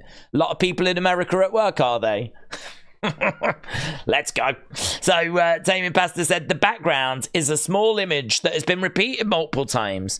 In the image, there is one star that is red amongst mostly black space and white stars. So it's an image that's been repeated a lot of times. It's just one red star with how many stars around it, though? How many stars around it? This is where I need to get into this. And this is where that looks interesting to me. I want that. I want that. So it's one red star, and we've got 1, 2, 3, 4. We got flipping loads. It turns out we got flipping loads around it. Perhaps they saw it and they was like, well, like that red star and all these other stars around it. I mean, we've actually got like 1, 2, 3, 4. God, loads. I mean, if we're just counting the big ones, 1, 2, 3, 4, 5, 6, 7. Oh, God, you could keep going, yeah. I mean, I don't think there's anything in that. If you just count... Oh, no, you can't even count those, because, I mean, there's 3 that kind of go in a row down. They all look the same size. So, actually, then you're left with 4, and a red one. And then you've got, like, 3 in a row. There's 2 at the top. I don't think there's anything in the number, is there? But I do like that red one. I do like that. Image from, and this from a website you said was called Owlman. And it's got a red star. Very good. Taming Pasta. I think your name may be mentioned when we do our video later. Just saying. Something to look forward to. Let's go back. There we go. That is that. Right. Let's go back over to the chat. Nia Nitro said, does each year represent a phase of Bo or someone who is in the group? I'm going to try and do a timeline. Blake said, maybe that's the talent that AEW has that isn't re-signing. The stars are aligning. Oh, that's a fun thought. I like the stars are aligning. Arsenal Second said, I'm watching Baby Reindeer. Oh, I started to watch that. So many people talking about it. I only got like 20 minutes in though, so I can't really say much on it. Patrick said, Days, what stadium is Jeddah? That's what I want to know. Well, they're at the Jeddah Superdome. That's where they are. So it's like 40,000 Superdome thing all under a roof. So that's, I believe, where they were today. It's all set up, ready for tomorrow. Blake said, go back to the video. We looked at the video. I don't think there was anything in there apart from the word, the L'Orange point that was underneath. But we played the video. It was just stuff that we've seen before, unless you're about to throw me a curveball. MC Brown said, first chance for the Wyatts to cost Randy something. Hashtag revenge. Taming Pasta said, I'm about 7 points down. I'm turning into full-on sleuth. Is that what's happening right now? 7 beers in, you've gone full Columbo. Give me your tired, your poor, your muddled masses yearning to breathe from the wretched refuse of your turning shore that is taken from the poem The New Colossus. I feel like that is... we've seen that before, haven't we? The image of the Give Me Your Tireds and all of that. I think that those images have appeared in previous QR codes. So I don't know that there's anything there we've not seen apart from that Larange point. But I don't know, yeah, are they showing us that again for a reason? Why are they showing us that? Can anyone remember what that used to be before? I really don't remember what that led to before. I mean, there is a chance that a lot of this has been shown before. There is a chance that that was just an old QR code. Because it does ring a bell. That does ring a bell that we've been there before. But did they change? Was it something different before? Was it an image before and now it's been changed to this video? Or was it always that video? I actually don't know on that. The man in the woods, he had a long stringy yellow hair, blonde dreads, pale white skin and yellow eyes. It's the Fiend, not Howdy, said Twisty. What are we referring to? Are we saying there's a clue in here to do with the... Are we saying there's something in here that's connecting it to the Fiend? Where have we got? Twisty said he had he had long stringy yellow hair, blonde dreads, pale white skin and yellow eyes. It's the Fiend, not Howdy. Which one are you sending us to see a description of him? Because I don't think I've seen a description of him, have I? Are we going to look into the QR code for more details in this broadcast? But that's exactly what we're doing. That's what's happening. We are totally into it. I'm just seeing what people are finding. The website has got 2 authors with grey writing until the Awari post. It's a timeline of events.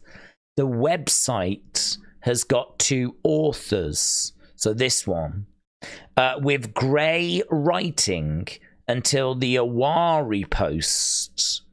Okay, I've got the Awari post. Grey writing. What do you mean by that? So this is the website. So this apparently has got 2 authors. I wouldn't even know where you find the authors, to be honest. But you kind of go down. And are we saying in the source code? We go down. We've still got that Jackal MD, don't we? That was hidden in the source code. The Jackal MD thing. I don't know about, like, when it comes to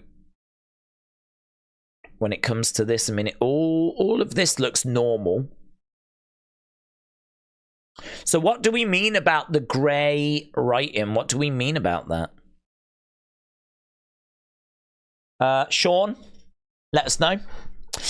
Big Time said, I think it's frustrating saying that Cody's title reign isn't clicking, because if you look at the Mania build and payoff, they made Cody a megastar.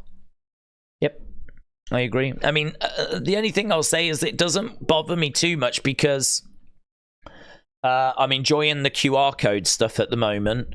I think King and Queen of the Ring has been excellent, so I think they've actually turned up some other things to carry the weight. I think the focus just got shifted. So the focus got shifted to other things. In the build to WrestleMania, it was all Cody finishing the story. And since he's done that, we've come out of it and we've kind of turned that down and we've turned a few other things up. Certainly the QR codes have been massively turned up. And obviously we've turned up the King and Queen of the Ring tournament. So I don't think he's had to carry as much weight, but his feud should still be better. Days, give me your paw. Huddled masses is the statue we saw in the QR code before Backlash. Give me your paw. Huddled masses is the statue that we saw in the QR code before Backlash. Nathan, shout out to you, buds. Kim's Trains said a Lagrange point has 5 smaller points that orbit 2 larger points. Cardmaster said, I think the picture was a constellation. You could be correct there. You could be correct. I wonder if there is a constellation that's got constellation. Wonder if there's one that fits. Wonder if there's one that fits.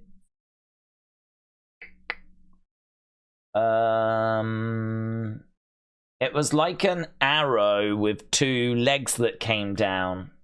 That would be very clever if that is what they've done. The only problem is, I mean, we wouldn't know how to draw it. Because the thing is, you could connect those lines in a few different ways, couldn't you? It was like that. It was like an arrow that had 2 legs kind of coming down, if you will. Do love that constellation shout, though. I think that's very clever. I think that's very clever because that is what it feels like. A constellation. I think that's a very good shout. I just can't find a constellation that matches it. But as we said, maybe it could be redrawn in a different way. But yeah, I really like that. Uncle Howdy is the man in the woods, in my opinion, says Lord Clincy. This is an amazing job by Creative to keep Bray's memory alive, said Blake. So, Cardmaster, I think that was a really good shout about the constellation.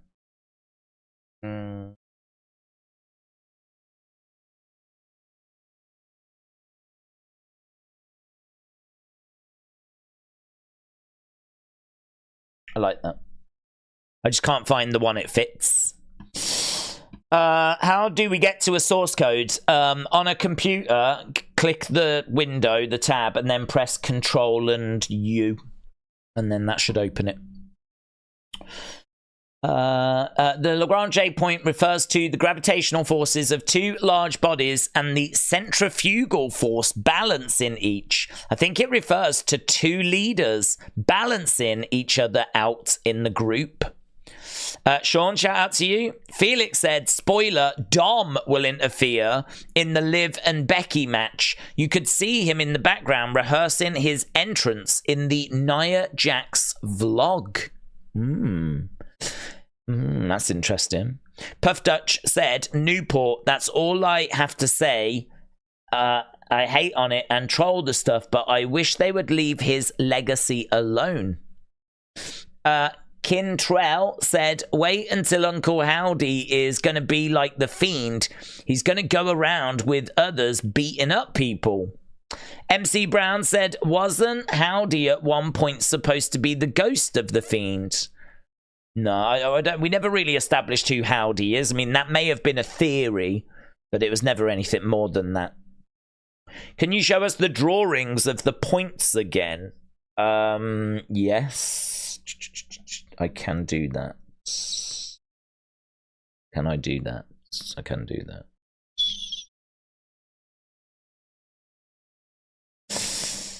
You have to bear with me as I try to find it. It depends how.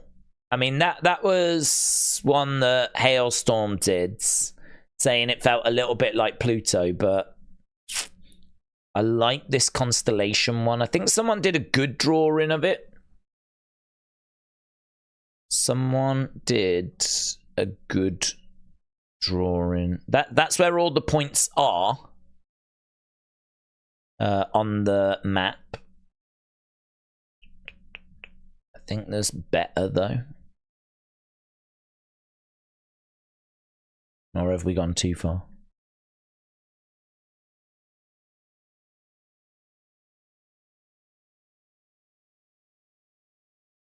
Have we gone too far? Yeah, we might have. Oh, it looks like I don't really have anything better. There was one that was better, though. I mean, that is the points. There. So, if you... Can I put this behind me? Because this is doing my flipping head in not being able to point. I don't know if that's going to work. It's not going to work on here. Because I can put it behind me, but I can't put it behind the chat. Can I jump to a different screen? What if I use it here? I don't even think I've got it here. Bear with. Bear with. This is live. Trying to work stuff out.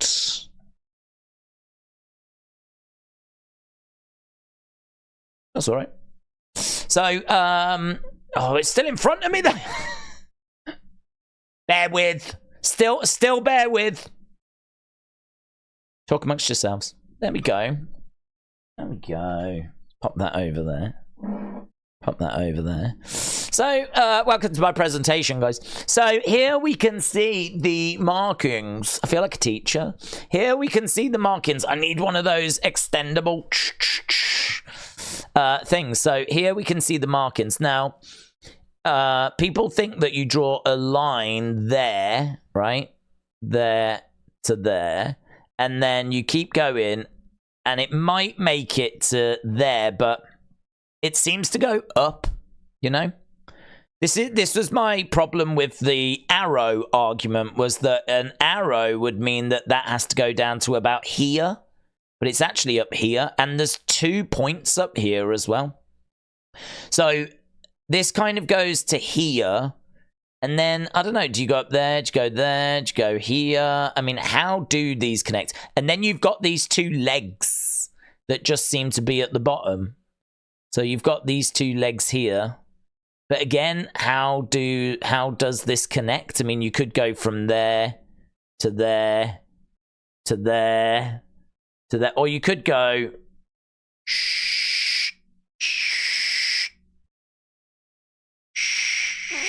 like that.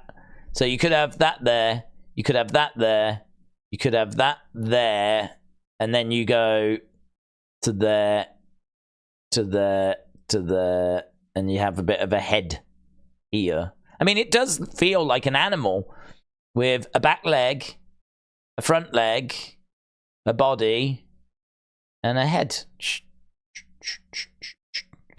But I just can't find anything that represents that or recreates that.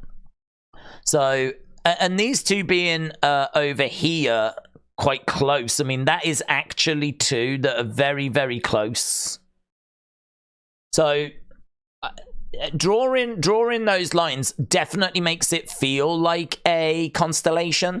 Definitely makes it feel like a constellation, but it's... I can't find one that fits. Can't find one that fits. I mean, I've got some constellations here. Just bring them over. Got some that are here, but I can't find any that look like what we've just drawn. Look at all them. I mean, in all fairness, there looks like there's a fair few to go through.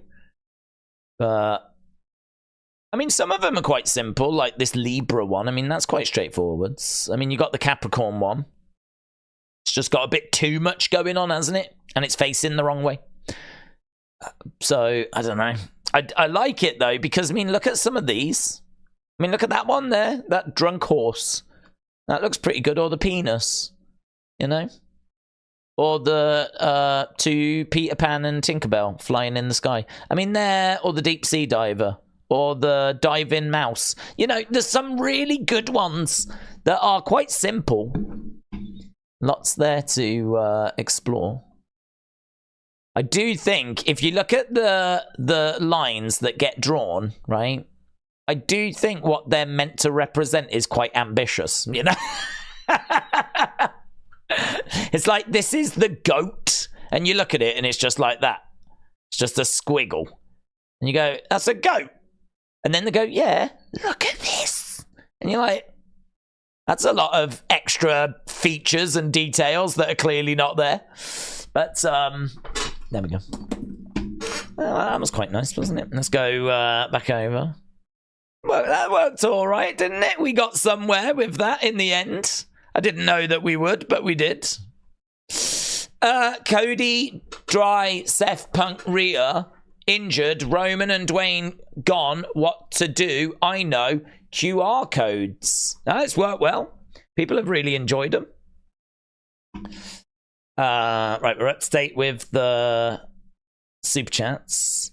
Made by Dawn said, I'm looking at each of the letters that are missing or missed, written in pictures, and somehow they seem to reference people that are in the Wyatt Six. What do you mean, Dawn? What do you mean? Missing letters, you think there's something to those? I like that. What we found? Feel free to. I mean, we will run away in a second. I mean, not literally. I'm too fat, but we will like go over to Twitter and I'll start trying to go through some of these notifications. But so feel free to tag me over there if you've got some stuff. And we'll try and gather together what we can. I like that. I like the missing letter thing. I think that's interesting. Taming Pasta said a constellation one is crazy. 5 lines and it's an owl. I know, yeah.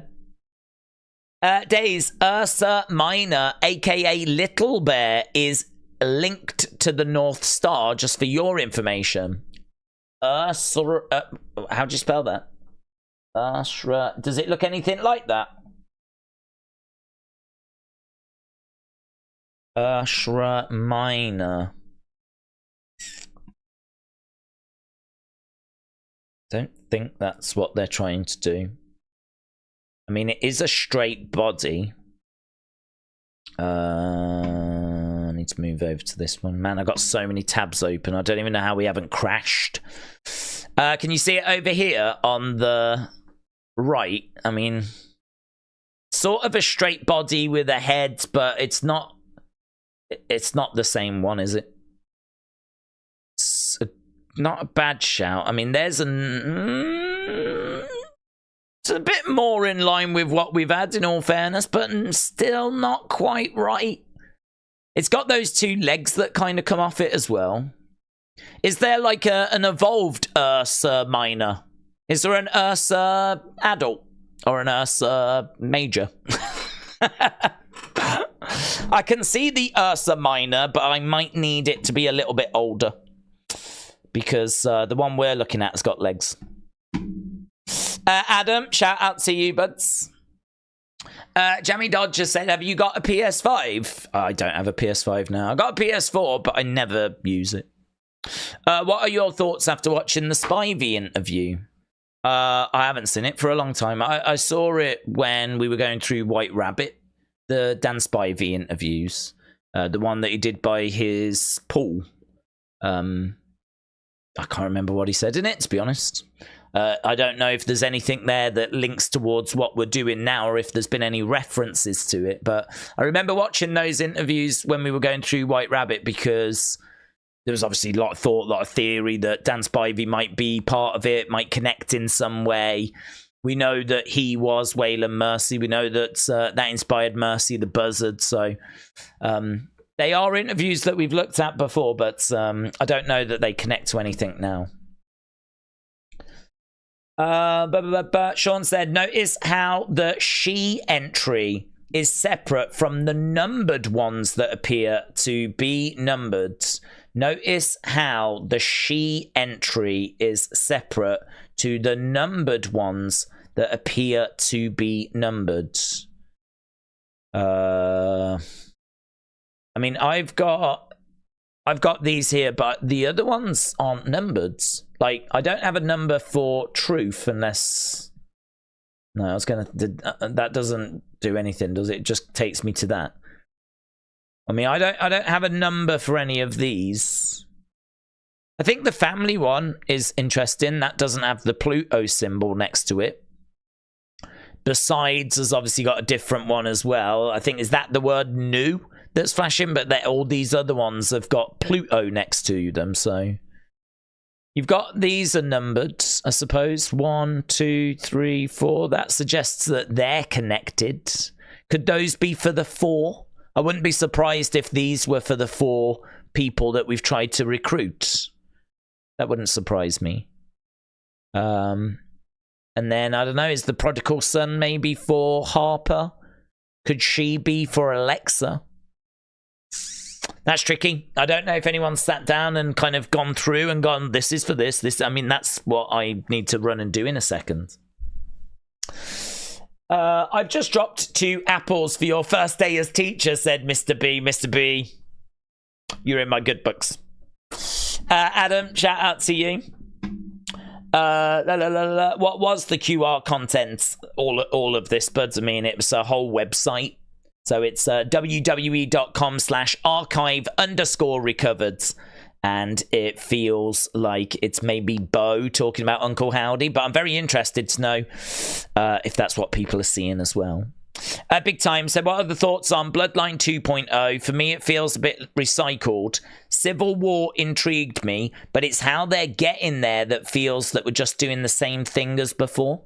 I think it's all been turned down. I really think that coming out of WrestleMania, they've made a decision that, well, Cody's going to be a champ that's got no pre-existing feud to move on to. I mean, maybe the plan was he would feud with Seth again, or maybe the plan is he would get into a program with Punk. And, you know, I think injuries, we just don't know what disruption they've caused. I mean, how would this look if we had Punk around, if we had Seth around? You know, there's a few people that are out at the moment. We know that The Rock was not going to be around, and we know that Roman is not around. So I really think that they've looked at this and gone, right, coming out of WrestleMania, we can't lean on Bloodline, we can't lean on Cody, because even though Cody's fine, we just don't have any ready-made feuds for him to move into. So let's move into, and let's focus on King and Queen of the Ring. I think the QR codes have really grabbed people's attention. And I think that's what we focused on. So we did Backlash, and obviously we went to France, and there was a lot of praise for that crowd. Now we are going to Saudi, and we've got King and Queen of the Ring tournament, which has been very well received. QR codes, which are well received. So I feel like WWE is fine. And if you look at the ratings, they're fine. I mean, they're not exceptional. They're not groundbreaking, but they're not a disaster either. So things have held okay. They've held okay. But I think there has been a shifting of the focus. I think, you know, the Bloodline story at the moment is planting seeds. It's just planting seeds. You know, we've got all these little looks, whatever, with Solo and Tama and Tonga Loa coming in. You know, we're doing work, and as you said, you know, we're planting seeds for Bloodline potentially. We know that Jimmy is going to come back at some point. Maybe he'll join up with Jay. It's going to be interesting when Roman comes back. They keep talking about this tribal chief, which we believe, or I believe, is The Rock that has now took over, and that's going to be a big reveal.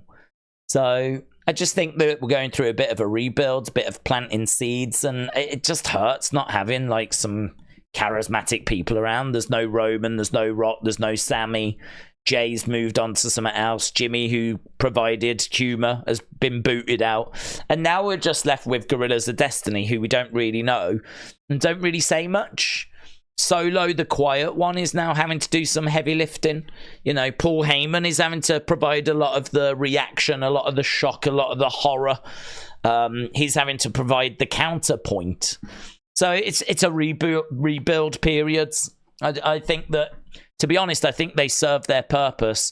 WrestleMania 40 killed it, and now we're rebuilding them for the next big story that's going to be round the corner. Cody is just treading water because we didn't have any feuds for him. So I feel a bit sorry for him. I'm sure we could have done something better. I'm not going to sit here and say we couldn't. I'm sure if we put our heads together, we could have come up with something more engaging than a bit of a nothing feud with AJ and now a bit of a nothing feud with Logan. I think we could have done better, but I think we might have struggled to, with the injuries, come up with something that would have been as good as The Rock. And I mean, that's The Rock, innit? It's going to be hard to match what we had. I mean, I do think there's a little bit of like us being spoiled for WrestleMania and us eating goods. And that's WrestleMania. That's the build to WrestleMania. It's probably not fair to compare shows after that to shows leading to WrestleMania. So I think there has to be a bit of a understanding that this was always going to settle after WrestleMania. I think there's a bit of an acknowledgement that I think they could have done better with Cody's feuds. I'm all right with the rebuilds. I've really enjoyed the QR codes. I think King and Queen of the Ring has been one of the best tournaments I've seen WWE run on the main roster, actually. I think that it's been one of the best tournaments I've seen them ever do. I've really enjoyed it. I think it's been excellent. I think from the first round coming all the way through to tonight, I think they've done an excellent job with getting those matches that we want to see. The only one that I wish we'd have had is obviously Gunther against Ilya. I wish we'd have got that, but we'll get that eventually. And I just hope that we end up getting a really good opponent for Cody at SummerSlam and we end up turning it all back up. I mean, apparently Roman's not far from coming back. So Roman coming back will help. We're getting closer to Punk coming back. Don't know how long Seth's going to be out for. But, you know, SummerSlam, round the corner. The arrival of the Wyatt Six. You know, we'll be eating good again soon. We're just going through a bit of a settled period. Let's put it that way. What if Bo and Alexa resurrect the Firefly Funhouse tomorrow and then we see different versions of the puppets, says Adam. Leading up to Clash at 6:15 where we get the other members. Well, I'm not expecting that personally. I think that if we was going to get the arrival of Bo tomorrow, Alexa tomorrow, I think there would be something that would tease that. I think we would have had something. I mean, I know there's been a few 525s, but even they seem to have gone now. Even they're not around, like in this QR code today. So there's every chance that that is just a reference to Bo's birthday. The other thing as well is that it can be a reference to King and Queen of the Ring, but it's only been a little reference, and it could just be that we get a QR code. So I think if we were going to get Bo's arrival, I feel like it would be bigger than this. I feel like we would have seen him, and it would have been like, you know, I'm here, or I'll see you tomorrow, or something that makes us go, oh my god, I can't wait for tomorrow, Bo's going to arrive. I just don't get that vibe. I mean, I could be wrong, and if he does, we'll be live, and I'm very excited for it, but I'm going in with, you know, I said I was 50-50. I've just had another QR code now that's not given me anything that says tomorrow. I'm probably like 80-20 now that it ain't happening. 80-20 that we just don't get anything at all tomorrow. It just keeps dropping and dropping. The more codes we get and the less that we actually get anything, the more it's just dropping and dropping. But there's still that 20% chance that we could get just Bo on his own, you know? I think, you know, the odds of getting the whole group now are very small. But the odds of getting just Bo on his own, there's maybe still a chance of it, but I would just wonder why we've not had any big indicator that that's where we're going, you know? Wrestle with Andy said, what was the last clue for White Rabbit before he arrived? Oh, can't remember. That's a good question to go back and have a look at that. But I do feel like there was not much doubt going into Extreme Rules. I mean, do you remember even the posters for Extreme Rules was like a cabin, and it had like a lantern on the poster. I mean, I don't know if you remember those posters, but it was like a wooden cabin, and it had like a lantern and fireflies. So even the posters of Extreme Rules hinted towards Bray and his return. And there was just lots of stuff like that was like, it left you in no doubt. I mean, we didn't watch Extreme Rules thinking, that's it, he's not coming back. We were just waiting for his return. So I think when it is time for this group or for Bo, I feel like they'll do the same. And it'll be, it's happening. It's happening here and we know. Whereas I don't know that anyone can really say that they've seen stuff that has left them in no doubt that it's happening this weekend. So I know it's a bit of a downer for people, and people really do want to see him, but I would much rather be honest and say, look, this is what we're seeing, this is what we're thinking. And, you know, get expectations in line with that. And listen, if you get it, brilliant. Brilliant. You know, amazing. Let's go. But if we don't, then hopefully people won't be too disappointed. Kim Strain said, I think there might be something in the word Kintsugi. KNSG are red for Rowan. K for Rowan. ITUI. How? KNSG red for Rowan. KNSG red for Rowan. What am I missing on that? How do we get Rowan from KNSG? Let me read the rest of it. ITUI as in I as in me. T is a cross. Okay. I can see that. U would be for unstable. And I could be insecure. Notice how they're moving. I think you're right in that it could mean something, but I'm not convinced that's what they mean. But I think you're right that, I mean, the T is a lowercase t, so I could go with that being a cross. But, you know, there's no E or R for Rowan. There's nothing there for Dexter, Loomis, or, I mean, you could have the G for Gacy.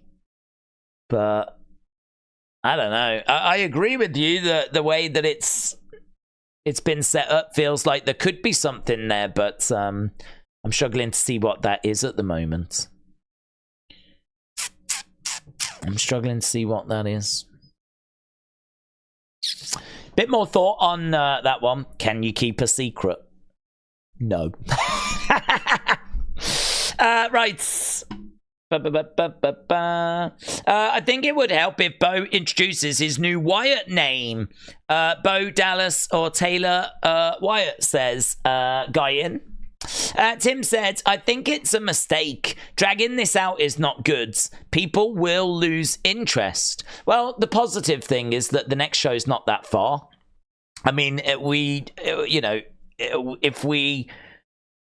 we get something that really points towards Clash, I mean, that's only like the 15th, so it's only a few weeks. I mean, if it was going to drag for months, I would agree.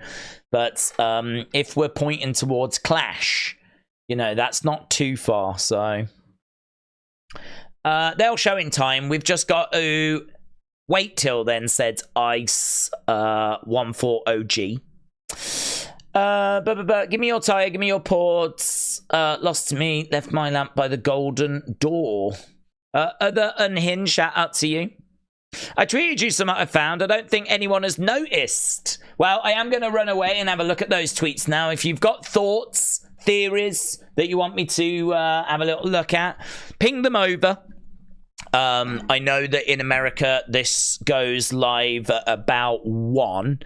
So the QR code will drop probably about 1:30ish in the morning UK time. So I think at that point, I want to make sure I've got the video up so that our American friends, if they are looking for some answers, if they are looking at it going, where do I start with this? Then hopefully we can have some answers for our American friends by that point. So I'm not in a mad rush to get the video up because a lot of people won't have seen it yet.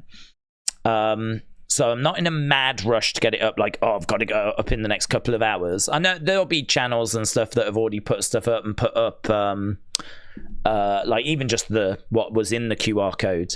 But I know what our community enjoys, and that's the deep dives. Our community enjoys really digging in, like a good half-hour video, you know, just full of like theory, thoughts, and all of that. So I'm not in a rush, to be honest. I want to make sure that we do it right. So you've got time. Get your thoughts together. Do a bit of investigating work. And then send it over to Wrestling Days YT. James said there needs to be lows to appreciate the highs. Yeah, I agree with that. I think that's fine. I think that's absolutely fine. I mean, I have no complaints, serious complaints, shall we say. I mean, I think we probably could have done something better with Cody, but I ain't worried about it. I think the King and Queen of the Ring tournament's been great. I think the QR code's been great. I think there's been a few little things that have happened that I've enjoyed. You know, I mean, there's just little entertaining things that just happen that, you know, you get enjoyment from. And it's been fine, you know. I've enjoyed Paul Heyman's shock and reaction to Solo taking over. For example, I've enjoyed that. I continue to enjoy Chelsea Green, who I think has been excellent. So for me, it's fine. Ratings look okay. You can always do better, you know. But yeah, it's fine. We move on. Let's see what tomorrow brings. I mean, I'll tell you what tomorrow brings. Forget Wyatt 6 for a second. Tomorrow's card looks great. Gunther versus Randy Orton. Lyra is a great female wrestler. I love watching Lyra. Got a lot of time for her. Her against Nia could be a lot of fun.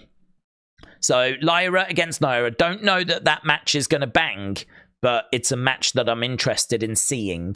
And yeah, okay. I don't think it's going to be the highlight of the night, but still a match I'm interested in. But Gunther versus Randy, that could legit be 5 stars. I mean, Randy understands selling and the art of wrestling, and so does Gunther. And that match legit could deliver big tomorrow. Cody Logan, I'm not too fussed by, but I'm sure the match will still be good. Sammy versus Chad versus Bronson should be fun. Not a big fan of triple threats, but it should still be fun. Becky versus Liv. Which way does that go? And are we going to see Judgment Day getting involved and helping out Liv? She seems to have got close to them. So how's that going to go? So there's some really interesting matches tomorrow. And I'm sure we get a QR code as well. So we'll be live. I need to set that stream up. That's the other thing I need to go and do now. So I will go and run away. But yeah, appreciate the support. Thank you so much for everyone that's joined. I know it was early. And I know that obviously it was a little bit different as a result. But yeah, it was good. I think we got our teeth into the QR code, chucked a few things around. I'm looking forward to seeing what have been sent. And we'll get a video out, hopefully, before we can have SmackDown starting in America.